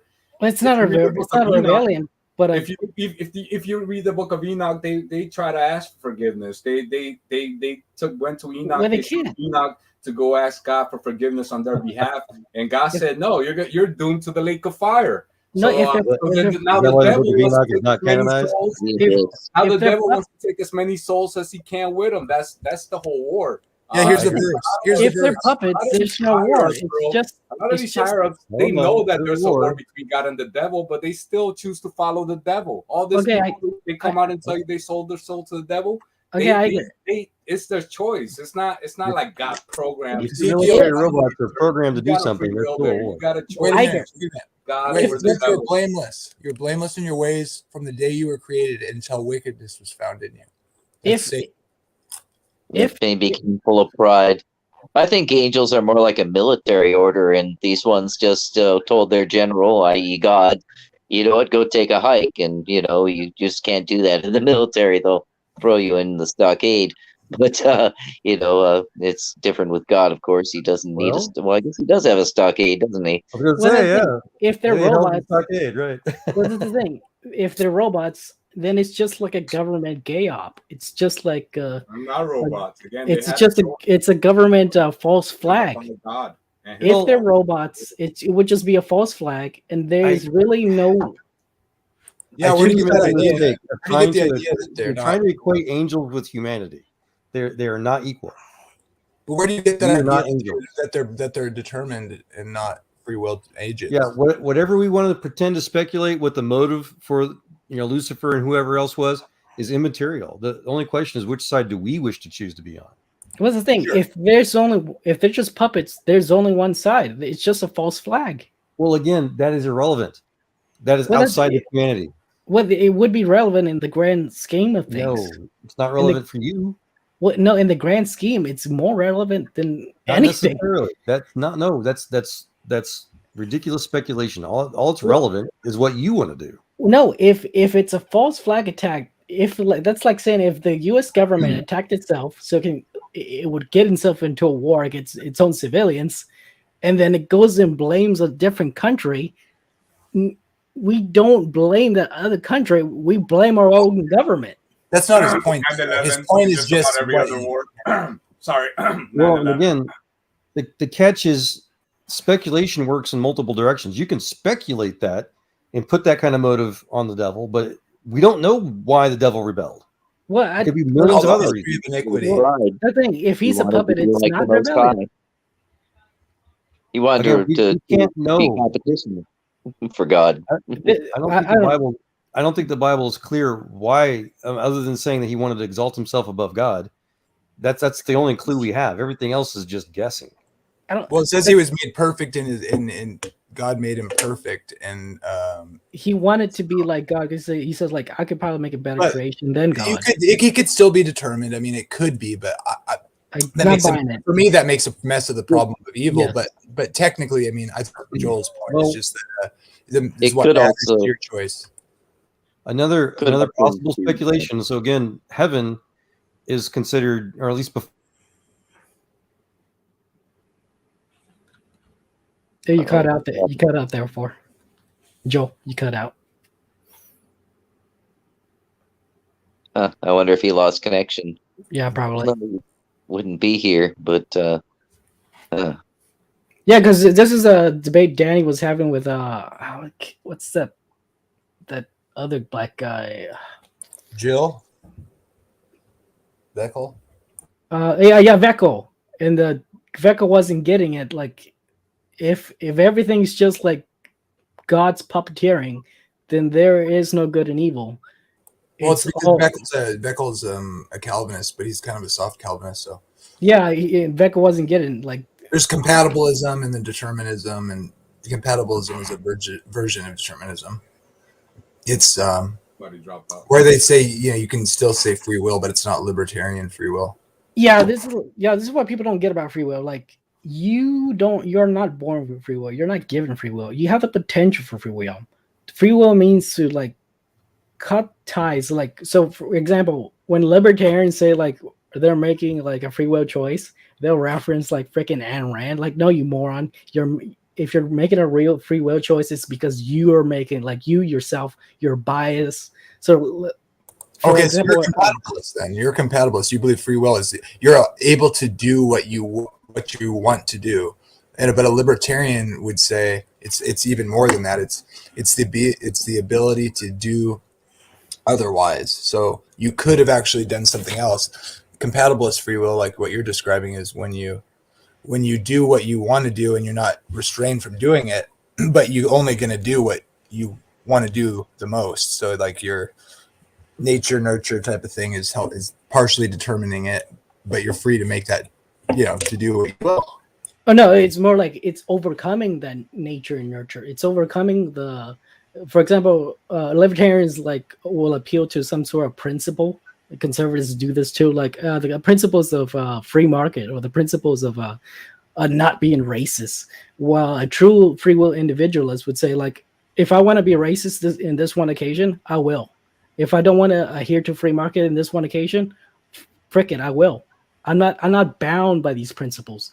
It is me. So do you believe someone can do otherwise than what they do, or do you just do what is there only one path to take, or is there potentially two choices available to you? I think first you have to achieve free will, and because you're not born with it, you're not given it. It's not a right. So you have the potential for free will, but I don't think people have free will. Just like a baby. A baby is like determined for sure. They absolutely do not have free will. Yeah, some aspects of it appear to be necessarily compatibilistic, but I do think the magic of free will is the idea that you can deliberate and then choose between options. And, yeah, but like those options would be like me choosing them. They're limited, right? Well, it'd be limited by like the laws of physics, yes. But I'm not talking about. Well, there's also another distinction between freedom and liberty. Freedom, a baby has freedom. A baby has absolute freedom, but he's also a freeloader. And yeah, sure. And while somebody under liberty has responsibility, it has freedom, but it has the responsibility, the freedom to do the right thing. You don't get the freedom to do the bad thing. Yeah, law of liberty is God's law, I would say. Yeah. It's a royal law. It's like I think a lot of people think that means you have liberty to do as you will, thou wilt, or whatever, but the idea is more like walk like those according to who will be judged by the law of liberty. I think it's saying literally the law of God, but it's another subject, I guess. Yeah, it's the test of free will. That's what liberty is. The ability to do the right thing. But they're intrinsically related, which is interesting, I think, because you're free, but like it's like that's like sin is like the failure to walk what the law of liberty. Yeah. So in a way, it's like we should pray that we're not free in that sense, or that God will influence us. So it's an interesting problem. Yeah, because like absolute freedom, like there's no consequences, there's no death, no hunger. That type of freedom would only lead down the path of no value, ultimate degeneracy. Like so I always ask. What I'm always curious to ask a Calvinist though is that who I respect Calvinists. I just disagree on a few things, but I think in a sense it's like if we're not free though, like why think God is? Because like there seems to be some sort of freedom in obeying God in the sense that it's the right thing or what we're created to do. But like if we were determined to do that, I would say if everything was determined, then we wouldn't sin. It's not so much that I want to defend our free will as much as I want to defend the holiness of God. So, but yeah, like what would you think? For me, if we're not free, then I don't see why we should think God is free, because what would he do besides the best thing you can do in any circumstance, right? Seems like he's limited to not being free more than we are, because we can sin or not, and God can't sin. God's gonna do the better thing always. So why is that free? I maybe that is the ultimate freedom to not be able to sin. I don't know. But then that can mess up the problem of evil too, wondering like why would God grant us this thing that only has negative consequences to be more free? I don't it's difficult. Well, that's the thing. Like you cannot have a soul without free will or liberty. Because if we were all robots, we would not develop a soul. So those things that make you choosing your favorite color, your favorite brand, your favorite music band, those things that make you is a development of your soul. It's that acorn growing into the tree. If you're just a robot, you don't get that. So you need to give man free will, because it could not be any other way. Are you saying like a soul building theodicy sort of idea? Yeah. The only problem I have with it is the idea that would suggest though that like it was necessary for man to fall, and I think that's problematic. And although I want to hear what you have to say about it, but I think then you have to say like God's greatest attributes wouldn't have been able to be displayed without evil, and I think that's problematic as well. What do you think about that? I think, well, let me think of it. In the give me a second to put my thoughts together in order. Sure. I'll say it one more time. It seems like if soul building theodicy is true, then the problem with it is that makes God saying it's that God had to have evil in order to display his all of his attributes, and that seems problematic. It seems like we could have not sinned, and God would still be able to be glorified, let's say, or show off his glory, let's say, or something like that. It's So, like, well, I don't think God needs us. yeah, he doesn't need us, but I mean, did he, like what he's trying to do with humans? Was it necessary that we sin or that evil comes into the world in order for him to show his attributes off? I think that if you say yes, it's problematic. Well, no, not like that. I think giving us free will would ultimately in also gives us the capacity for evil, not that it makes us evil automatically. Yeah, for sure. I think that's true. I like the idea. Sorry. Well, without free will, our decision to love God would be utterly meaningless. Yeah, exactly. It has no value. It'd just be like we were robots, or tape recorders. I love you. Click. Rewind. Love you. Yeah, but when it's like a dog with like its own personal personality, you grow an attachment to this dog because it's not just a Tamagotchi. Yeah, That's exactly. the only good, I think that's the only theodicy that works that I can make sense of, because I mean, love has to have that decision available or it's not really love. And so I think God allows evil because it's he's letting this rebellion run its course because he's actually wanting to pull a remnant out of humanity that trust him and that show, he's essentially letting this rebellion play out so he can fix it like completely. And so to me, I can't make sense of any other reason for God to allow the evil other than that it's necessary for love, and then to destroy the rebellion it has to be like squashed by proving it wrong, basically. I think it also will be a valuable lesson to us because, when we're in heaven, we'll remember what all this, what sin caused and what a big mess it was. And we'll do anything at all to avoid something like that.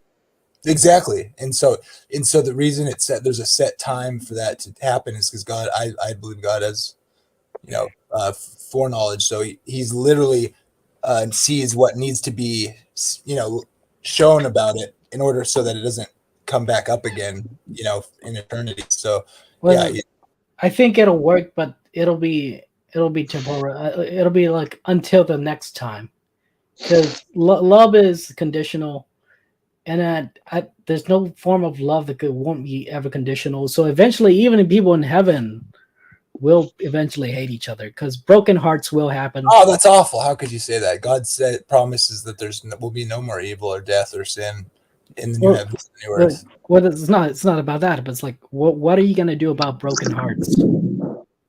That's what he's fixing now. Well, I think that's what the millennium's for too. I think that's what's described in Revelation 22. Well, love is not conditional; it's temporal. Well, I think eternity. I mean, my bad. Love is conditional; it's a temporal. You think love is conditional? Yeah, I think in a sense it is. But I still think that it's a commitment too. So yeah. I mean, it would be love on a whole new level.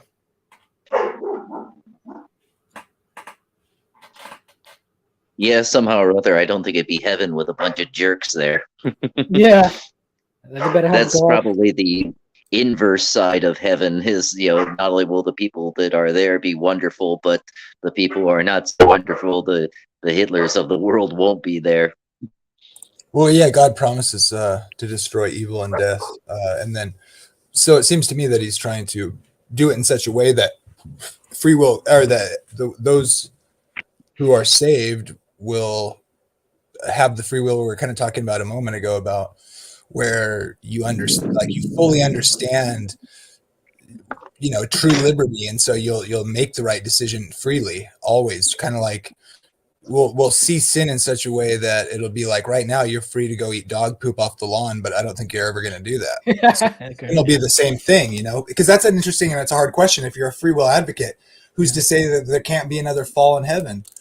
or like if there's free will intact in heaven still and there's no more sin, why couldn't God just create that? Well, I would say he did create that and we were free to choose. So, there's problems with the whole God's omniscience thing and understanding that how that would work. But it seems like the only reason that God would allow evil is because it's necessary to get rid of it, to allow it to run through its course in such a way that we can remain free, so love can exist, and then not have it happen again.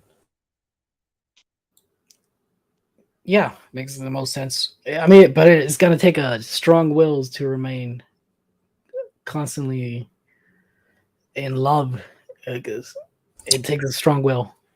Well, I think this is why you see kind of a crescendo in like the final test, the mark of the beast and stuff. Like there's kind of this build up at the very end, like the final test and all that is kind of, it makes sense to think it would get worse before it got better. Yeah. I just don't think it'll be the end. Well, once everybody, the whole apocalypse happens and everybody's in heaven and the bad guys are in hell, that's not the end of the story. It's just the next chapter. Let's begin the next chapter in it. Do you think people go to hell and are tormented forever? Seems like I think some people did get dragged to hell. There's some ghosts there's some ghosts clearly laying about. Well, they're definitely taken to hell and burned and all that. It seems that the Bible says that. But I would, in fact, on my channel too, I have some scholars that I've interviewed about this. And if you read Ezekiel 28 and it's describing Satan, it seems that his final end is actually to not be anymore, and that the wicked are completely annihilated. But that's just my opinion. I think the Bible says that. The angels were designed to be eternal, so I think that's why he made the abyss. Also, of course, I'm not terribly dogmatic about all this stuff because there's not a whole lot of information, but it seems to me like when Jesus said, you have to be born from above, born again from above, you could probably also be born again from below. So maybe it's the people who are attached to an evil spirit, the people who openly embrace Satan or even secretly embrace Satan might be eternal and go, be, born from below, so to speak. Whereas people whose, most cherished belief is, I believe I'll have another beer, maybe they just get eliminated or reduced to nothing. I don't know, like I say, but I'm not dogmatic about it, but that's sort of what I'm thinking. Revelation, let me just share a couple short verses really quick. In Revelation, it does seem to describe eternal conscious torment in a couple verses, but if you actually look at the whole witness of Scripture and consider the kind of literature that Revelation is, that the consistent picture of the wicked is destruction and utter annihilation, in the sense that especially Ezekiel 28, I would just say you should read that. I won't take up the time here, but like you said, seems the spirits, maybe are eternal or whatever. I think if you read Psalm 82, it's really interesting because it seems to be talking about God standing in his in the council of small g gods, let's say, and people, I know that strikes people as wrong or whatever. There's only one God, true God, but it does say, and it's the words Elohim, God standeth, and this is the King James Version, Psalm 82. God stands in the congregation of the Elohim. He judges among the Elohim or gods. How long will you? Anyways, he ends up saying to these other gods, quote unquote, or these other Elohim. People think, oh well, that must be the Trinity, but he says, you shall die like men to the other gods or the Elohim. And so I think he's talking to the angels. And so, but that would suggest that they can die like men. Yeah, I'm polytheist. This totally makes sense to me. Because it's a very hard concept coming from like this mortal world that things don't die. Like you think everything will die, and that includes gods. Yo, corporate bubble. Just to respond to what you're saying about your thoughts about people might hate each other in heaven, or like it might be hard to keep loving each other in the future kingdom of God. That might be coming from what I believe to be maybe a misunderstanding or misinterpretation of the covenants that God has promised for his people. if you look into verses like Jeremiah 31 or even 32, where he says verses 37 to 40, he says, they shall be my people and I will be their God. I will give them one heart and one way, that they may fear me always for their own good and for the good of their children after them. And I will make an everlasting covenant with them, that I will not turn away from them to do them good. So I will put the fear of me in their hearts, so that they will not turn away from me. That sounds like evangelical North Korea. Wait, do you not believe in the Bible, or? No, I'm polytheist. I'm not against Jesus. I'm not, but I don't buy the whole thing, and I don't think gods have our best interest in mind. I don't believe in. I don't think people do things for good reasons. Wait, you think more than one God created the earth, the heavens and the earth? No, I think there's probably one God involved in the creation. Who knows? Who knows? But the very fact that we have different races means that either the Bible's wrong in the Adam and Eve story, or that you have multiple creator gods. It's one of the two. But this Adam and Eve story doesn't follow. Why not? Okay, it's very simple. Why do you think Kent Hovind and Standing for Truth get caught up in this kinds argument? Do you know why they have to do that?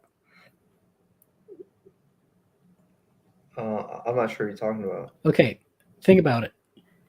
What would be detrimental to the biblical tale if this whole kinds argument was wrong? To Kent's argument? You know the kinds argument, right? No, I don't know what that is. Okay, the kinds argument basically states that while there might not be like a bird to like horse evolution, there is microevolution, which like from like a coyote to like a pug or a German to a terrier, and the most important example and the most important and the one you really need to focus on is from a Irish person to like a Japanese person, and that right there, it's where things get real spicy. So if this idea of kinds is wrong, what else do you understand how detrimental that would be to the biblical tale? Well, I don't think there is evidence that they're different kinds. I mean, all humans are of one kind. We know that even by the evolutionary definitions of, we would still all be human. But this is why atheists keep exploiting this one point of kinds, because you guys are admitting to microevolution. So you guys are saying for sure. But that's like speciation is. I think I hate it when creationists say it's not speciation. I mean, there's no speciation. That I think that is evolution. I just don't think it's common ancestry. But the thing is, that's like variety. That's the thing. I don't think human races are different kinds. They're just different branches of the same family tree. That's the thing. You guys don't have. You guys actually don't have any. You guys don't have any evidence to back that up. You guys. We do. Sure, we have evidence. Even the evolutionists understand that all humans around the world have come from one. No, they're just proposing that because they're liberals. No, it's mitochondrial Eve. It's just it's a genetic fact. No, they're doing it for propaganda, political reasons. No, they can prove that we all have the same. There's a woman in our ancestral history that is the mother of everybody living. It's just based on the mitochondrial. Yeah, but they use that to like the Y chromosome atom. Yeah, but they use that to date it back all the way to the monkeys. Well, sure, but they're evolutionists. What else are they going to do?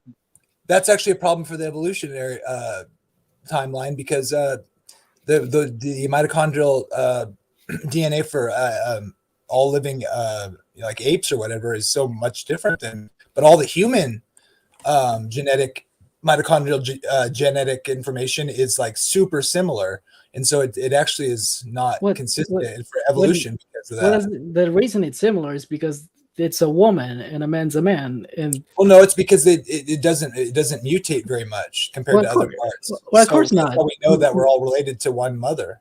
Well, of course, like woman, it was always going to be woman. There's not going to be much change there. Well, they've also traced the Y chromosome, the Adam Y chromosome. So, yeah, there's very little difference. We were just built originally with all the different, what is it they call it? Heterozygosity is the fancy term, but it just means that Adam and Eve's genome was loaded with all kinds of info. Here's the point. You guys don't have evidence for that. There is no white coding for the Caucasian. Okay, if you take a black person and you try to look for the Irish person, why do you want people to be not related? We do know that we're all related in that sense. We're not. We are. Look, the same way we know you're related to your mother is how we know we're all related. Have a common ancestor. Because that's my mother. But are you going to take that to its natural conclusion that we're also coming from apes? Of course not, right?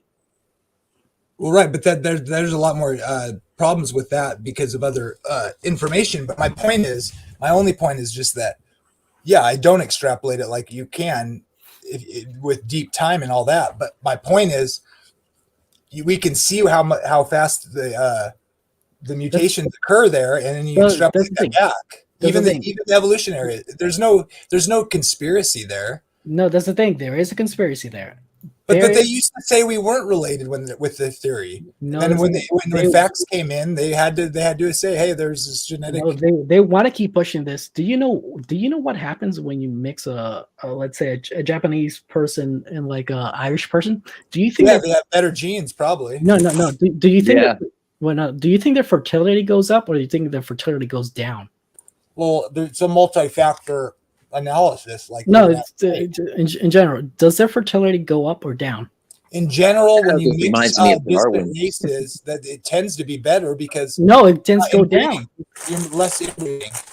No, that's inbreeding. Of course, inbreeding is bad, but that's for a different topic. Maybe there's particular the races or not races, but I would say different. Yes, it comes off as races. Let's not ignore the fact different countries normally seems to me would be a better genetic mix, but there may be some occasions where it's not. It's never not good because it's never good. I need evidence. Okay, the evidence is their fertility goes down. They're less fertile. I've never heard that. Well, that doesn't mean it doesn't happen, but I've never heard that except for Darwin's book. He talks about mulattoes being inferior in every way and infertile, but that's Darwin. He was true. He was right about them being infertile. I don't think he had any idea. He was just being racist. Well, let's not bring that into look, who cares if the racists are going to use this? That's just a fact. Yeah, I mean, like I say, I've never seen anything on it before, but who knows? Maybe I'll look it up and see, what's going on. Here's the thing: you guys lack the evidence. There is no Irish genetics in a black guy. You can't look into the genetics of a black person and find an Irish person. So you lack evidence there. One, you lack fossil evidence. There is no transitional fossils from like a German Shepherd to a pug. So you're missing another source of evidence, and what was the third missing of evidence, going from you can see similar genetics to people that are Irish to African. No, it's what do you mean? Like it seems like you seem really biased to want to make a separation. Like it's a fact. What is a fact? That there is no that we're the same, only different. Sure, yeah, that's true. No, okay. Here's the thing about evolution. When not only does one organism in that population has to have the same mutation, multiple organisms have to have that mutation at the same time in order for it to be promoted and then become the new standard. Are you saying that all Irish people have a lineage that goes back to? No, they had to be created specifically. They had that's to be. crazy, man. Come on, we know we can trace through through. You can't, because there is no Irish genetics in a black person. That's the same way there is no pug genetics in a German Shepherd. What is Irish genetics? What does that even mean? There is like, do you know the difference? Do you know the genetic, the percentage of genetic difference between races? It's about 1%. Do you know that is? I don't think it's that high. Even I don't think it's that high. It's that high apparently. That is a lot in genetic terms. That is millions of nucleotide bases. Dude, we can trace the races like in history, like in no, you can't to each other. Even in history, they're separated. Genealogically, we can trace the most of these back to a common, that's the thing. You ancestor. can't. And if this can't, why do you say that? Like, what's the evidence of that? Like, because first of all, you don't again running through the lack of evidence again. One, you don't have fossils. Two, there is no genetic. Fossils of what? Yeah, and fossils are useless anyways. All they show is something died, as Kent likes to say. Yes, like but Y chromosomal Eve is evident. Fossils still hold genetics. You can still use fossils. Plus, the African the race of African fossils, you can tell the difference between Caucasian fossils. And do you reject that we can do a test that tells me your mother's related to you? Yeah, but that's my mother. You can't tell me I'm related to like a Scottish person. Okay, so where do you draw the line? Okay, do you think 23andMe is gonna say I'm Irish? I do not have any Irish relatives or African relatives. Right, but look, the same principles apply. Now, I'm not saying you can trace that all the way back and like that's the thing. To link species together that are totally different.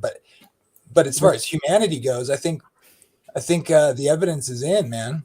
The thing, you guys lack the evidence. Why do you think atheists keep attacking these kinds of argument you guys make? Why do you think because they confuse the idea that like because a lot of creationists argue badly, and also no, they know it's the weak point. It is. Wait. So are you saying like, early on before we understood as much as we do, people kind of thought all animals. I mean, they didn't really imagine speciation, so they thought all animals in their present form were created in the Garden of Eden, which is a dumb idea. It's unsustainable. It's not true, and so they adjusted to that understanding that there's speciation, there's variety that comes out. No, it's a partitioning of the genes. That's what we call microevolution, but I hate the term. It's just, if a fish happens to be in fresh water, like a stickleback, can go back and forth. Eventually, if it stays in salt water long enough, it'll lose the freshwater genes. Yeah, here's where atheists are being very deceptive and very weaselly. First of all, species is not a scientific term. It's just a tool to categorize animals. And when they talk about so when they're talking about speciation, they'll literally take like a lizard losing one change in their for example, albinoism is literally a single point mutation, one letter change. So let's say that's a new species. Like, are you fucking kidding? Yeah. Yeah, there was a Stevens kangaroo rat, and its foot is 1/8 of an inch longer than normal kangaroo rats, and that's a new species. It's like, oh, please. Yeah, they're literally referencing single point mutation or like a dog's ears because both of their parents had big dog ears. They're like, no, that's not that kind of speciation. You're being very deceptive. We're talking about a Chihuahua going to a husky. That's real speciation. They want to do a back and forth switch. So Bubble, I'm trying to understand your perspective here. So if the biblical account of the origins of creation for everything, including humankind through Adam and Eve being the first man and woman, and then the rest of the world's population coming through Noah and his 3 sons, Shem, Ham, and Japheth. What are you proposing as an alternative? That's why I'm a polytheist. So what's your proposal? I think they were all created individually. These races had to be created individually. They had to be. Okay, so the different. Okay.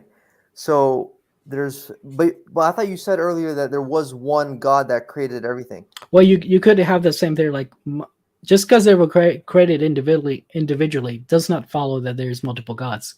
But I am taking the position there's multiple gods because they were created individually.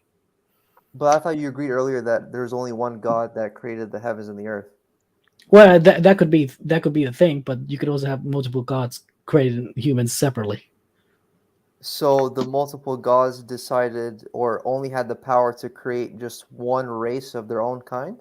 Well, this thing, I don't know whether the gods were involved. All gods were involved in creating the universe, or just one god. I don't know that. But no, just speaking about like humans now. If you're a polytheist, there's different gods, and then they have the power to create people out of, like out of the dust of the earth, or like spirit or something like that. Just out of thin air, unlike any other creation can do now, and then that's part of the reason what makes them a god. You're saying with all their creative power, they decide to create a different race of people, but have them look just like every other kind of human. I mean, how else are you gonna make like a human with a dog face? Of course not. So the gods that created different people, like because they had to look similar. Yes. Why do they have to? Are the gods like in working together? They don't have their own mind of their own creation? Well, the thing, we're made in the image of God. So they're copying each other's homework. Which race is the true gods? Yeah, I don't know. So I'm just jumping to the conclusion here. That's all. Yeah. So the God that created the heavens and the earth, did he make people too, or he just made trees and animals? I'm gonna guess it's my race. That's all I got to say. Yeah, possibly. That's not what my theory does. It just polytheism. It just says there's multiple gods. I really don't make any claims about how they did it. That's fine, but there's only one Most High, and yeah, there's a hierarchy. Sure, I believe. Because I mean, I get you can get that from the Bible, like the verse I read, but it's definitely not saying there's only one creator God, but the word Elohim is kind of ambiguous to being. What is the thing? Divine beings, but it's not that there's like just this hierarchy. I mean, it's God and then what He created. That's what the Bible teaches. Yeah, here's something Darth Dawkins doesn't get. Like, ultimate doesn't necessarily mean the creator, because I can make a pencil, and you can by proxy say that God made that pencil because I am the creator. I am the creation of that creator, and then by proxy He made that pencil. But ultimate does not mean like the creator in the sense of like He made humans. You can have a God, and then you have some sort of multiple gods come out of him, and then one of those gods makes humans. So God made That's gods Gnostic. to create other people. Yeah. That's like the pleroma. That's like, and that's like an early Christian heresy, I would argue, and ideas from Babylon. But the Bible is clear that there's one God who created all things, but you can translate words like Elohim, which seems to just mean divine being, which can be ambiguous or it can be specific. In meaning just divine being. So God, the creator, the most high, that is the one that created everything, can be called Elohim because that's just the divine being. And there's evidence that at some point He assigned lesser divine beings over the nations. And then the idea is that He sends Christ to bring back the nations to His ways, like through Israel and then through Christ and then through the church. But they're still just likely to be sons of God, sort of thing, like small s. Because all those ideas exist in the Bible, but it's clear that there's one God who sends His Son. Well, another main reason is like this whole Noah. Christians seem to get that wrong. He wasn't told to get all the animals. He was told to get 11 of the clean animals. aka farm animals, so he could eat while on the ark. He wasn't told to save all like the dinosaurs. And well, wait. He doesn't get told he can eat them until after the flood, after they land, I believe. yeah, but he was never told to, like, bring on dinosaurs and all that. Well, yeah, the word didn't even exist, but it does say all land beasts created by God. No, he was told 11 of the clean animals. I thought it was 7. Yes, 7. But if you did times 2. But that could have been set. That could be. You could look at that also as like a setup, just to set up as a for like because he does sacrifice after they land or whatever to God or whatever. So it could be that. And by the way, that's also interesting too because it suggests that there was laws before Sinai, like clean animals. Let's say, like what's written in the law of Moses. Yeah, the farm animals. One of the hints that there was some kind of law that he had with his people, but before Sinai, which is probably like logically makes sense, but. Yeah, so you Christians get this wrong. That's not the story. He wasn't told to bring all the animals. And I don't know why you guys keep defending that. But they came to him. They were brought to him. It seems to me. Well, the thing, like, look, we know information gets corrupted. Like DNA code gets corrupted, computer code, writings gets corrupted. Like, why wouldn't this be corrupted as well? What, the text? Yeah. Well, we have old manuscripts. I mean, where's the, I mean, you gotta have evidence for that. I mean, you can't just say, well, it's got to be corrupt, so it probably means this rather than what we have. I mean, what scholarship is for. Yeah, I should get you guys that source. Like, it's 7 of the clean animals. It's not all the animals.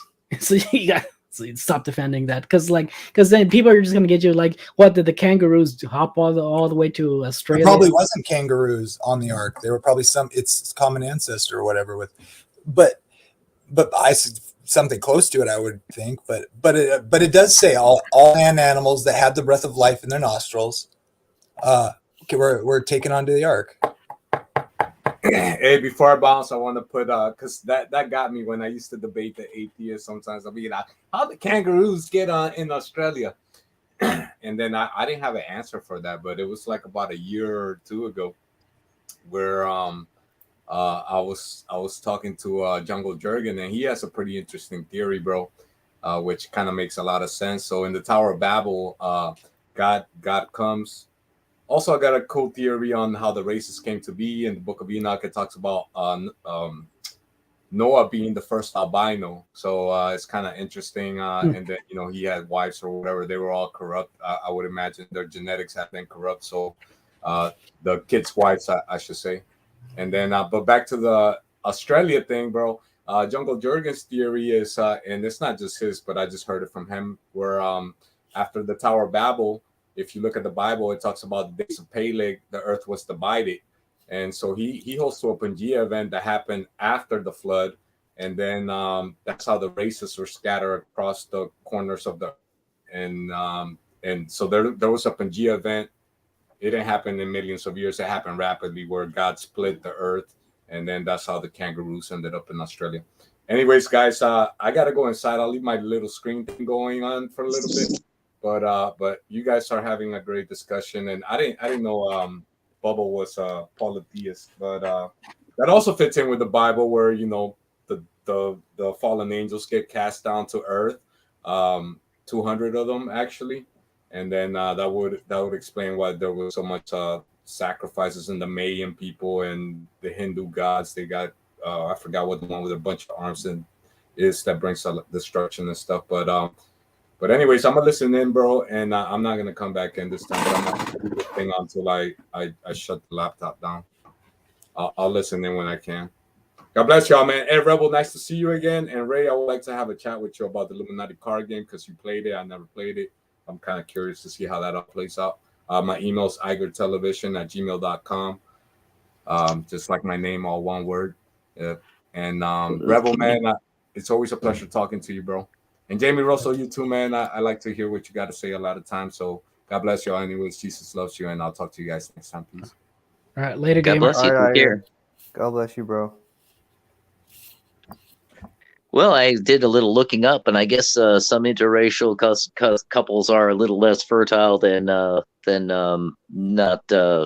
than people from, well, I'd like to say I don't believe in race, but people who are more closely Oh yeah. related look similar. But I couldn't find the stuff. Well, I found stuff on DNA differences, but it was a lot more complicated, so I didn't have a chance to look at Oh it. yeah. So That- chalk one up for Darwin. that But it wasn't huge, but it still was there. Yeah, because that fact alone would necessitate for like evolution to be racist. Since like blacks were first, then that would mean that whites are therefore more evolved because they're further down the evolution chain. Yeah, that's what Darwin said. Yeah, Well, that's I was the plowing through. Sorry, go ahead. No. Yeah, the reason you have this infertility is because of it's called genetic entanglement. You see this also happen with like dogs. Huh, interesting. Yeah, there's a lot about genetics. Me especially, but in general, the human race just doesn't know. It's very interesting stuff. Yeah, plowing through Darwin's books was difficult, but every once in a while you'd run into a gem, like in was it The Ascent of Man, where he talks about, because he was a big time racist, and he was talking about how white people were going to, within a short period of time, meaning hundreds of years, actually go and wipe out all the other races and even some of the apes, down to, I think he said, the orangutans or maybe baboons. I can't remember. But I mean that was the whole thing of the time. This is like still during the time when like gods were accepted, and so like your race was attached to your god, and so like me killing your race was my god killing your god, even within like local like areas, like for like the Mayans and Aztecs, same thing, same rule applied. Well, to be honest with you, I that sounded semi-familiar that I've heard that. I'm fine with the idea that different people groups have lower fertility rates when they mix or whatever, but I would think that that's just incidental from, I mean, a better model would say there's genetic degradation going on. It's genetic entanglement. Like yeah, in some cases, I think that mixed race kids are often better off too. I mean, it just depends on.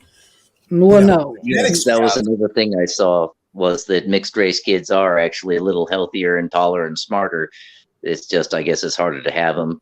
No, mixed race is better than incest race. I mean, incest. Sure, yeah, that based on that kind of thinking. Yeah, but principle. Some probably are going to be bad because they have particular, what I don't know the right terminology, but the similar markers or whatever in their DNA that wouldn't mix well with other groups that have particular markers. There may be a higher rate of certain genetic issues or whatever. That's possible. That's going to be probably incidental. Yeah, it's probably more that partitioning of the gene pool, the people who live, say, in, China, I guess the fold in their eyes that make them give those almond eyes actually help to prevent against or protect their eyes against the cold.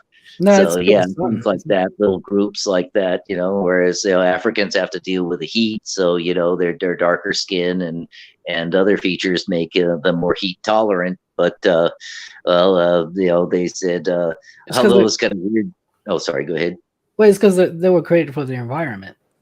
Same thing with dogs. Yeah, that's the thing. There are particular things that they, that make them unique from other groups may not mix well with other unique features of other groups because of what those features help with in the region or whatever, however you want to look at it. But it's like, all I know is half Asian, half African women are some of the most gorgeous creatures I've ever seen. So well, you can think they're pretty all you want, but it's not. It's genetically speaking, it's not good.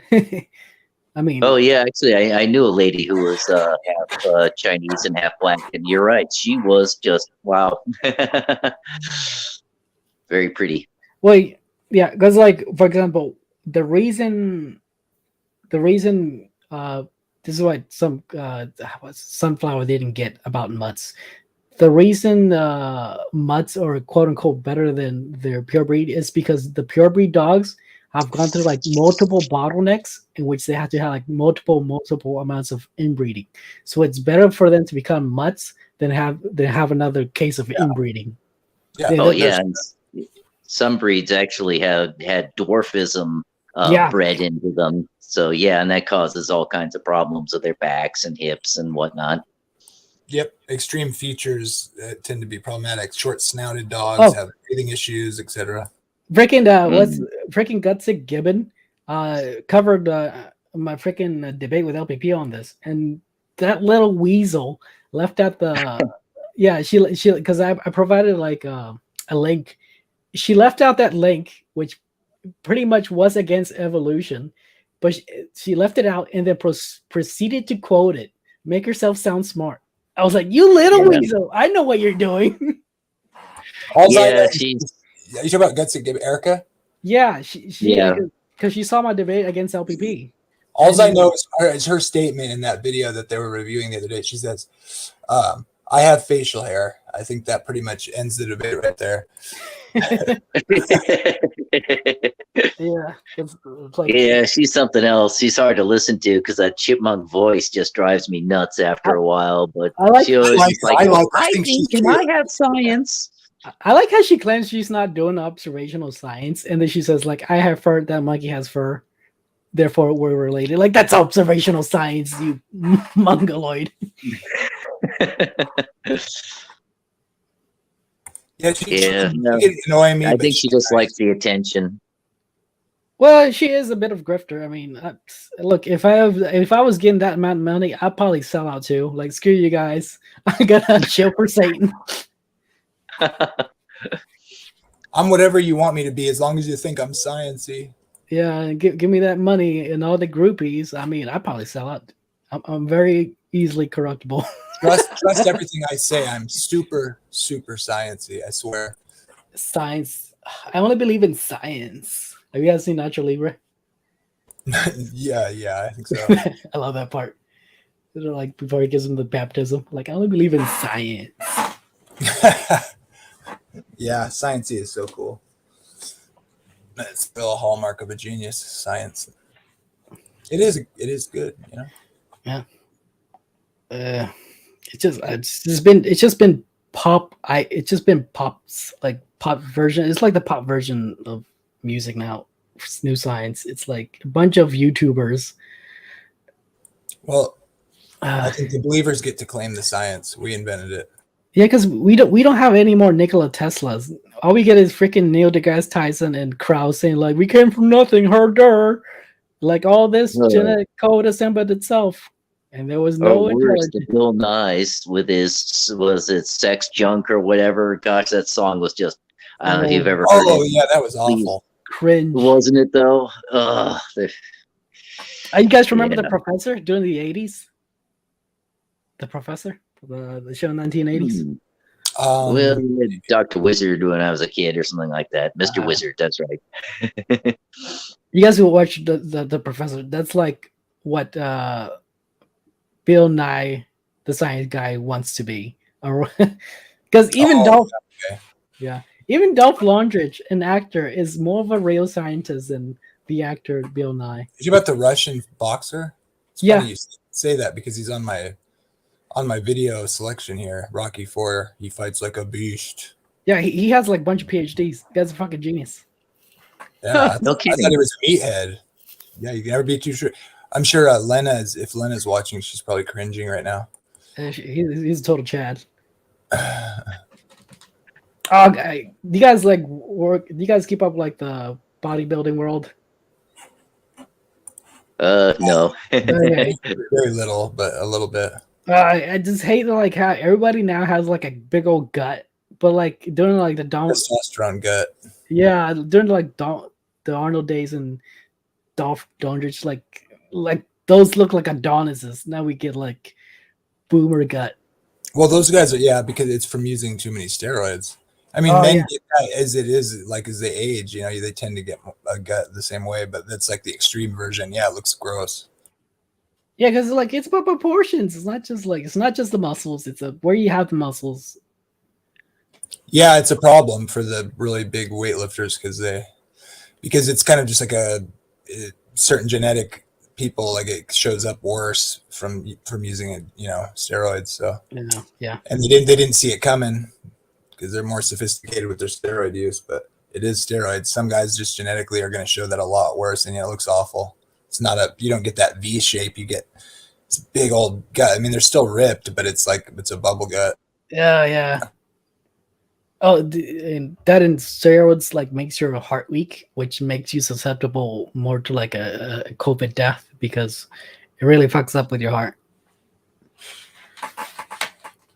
Yep, they're better at managing the different types of steroids, but yeah, there's just all sorts of consequences of it. It's not healthy, probably.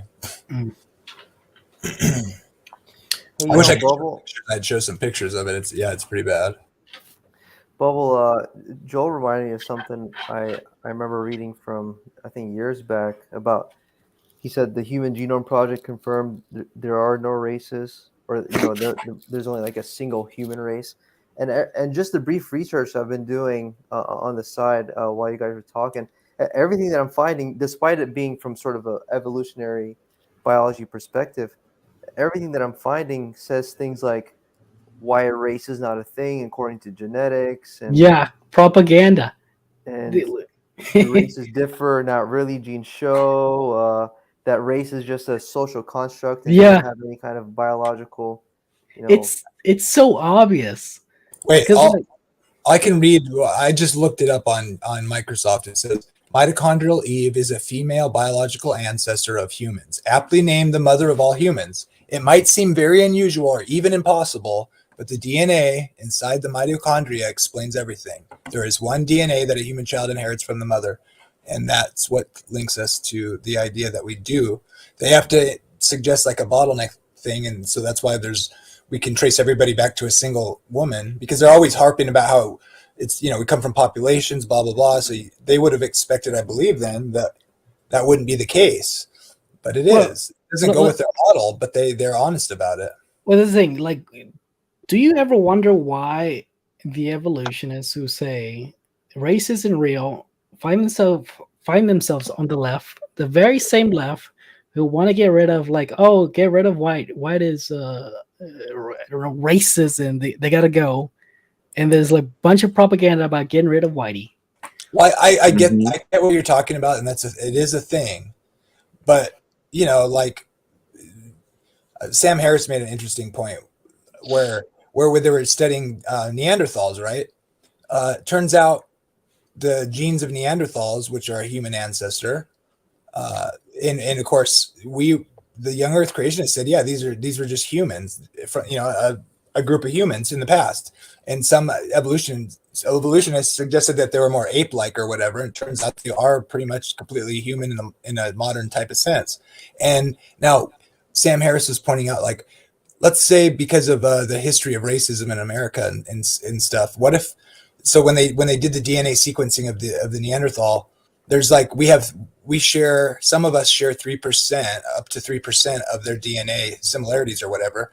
And it turns out that that's Caucasians that happen to share that. Now, if it had been the case that this people group in the past had been, because of the history of racism, let's say that it only showed up in the African population, that they were 3% related to Africans but not whites, that probably wouldn't have been a front page news thing. That's probably true. Like, people wouldn't have said anything about it. There's a bias there because of the history of racism, and maybe there should be to some degree, but people should always be honest.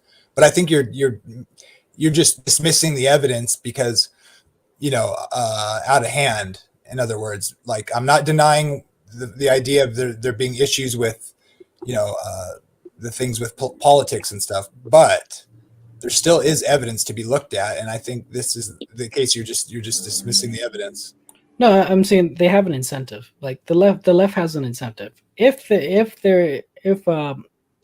races were made individually, getting other nations to come in and then pretty much through population, through demographics and interbreeding, and you can basically remove the whites from the world that way.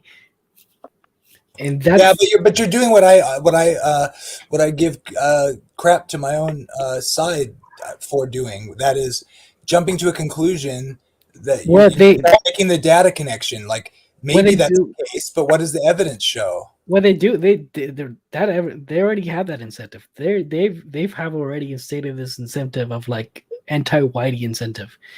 What they just gotta look. So now you just have to look at what method are they using to get quote unquote get rid of whitey, and through demographics, new population coming in, and basically outbreeding them and interbreeding them would be one way.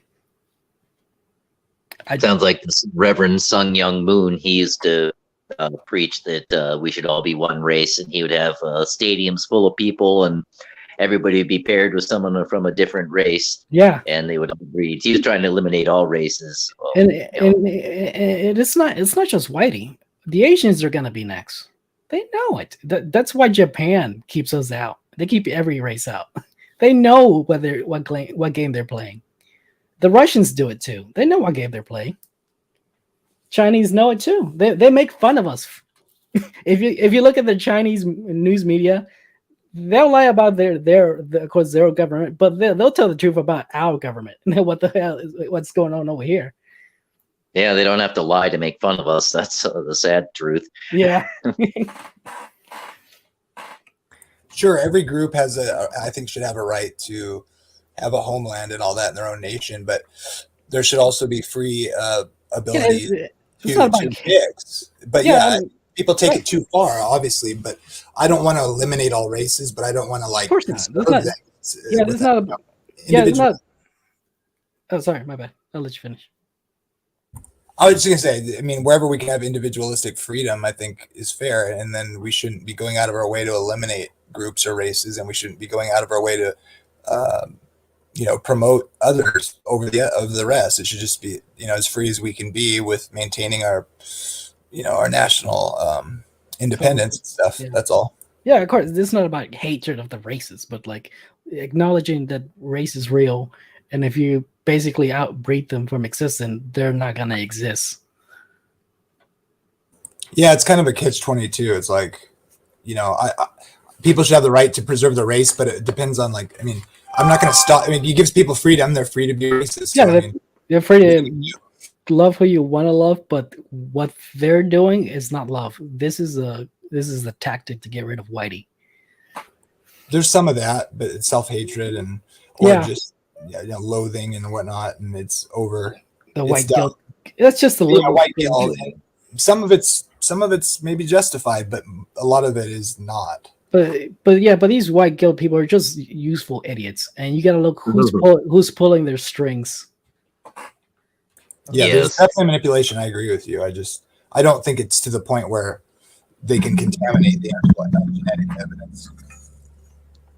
Yeah, genocide's a lot harder to pull off than you think, but yeah, it's white men, I should say, have been on the hot seat for a long time, and now I guess when white women are starting, it's like, wait a minute, white people come from white women, so now they're getting put on the hot seat. Yeah, I mean, if your wife gives birth to like a black child and you're a white couple, you're not gonna say, oh, wow, my baby evolved. No, you're gonna say, I need to get a DNA test. Or pretend and everything's fine, like in Me, Myself, and Irene. You kind of feel sorry for the guy, and you kind of admire him at the same time. Oh, we got out. So, Bubble, are you a so-called whitey? No, I just have a white anime character because from that anime, it's So you're not a Caucasian man? No, I look Indian. You look. Are you Indian? Hey, let me show you. Hey, let me show you my face. There. So yeah. Oh, okay. What's your ethnicity? Where are you from? I'm from Mexico. You're Mexican? Yeah. So you I'm in California. I'm in California. Everybody's like Mexican here. Oh, okay. You're from California? Oh, we should kick this guy. He's from California. I should kick myself too. I'll join you. So North or south? What do you think is the incentive or motivation to get rid of the quote whitey? Well, they know. Well, you gotta look. This is coming from people who know evolution is false, and they know that interbreeding gives you lower. What's the word? you get lower fertility. So, and it's mainly about demographics. And if you can control the demographics, you can get voters that way, and you can get There's so many factors. Like it's that. Yeah. It's some people are motivated by the.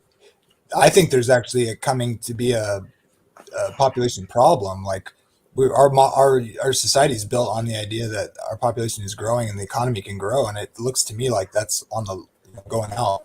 So some people are like Germany are bringing people in because they need people, and within that group there's people, different people motivated by slightly different things, and the rhetoric is the kill whitey thing or whatever. Yeah. What all at the same while at the same time like demoralizing their own population. Like, hey, you should feel bad for what you did. Like that wasn't even you. Germany or white America, that sort of thing. And I think it's misplaced in a lot of cases, but some of it's understandable, I guess. But you guys are familiar with eugenics, right? Yes, but this is not for eugenics might try to hijack. Well, this is the thing. We know the human genome is going to deteriorate. So at one point or another, you're going to have to set genetics, eugenics, whether you like it or not. If you don't find probably. Yeah. So that's why I make the joke. The hens mating. You know the hens mating tail book. Oh, what's that? It had a Netflix adaptation. The Handmaiden's Tale about like the women becoming infertile. And so they have to have like this patriarchy and force women to like procreate. Oh, I see. Yeah. If it gets that bad before the world ends, that could. I mean, as it gets worse, they're only going to be more desperate to do whatever they have to. I mean, if you keep going down that road, that's a total possibility. I mean, I think what people will do to survive gets pretty down and dirty. Yeah. If it comes to that, which it seems like it might. Yeah, I mean, the thing is, you have to be tracking multiple factors, and then like multiple events happen at the same time. You get like tracking multiple events and seeing like how they're connected, and then realizing there is a guiding intellect behind them all. Yeah, probably. That's a biblical worldview. Principalities and powers behind people in high places. That's what the Bible teaches. Yeah, I mean, it's no coincidence. What's his freaking Jerry Epstein? Yeah, Jeffrey Epstein. Yeah, it's not coincidence. Yeah, it's not coincidence. He got killed, and they're still in power. They're still working. So, Bubble, if there was a agenda to get rid of the quote white man, how do you explain the, like, I'm no expert on it, but at least from what I've seen, seems like the vast majority of the history of eugenics looks like it was started by white men, and they were involved in, like racially and ethically motivated practices to get rid of anyone besides their own race. It was like a white supremacy thing. Yeah, this comes from shifting power. The whites definitely did do it at one time. I mean, at one point it was exactly. It's in one sense they're like, it's like they think they're actually doing the right thing. Like it comes from a good motivation. Because you can see trends within groups.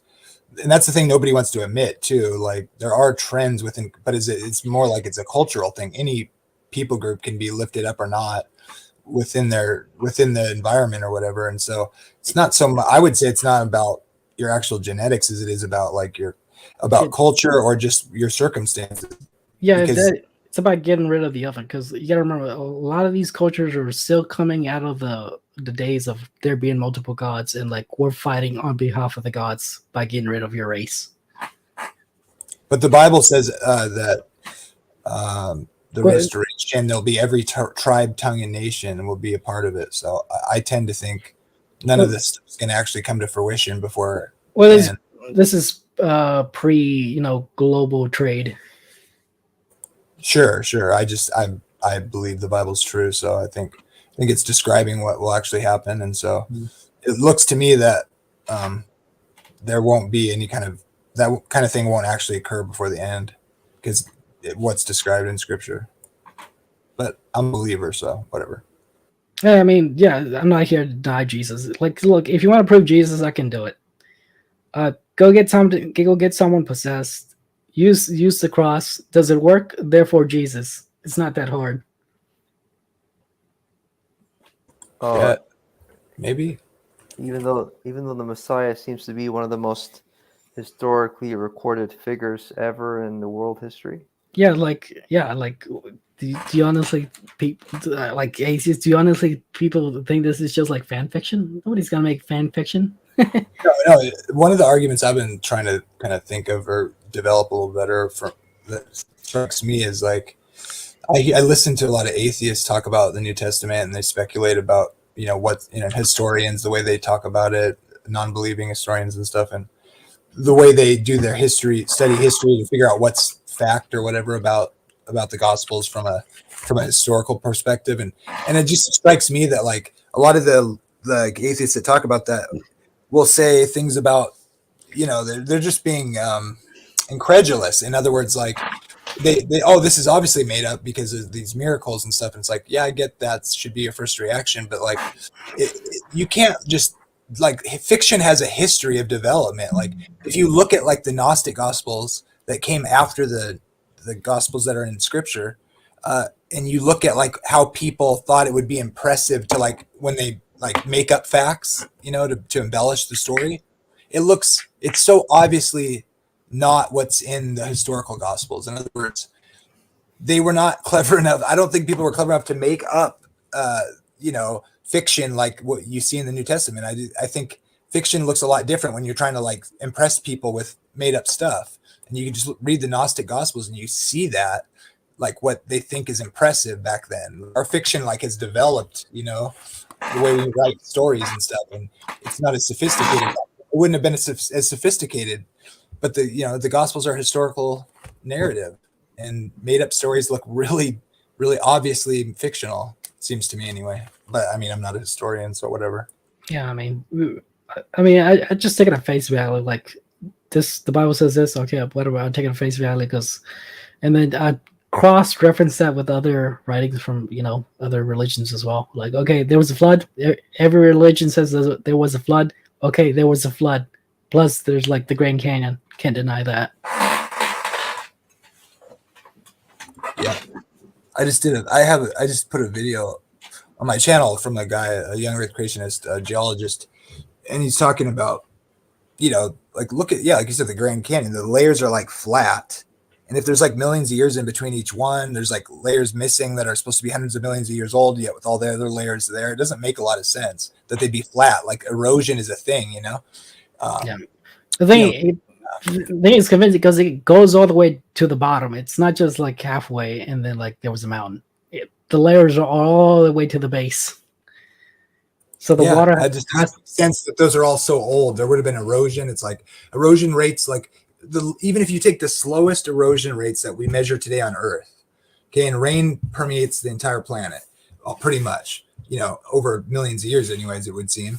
And you take the slowest rates of erosion, like 1 millimeter every 1,000 years, and like I just don't see how there would be a geological column of 100 million years old, especially when parts of it are up on the tops of mountains, which are eroding as they rise up.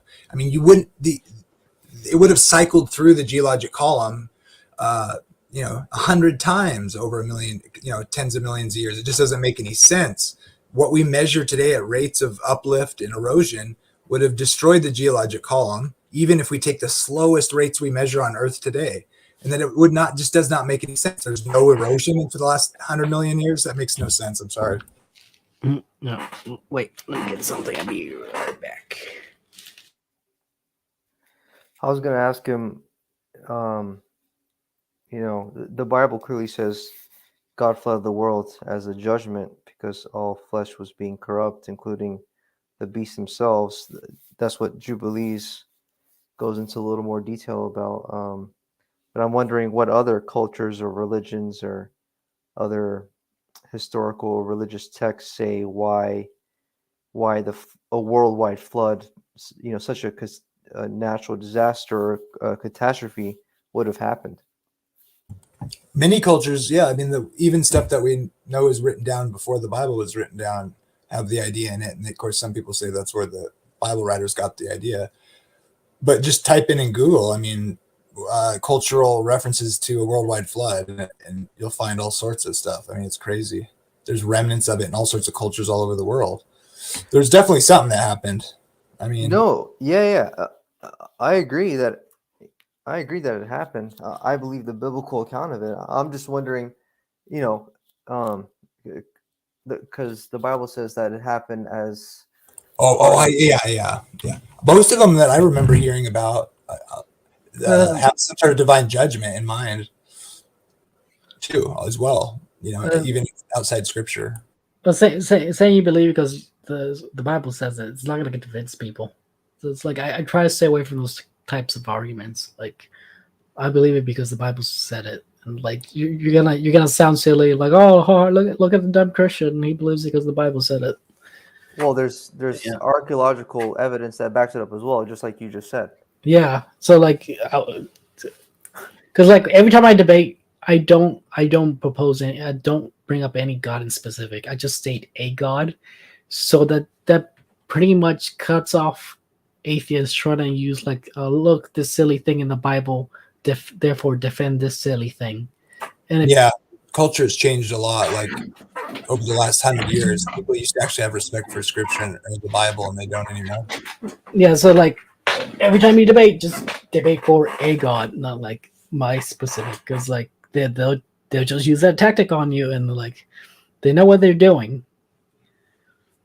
I mean, I'm always gonna profess my God, who I believe to be the one true God, like Jamie said. I don't really debate people that much, and I could care less what they believe or for me to convince them.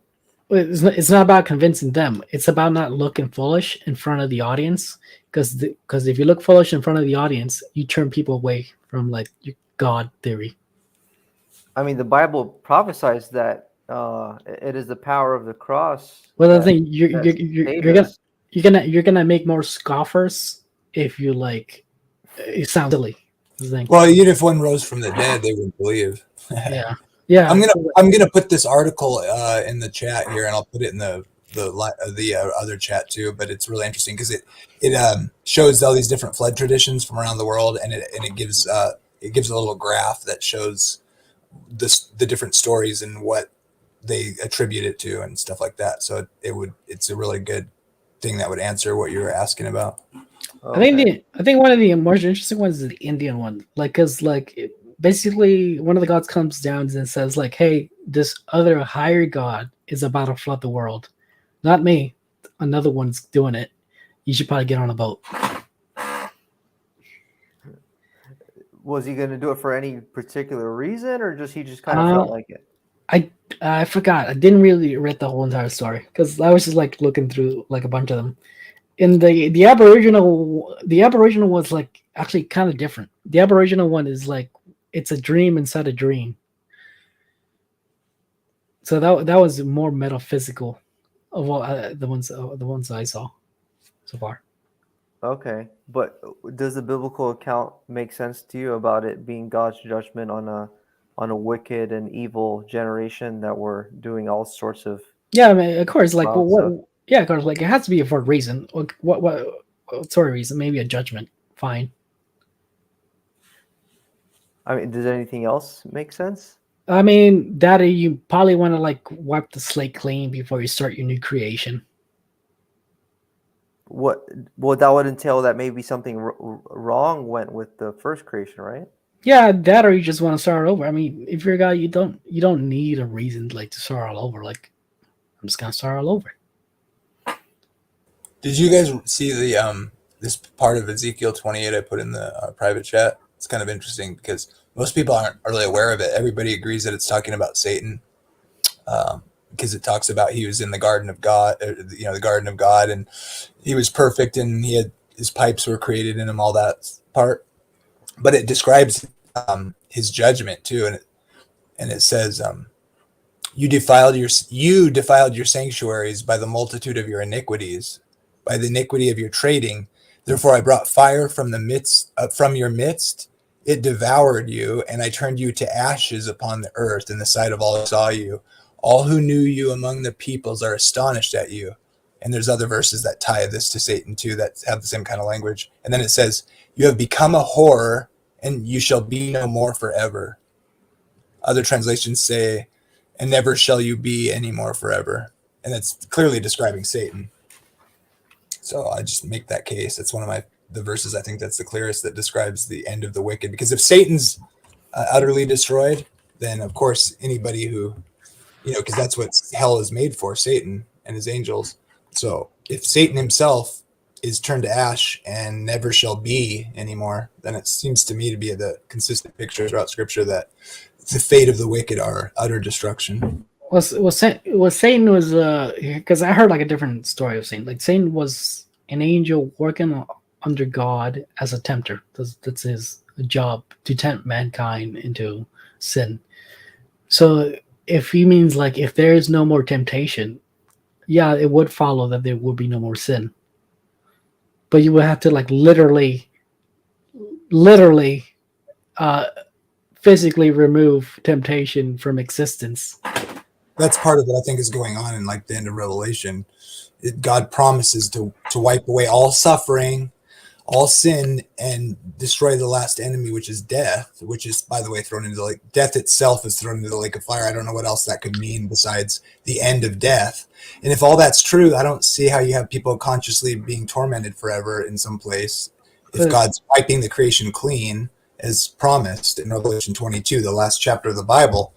And if you look through the whole Bible at all the passages regarding the fate of the wicked, it's like they'll melt away like slugs. They'll be like grass that withers away. There'll be ashes under your feet. They'll be left neither root nor branch. It says there'll be ashes under the soles of your feet. You'll look for him and for his place, and you will not find it. The fires will not leave a coal to warm at. So the fires do go out. They're just not quenched. They're not put out. They do their job. And what is fire's job? It's to devour, to consume, to make perish. That's what the worm that doesn't die and the fires that won't be quenched. Those are parallel ideas that are saying the fire will burn until there's no firemen in hell to put out the fire. They'll do what they're meant to do. The worm not dying just means they're going to do what they do, that is eat the bodies of the dead wicked until they're gone. It's not about the worms that are immortal. It's about worms that will not die until they do their job, just like the fire unquenchable will do its job without being put out. Because we see that language applied to other things that are not continuing to this day. So I know those verses in Revelation sound like eternal conscious torment, but I think you got to consider the type of literature that is and the consistent picture throughout Scripture. I'm just really passionate about this subject because I think the idea that God tortures people forever is problematic for obvious reasons.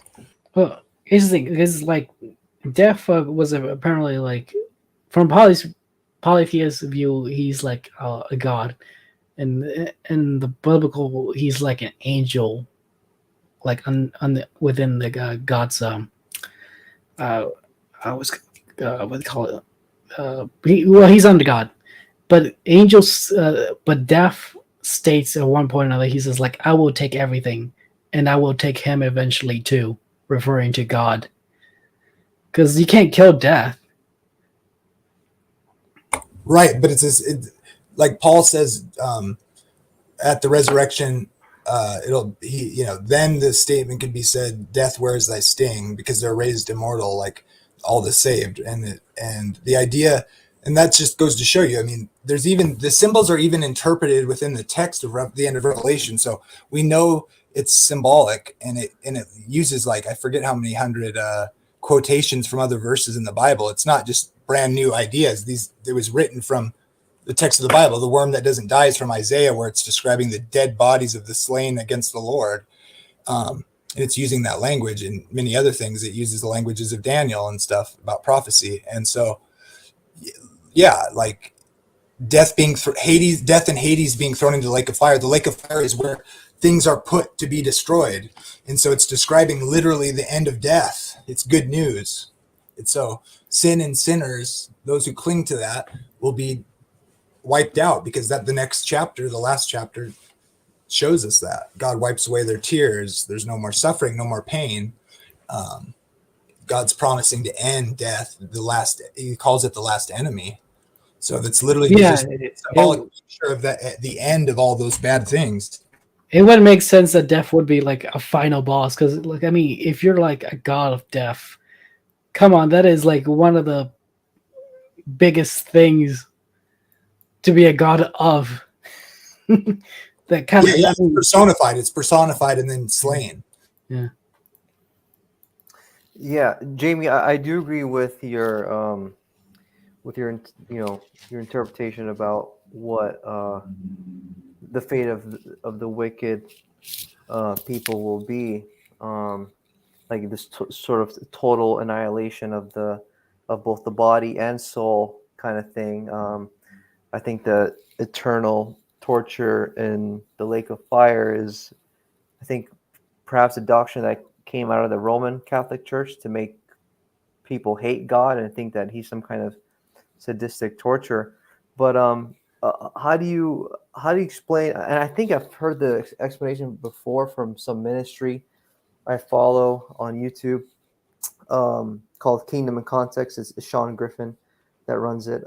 But how do you explain to people that ask you about the verse Revelation 20:10 that says, "The devil that deceived them was cast into the lake of fire and brimstone, where the beast and the false prophet are, and shall be tormented day and night forever and ever"?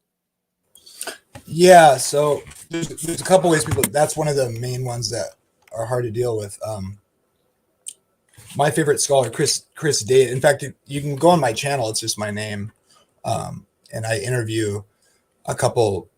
Chris Day, who's probably like the leading expert on the subject. His ministry is Rethinking Hell, and he does live streams Mondays, every other Monday, that are really good, and you can interact or whatever. And so check that out, or check out my channel with my interview. It's called The Nature of Hell. You just search my name, and I interview him and Rebecca from Bread of Life, who takes a similar position as me, and CJ from the synagogue. And it's a really good, just really packed with answering people's questions in these kind of verses. And so he would say that the picture there is torment forever and ever. Like it's just painting a really hyperbolic picture of Satan being bad or whatever sort of thing. I'm not doing it justice here, but you can check it out. He describes it in my interview. But the way I always understood it was just, I haven't taken that view, but I'm considering it as being a good way to look at it or whatever. I think the way you said it, I think you might have, were you reading it? It seemed like you kind of, I don't know. Does it say, let's see, let me look it up. Revelation 20:10, you said it is? Yeah. And the devil that deceived them was cast into the lake of fire and brimstone, where the beast and the false prophet are, and shall be tormented day and night forever and ever. Yeah, like, so sometimes some people would say the day and night is like this aeon sort of thing, right? So, but forever and ever, I tend to want to take as intending to mean ongoing days forever, let's say. And so that's why I think maybe this way Chris describes it is a better way to look at it, that it really is like painting that picture. But that would be in direct conflict with Ezekiel 28, which is fairly clear, not apocalyptic literature. So I think or another way you could look at it too is like, well, if Christ is the rest or whatever, they have no rest day or night, like those who worship the beast. I guess that's the other verse, huh? This is day and night forever and ever. Yeah. You can look at it as that. I mean, that's all I can really say about it. The aeon or whatever. You could say like this age. So they're tormented this age or whatever. But then it seems to be describing the very last bit, doesn't it? Because it's where the beast and the false prophet already are. So I don't know. That's the hardest verse probably to make sense of. But I would just point to the consistent picture through Scripture that's just seeming to want to say destruction, utter destruction. So. Right. Which verse exactly in Ezekiel 28 says Ezekiel 28, it's, you really want to read like basically the whole chapter, but it ends with what I read. But it clearly is describing Satan. Oh no, I know that it is. Is it like verse 16 where it says, "I will destroy thee, O covering cherub"? Or well, yeah, that's where it really gets to get good. Yeah, but it ends at verse 19, I think, where it says, "All who knew among the people are astonished." He says, "I'll bring a fire from your midst. It devoured you." So God's kind of like it's in the past tense, future though, clearly. And I will bring thee to ashes upon the earth, right? Yeah, ashes and fire. Fire. The point of like people make it like this thing where it's like fire is, I think, is used. There's two ways it's used in Scripture. It seems to me there's like a sense where it's a refining, and universalists like to try to make this refining, but I don't think that's at all what's going on, because there's refining and then there's destruction. God, Sodom and Gomorrah, the gates of Jerusalem are said to be burned with eternal fire. I could point to that, and they're not still burning today. And so, what do we do with that? And it's kind of the same picture in this verse of Revelation. It's like, the day and night thing. What's going on? What is that intending to say? Chris says we should take it just as it is. It's being hyperbolic, and it's apocalyptic literature, and it's just making it really strong language to describe how bad it is to be part of that. The fate of that group or whatever. And it does specifically point out the beast and the false prophet. It doesn't say that necessarily everyone who gets sent to the lake of fire will go through that. All right, gamers, it's getting late. I'm gonna hop out. You saw it, bro. All right, later. Yeah, but the other one too is people always bring up is the smoke of their torment ascendeth forever and ever. Mm-hmm. Okay. What do you think that means? What's your understanding of that one? Well, yeah, I mean, the smoke, just because the smoke ascends forever doesn't mean that they are consciously burning forever in that smoke. In fact, smoke kind of tells me that the fire has done its job and is kind of done with it. Yeah, it seems like it's describing the destruction of those tormented, like a mercy, almost like the smoke of their torment. So that is like the end, the evidence that of the destruction of the torment they had because they didn't have rest in Christ. You could even say they had no rest day or night because they weren't in Christ. And so it's literally describing that you can see that the saints will see forever the fact that that was done, put out. I think of it like a city on the horizon. You see the smoke rising of it like a city that's been burned, razed to the ground. And so you see the smoke going up, which is signifying, hey, that's destroyed. That city over there is destroyed. And you see the smoke billowing up to the horizon, from the horizon. And you go, oh, that was destroyed. That was ended. So it's literally painting the picture of the end of these people that are in torment because they didn't have Christ. That's kind of how I understand it. No, yeah, that makes sense. And in fact, that reminds me of what do you think happens actually to people who die right now before the day of the Lord, and people get resurrected either into eternal life with their new glorified bodies, or resurrected, into the lake of fire, or even for that great white throne judgment. Because I think it's either in the book of Enoch or maybe even Second Esdras that talks about people go to Sheol or hell, but it's divided into two different parts. It's either they go into paradise, also known as Abraham's bosom, or they go into torment. And the way those books describe it, it seems like they're actually conscious until the day that Christ comes back to resurrect them. Yeah.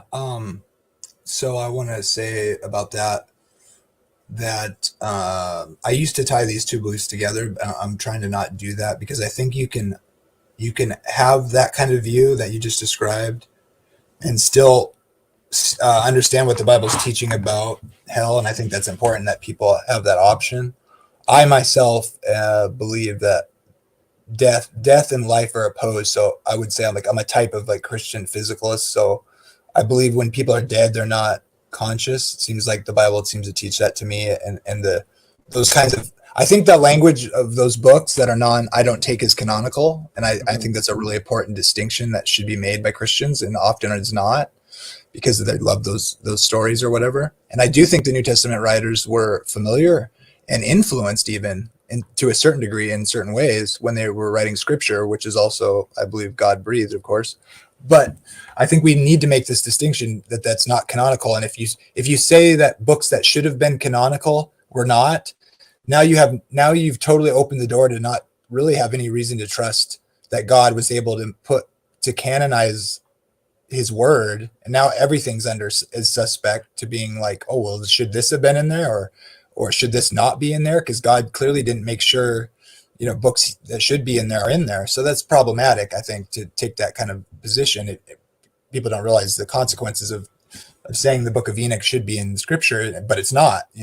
But so my view is just that, that the dead people are not living in the language, though, that is more like highlighted in those books, and maybe even inspired from biblical language, books that we have in the canon. But I think what's going on there is more like describing the final, when it talks about like what seems to be conscious beings in the place, like you're describing Abraham's bosom, etc. I think that's more like describing their fate on the last day, like what they have, what's in store for them. So that kind of language, like I'm trying to think of an example. In other words, I think it's just saying, it's using poetic language. Like I also think when it says Jesus like went down and preached to the souls in prison or whatever, it's not saying he literally like went down inside the earth as like a spirit person that like did a sermon behind a pulpit to him to brag about what he did. I think it's literally just saying like through his death, his ministry life, and then through his death and being raised from the dead, that's preaching to the enemies of God, like the spirits in prison, the angels that sinned. It's showing them that God's, the victory has been given through Christ. And so it's just using kind of poetic language in that sense, kind of like, things like that. So I'll shut up now. So yeah, I think dead people are alive, in other words. Dead people aren't alive. Yeah, because when some verse in maybe maybe Ecclesiastes or something, it says like the dead know nothing or something. Ecclesiastes 9, yeah, and even Ecclesiastes 3 and I think 12, and my favorites like Job 14 seems to be pretty clear on that. And people will say, well, those books aren't truth or whatever, and that's problematic. Maybe in Job some of the things the friends say aren't true, but I think Ecclesiastes isn't true. I think that's going a little too far. Like maybe he's talking a certain way, but I don't know. That's problematic in my mind. But there's other things too. Psalm 146, Job 19, all through Job really. Ecclesiastes 3 and 9. I mean, like if you ask the Bible, so what is the state of the dead? And then I ask that to Scripture. It seems like verses like Ecclesiastes 9 suggest the living know that they shall die, but the dead don't, know nothing. Or Psalm 146, while you're on the earth, do everything you can with all your might, because where you're going, there is no knowledge, no more praising God. No, the dead did not praise the Lord. See, that seems problematic because I thought the spirit goes to God. And then the other thing too is like God, when this is the main part for me, when people will say the lie in the garden was you shall be as gods, but that's wrong because he says you'll be like God, knowing good from evil. And then they eat the fruit, and God himself literally says, now man has become like one of us, knowing good and evil. So that was actually true. In that sense of being like God, knowing good from evil, that wasn't a lie. The lie was that you shall not die. And then God says, now after that, he says, he's like one of us. Now I'll take away the tree of life, lest he reach out his hand and take from it and live forever. So what sense does it make that God takes away the thing that maintains their ongoing living?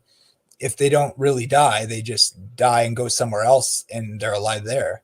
And so it just seems to me like it's saying, to not be alive is to be like before you were existed. He didn't want them to continue to live forever. That is, he ate the fruit and death came into the world. We all understand that to be death, regular death that we experience today.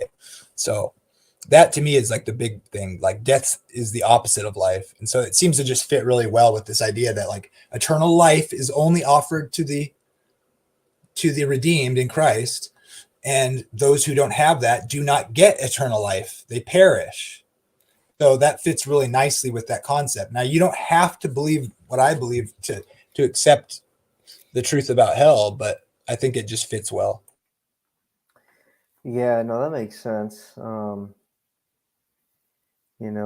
But I know it could be a whole different conversation and topic about the canonizing process. Oh yeah, give me your thoughts on that. Well, I'm definitely no expert on it, but I know like some council. I don't know if it was Council of Nicaea or whoever, but to me, the idea that this to me at least, it seems like an odd number for it to be 66 books to be like the true canon. And I know that the original King James from 1611 did include those, quote, apocryphal books, didn't they? Yes, the early one did. But the reason I think, I'm not an expert on this either, but my understanding is that the reason parts of the quote unquote Catholic Bible weren't included, when you read them, they do seem to, there's good reasons, like the Protestant reformers said that these aren't canonical, right? They're pseudepigraphal. And so because they have things in them that don't jive with the rest of what everyone understood to be, the scriptures, what the Jews said were the scriptures and stuff like that. Of course, these books are often, I think, intertestamental. But I understand, like, thinking that suspect that to just trust what these councils gave us. I actually think these councils were already, pronouncing things that weren't necessarily right or whatever. But I still take it seriously and think, like, if a majority of like leaders in the churches that were gathered together, I think the Holy Spirit was working in some sense through that idea. But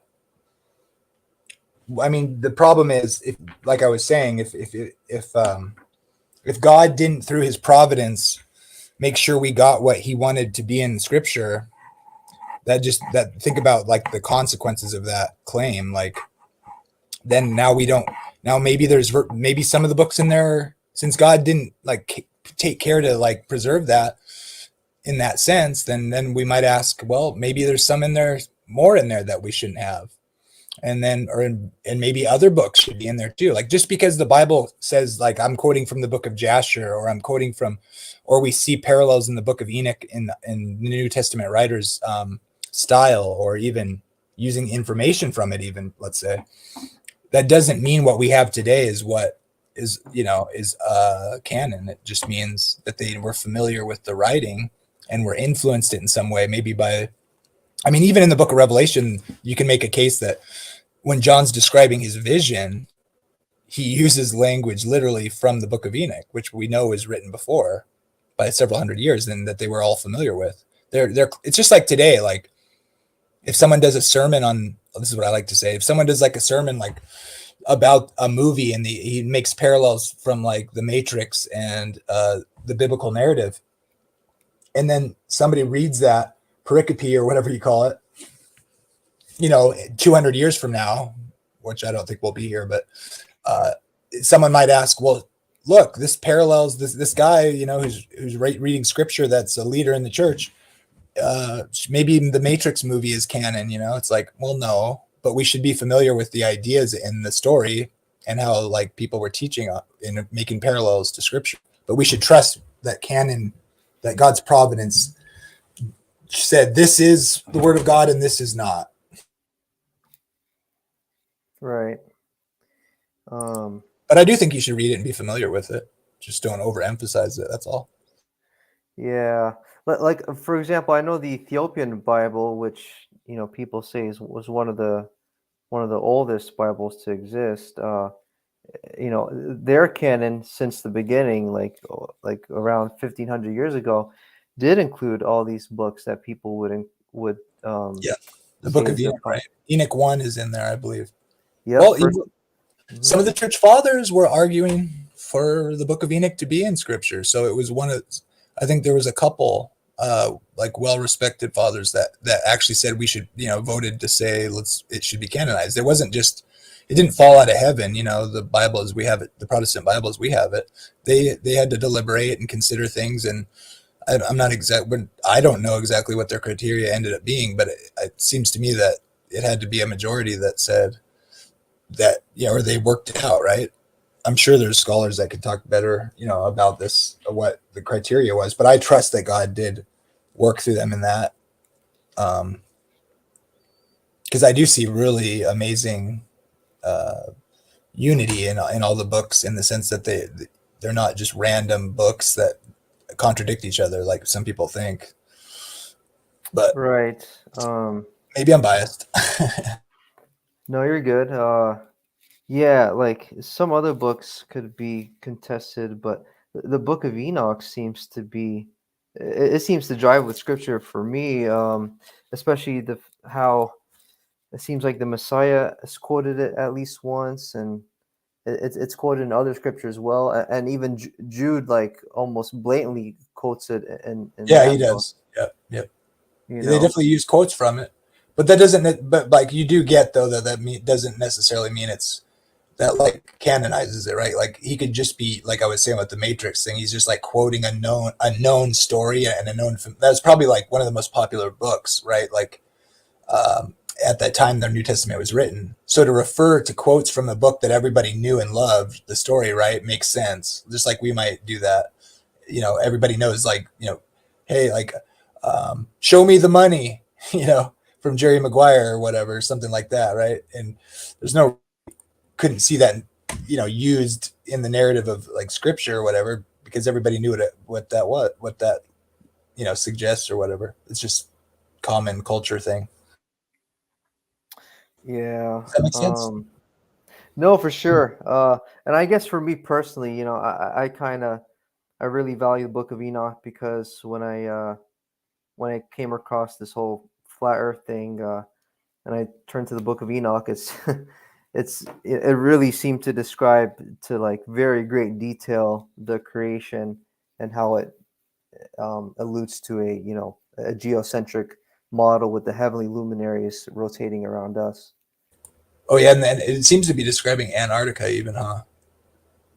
Isn't it? Oh, like that's right. Into Antarctica, and it kind of sounds a lot like pictures of the way people used to describe Eden and stuff before I would say with the flat Earth thing, like I don't think the Earth is flat, but I get why people say that. But I think like when the guys were writing Genesis, they probably did think the Earth was flat. But one thing to remember about that is they weren't thinking it was flat in the sense that people do today, in opposition to a globe Earth. Nobody knew probably that the Earth was a globe, likely, when it was written. They were just writing like what, and we still use some of that language today, like with the sun rising, right? Is the sun rising? Well, maybe, if the Earth's stationary in the middle or whatever. I actually think a geocentric model could be possible, and because I think the math can just be used that way, and you can model the planets that way. It's just kind of like interchangeable, although I think it makes more sense that we evolve around the sun or whatever. But I can see that. But the flat Earth thing, I just can't make sense of. But I think the writers were talking that way but it wasn't in opposition to a globular view like people do today. It was just, they were just describing phenomenology or whatever, like the way they saw it. Like you look around, the Earth's flat, it's a circle around you. You can see a certain distance in every direction. So it's flat. And it's like a circle around you, right? Wherever you are, as far as you can see. So it's more like, just to me, they're just describing what they see.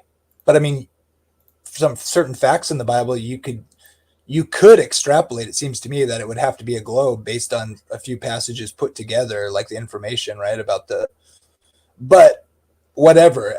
So I don't want to, I'm not going to fight that the Bible suggests a flat Earth, but I don't think it's trying to explain what the Earth actually is. Let's put it that way. Well, but wouldn't the argument be that God actually inspired the biblical authors to write about it, about the earth that way, as opposed to just their going off their own observations?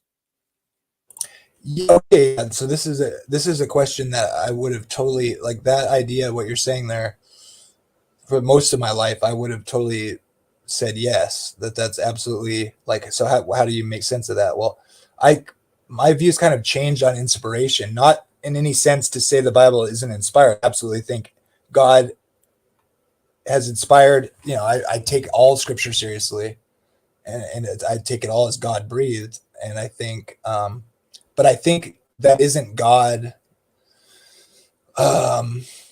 channeling word for word what should go in there. I think it's God providentially preparing individuals to write in their own, language, with their own thoughts. We can study that in scripture and see the styles of the writer and their thinking in the text. So it's not like it didn't fall out of heaven. So in other words, Paul wrote Paul's letters, and God knew what he wanted to be in there. And looking back, I think if we traveled back in time and saw most of the time scripture was written, when it was being written, and we were there in the room, it would just be some guy writing.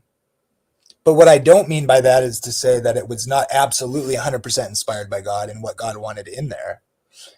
It's just, God's not going to teach them stuff that they're not going to understand within the context of their time. And so they're going to just write, because God's not really trying to teach science, although there are things that are scientific in there that seem incredible, especially in Job. But I don't think he's going to tell them things they don't understand that wouldn't make sense to them, because he's teaching theological things more than, just, so I'm not like a wooden literalist, although I do kind of take a fundamentalist view. I am a young earth creationist staunchly. But anyways, I'm blabbing now. So. No, that makes sense. I mean, yeah, to say God wouldn't inspire them to write things they wouldn't understand.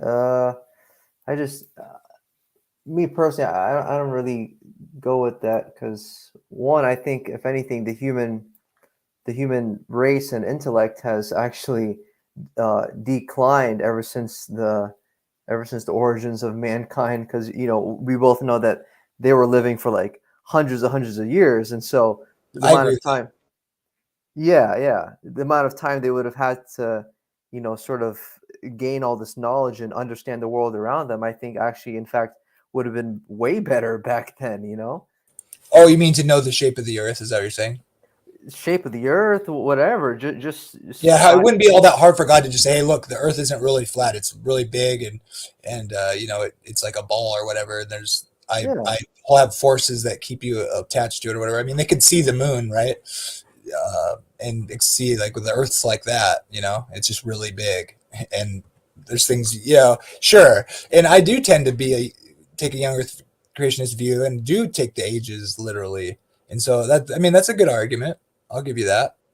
But it doesn't mean they would have known everything. They still hadn't learned everything yet. It doesn't mean they would necessarily be able to figure out. I mean, do you think they had flying machines? Funny enough, it's possible, but I don't think so. I think a lot of this UFO kind of stuff is, fallen angel technology. Yeah. But you have to remember too, like, what was happening pre-flood, especially, right? Which would be where the most probably amazing technology could be, if you're gonna take that kind of view with a young earth view or whatever. But that's not like any of the Bible was written during that time pre-flood. I would say, Genesis through Exodus, the first books were written by Moses much later, after the Exodus, or after the Exodus, or in that time period. I mean, after the Exodus. But well, they say Job is even older than Genesis, right?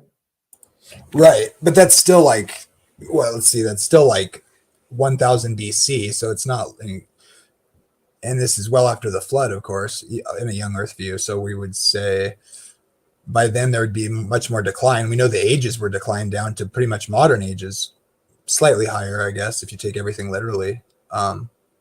So this is obviously, they had limited environment with limited technology, because even if there was all that technology and they were smarter back then, after the flood, it declines rapidly to modern times, and then they would have to start all over with technology. And we know from archaeology that there's no real evidence that they had any kind of special technology at that time that this is being written. So Do you remember if Enoch was the antediluvian patriarch, or was he after? Well, Enoch, yeah, he was the seventh from Adam, so he would have actually been taken to heaven before the flood fell, right? So because he's the grandfather of Noah, and so he gets taken to heaven, and then, or no, I'm sorry, the great grandfather, I guess it would be, and so Enoch, Okay. and then he has Methuselah, and Methuselah is the grandfather of Noah. Methuselah dies the year the flood, the fountains break open. Okay, so Enoch would be pre-flood then, right? Yeah. He's gone. God takes him to heaven before the flood even starts. Yep.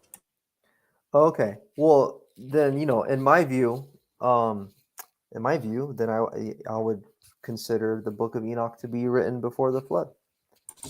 Yeah, I mean it's a hard case to make. The scholarship on it seems to suggest that, and that's one of the reasons it's called a pseudepigraphal book, because people would write books and then put, really well-known fame. I mean, Enoch's a big figure in scripture, right? Because he's taken to heaven without seeing death. And that's pretty high, even in the Jewish writings, Enoch's Megatron or whatever and all that. And so, that's a great name to put on a book and write about, because people are really interested in that subject. So the evidence seems to be like unanimous in scholarship that it's, I think it's around 300 years at the oldest before Christ that was written. There's no evidence that it was written before that. In other words, I think. I know people try to make that case. I mean, I don't know enough about it to say any more than that. Yeah. What's funny, in the book of Second Ezra or For Ezra, depending on how you say it, there's actually, which chapter is this? For Ezra, chapter 14, in verse 45, it says something like, and it came to pass, this is Ezra speaking, he says, and it came to pass when the 40 days were filled, that the Most High spoke, saying, the first that you have written publish openly, that the worthy and unworthy may read it, but keep the 70 last, that you may deliver them only to such as be wise among the people. For in them is the spring of understanding and the fountain of wisdom and the stream of knowledge. I feel like describing Enoch's going to be revealed in the end times, kind of thing. Yeah, and maybe these other books that people would consider apocryphal. That it's almost like a prophecy of how the canon only came out to be 66 books. Is that like talking like Jubilee kind of thing, the 70? I guess I didn't pick up totally on that, but I think I know where you're going with it. Like, because Enoch said too, right? This is for the latter generation. Even the books, even quotes of scripture in the canon say things like the things Enoch described were not the first coming of Christ, but the second coming of Christ. Exactly. Behold, like Enoch says, "Behold, the Lord comes with 10,000 of his holy ones to execute judgment on all the ungodly." That lines up. Yeah, that's Jude, I guess, right? Quoting what Enoch said, right? So. Yeah. The second chapter of Enoch. That's right. But here's the thing: there's parallels language from Enoch out of Daniel, right? Like this, it's messianic language, and so I think is what my position is, that is what happens is happening is that the writer wants to to cover the really exciting subjects, so he borrows from Daniel, which is older than Enoch, if my date is that I suggested is right. And then he's like building off of that concept that people were interested in, even in Jesus' time, right? When the New Testament's written, like messianic expectations, I think people had or whatever because of Daniel. And then he's writing about what ultimately the book of Revelation is writing about, right? There's parallels. You even see it in the both stories. You know, I saw Satan fall like lightning, those kind of things. And like, and I saw this and I saw that. And that's what John says. And we take that to be literal. Why is he using the language from the book of Enoch? Well, I would just say it's in his mind. And he's familiar with the story and he's realizing that he's experiencing parallels. So like if Enoch, so it's almost like though if you hold Enoch, it's like there's going to be things about Enoch that are like in opposition to the book of Revelation, in my opinion. And so like, are you going to trust that the book that God gave us for the revealing of the end times is right, or this book that wasn't canonized that has parallels to it that scholarship says is written, you know, not written by Enoch? Would God endorse a book that's said to be written by Enoch? I mean, if it's canon, then it would have to be written by Enoch, but the evidence doesn't say that. And God gave us another book. We can see parallels with Daniel and we know Daniel and Revelation are connected. And if Enoch's right and it's borrowing from Daniel, like why wasn't Daniel good enough? You know, and then why is it covering the same stuff Revelation is only having like conflicts with it, I would argue. So that's kind of why I'd reject it as being informative for end times. But you know, it's an interesting book. I'm open to changing some of those views, but that's kind of my position. Yeah, I mean, you know, reading it, I could see the motivation to you know, take it out or like have it not be in the knowledge of all believers. Because I think it reveals and exposes a lot of stuff, especially with this whole fallen angel, you know, and Watcher story about the Nephilim, which Genesis chapter 6 mentions. It's just very brief. You know, it talks about the sons of God coming down, and I think even you know, making these giants the men of renowned, you know, with the daughters of men. And Enoch just goes over that just into much greater detail, and he describes, you know, all of the calamity and destruction and evil and wickedness that they imparted onto the world, and by teaching men, you know, different kinds of stuff. You know, I agree with you there. But you know what that says to me? It says to me that I'm gonna go to bed here in a minute because I got to work. But I want to hear I'll hear your response before I leave. But I would just say this. I would say that to me is evidence that like the Jewish, because this is right before, you know, the intertestamental period before the New Testament's written, right? And there's messianic, you know, murmurings of the time period they're in, perhaps, I would argue. And so all these things that are being written of in the book of Enoch are like what people have the big questions about, like what's going on in Genesis 6 here, because I do think the original understanding of that is the angels coming down. So it's like someone took like these, you know, all the really cool like sci-fi type stuff, not that it's not true, I'm just saying like the really interesting questions you might have from scripture that it doesn't tell us, and it's all kind of packed into this book. And then it goes on, you know, to describe, you know, the messianic passages that were like, you know, popular at the time, or like people were talking about, I suspect. And so it almost seems to me that that's like, you know, evidence that it was fiction or whatever, fan fiction kind of thing, you know, of the Bible. And because that's what everybody wanted to know about, like, this is interesting and it doesn't tell us much, like, and someone wrote about it and people ate it up. And I think that's obvious today because when you read it, it is interesting. It's extremely interesting. So, you know, just do careful study and come to your own conclusion. But I would encourage you to try to understand the book of Revelation and Daniel as well as you can first, and then go back to it. But go ahead and respond, and I'll listen to what you have to say. And then it's good talking to you, man. Yeah, you too, bro. Yeah, I'm gonna head out of here soon as well. No, I was just gonna say, as my last thing is, you know, the origin of demonic spirits, you know, I think actually comes from the book of Jubilees, because, you know, obviously we hear the Messiah talk about, you know, him casting out spirits from people and making him go into pigs, which you can say is because pigs were unclean food and that's why he did and stuff like that. But clearly we know demonic spirits exist, the Messiah dealt with them personally.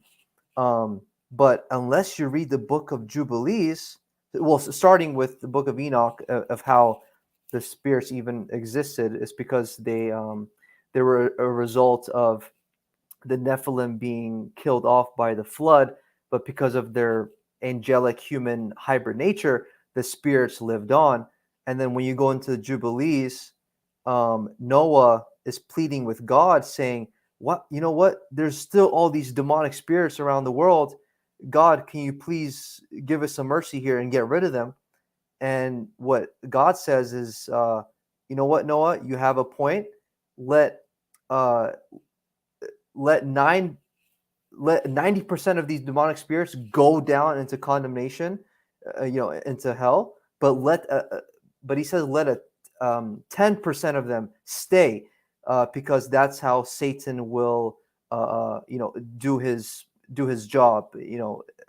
Have his demonic counselors do their work here on earth.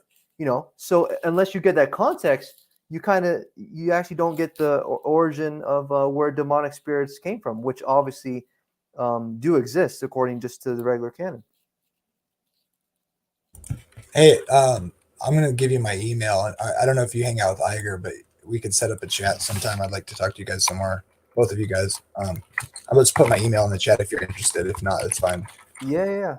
I've done That this channel, so, yeah, I'll check out your channel too, man. Cool. All right. Good talking to you, man. Have a good night. See you later. All right. You too, brother. God bless. God bless.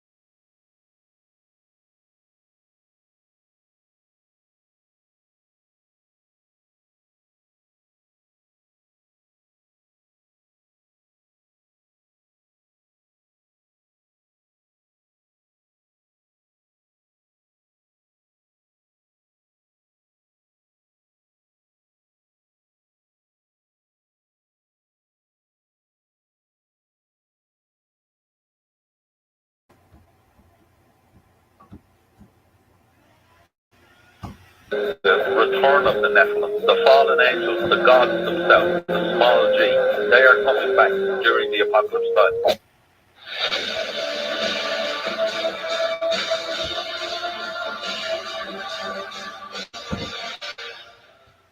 These guys are going to be released in the future again. The return of the Nephilim, the fallen angels, the gods themselves, with a small g, they are coming back during the apocalypse time. Cracking hits terrific like the mix of a griffin with sharp pointy tips and the grip of a falcon. Grasping with grappling down into water medallions of battle exhibit in no man's so many masterfully sculpted renditions, artistically marvelous, monstrous visions, descriptions of possibly often dragon like animals, fossilized mandibles gradually form by the annual downfalls and rainfalls, exposing mysterious samples, examine examples like cylinder seals, revealing the secrets of serpents unveiled by ubiquitous snaps of a snapdragon. Sounds are ridiculous, just like the epic of Gilgamesh. Several conspicuous mythical beasts can exist, and in fact they could actually be crossbreeds from angels who planted the seeds on indigenous demons hungry to breed. Days of nobody.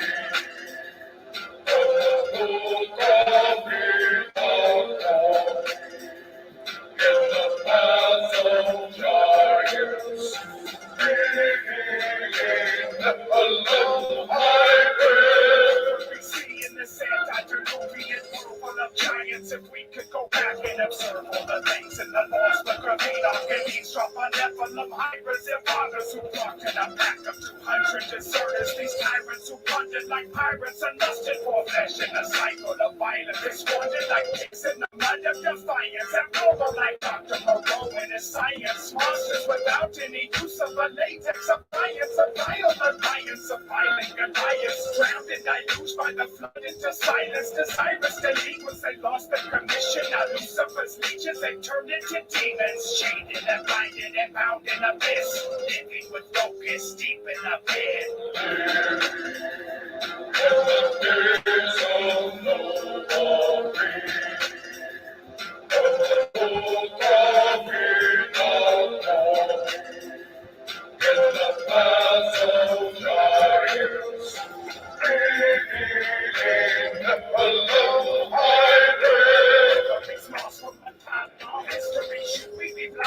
Mystery, willingly ignorant to the reality. Fallacies formed by fallacious facsimiles, angelic offspring conspiracies, possibly aliens visiting, meeting sinister enemies, posing as saviors with remedies, entering mental capacities, cavities. Demons are grabbing our faculties after insanity, offering new age mentalities, fraudulent phonies who mimic and imitate, based in satanic magic, facilitate UFO sightings, debacle, debauchery, sorcery, portable forgeries, copied demonically forged by a fork-tongued mythology. Genesis 6 talks of Nephilim vividly, mentioning stories of alien babies and women apparently forced to endure hybrid pregnancy.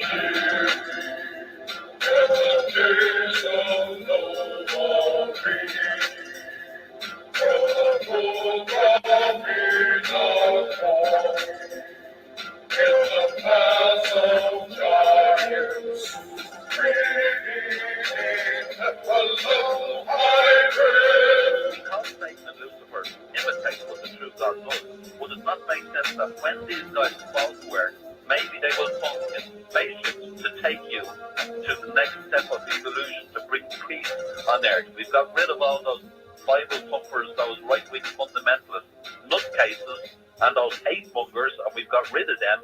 Now we're here to bring mankind to the next step of evolution.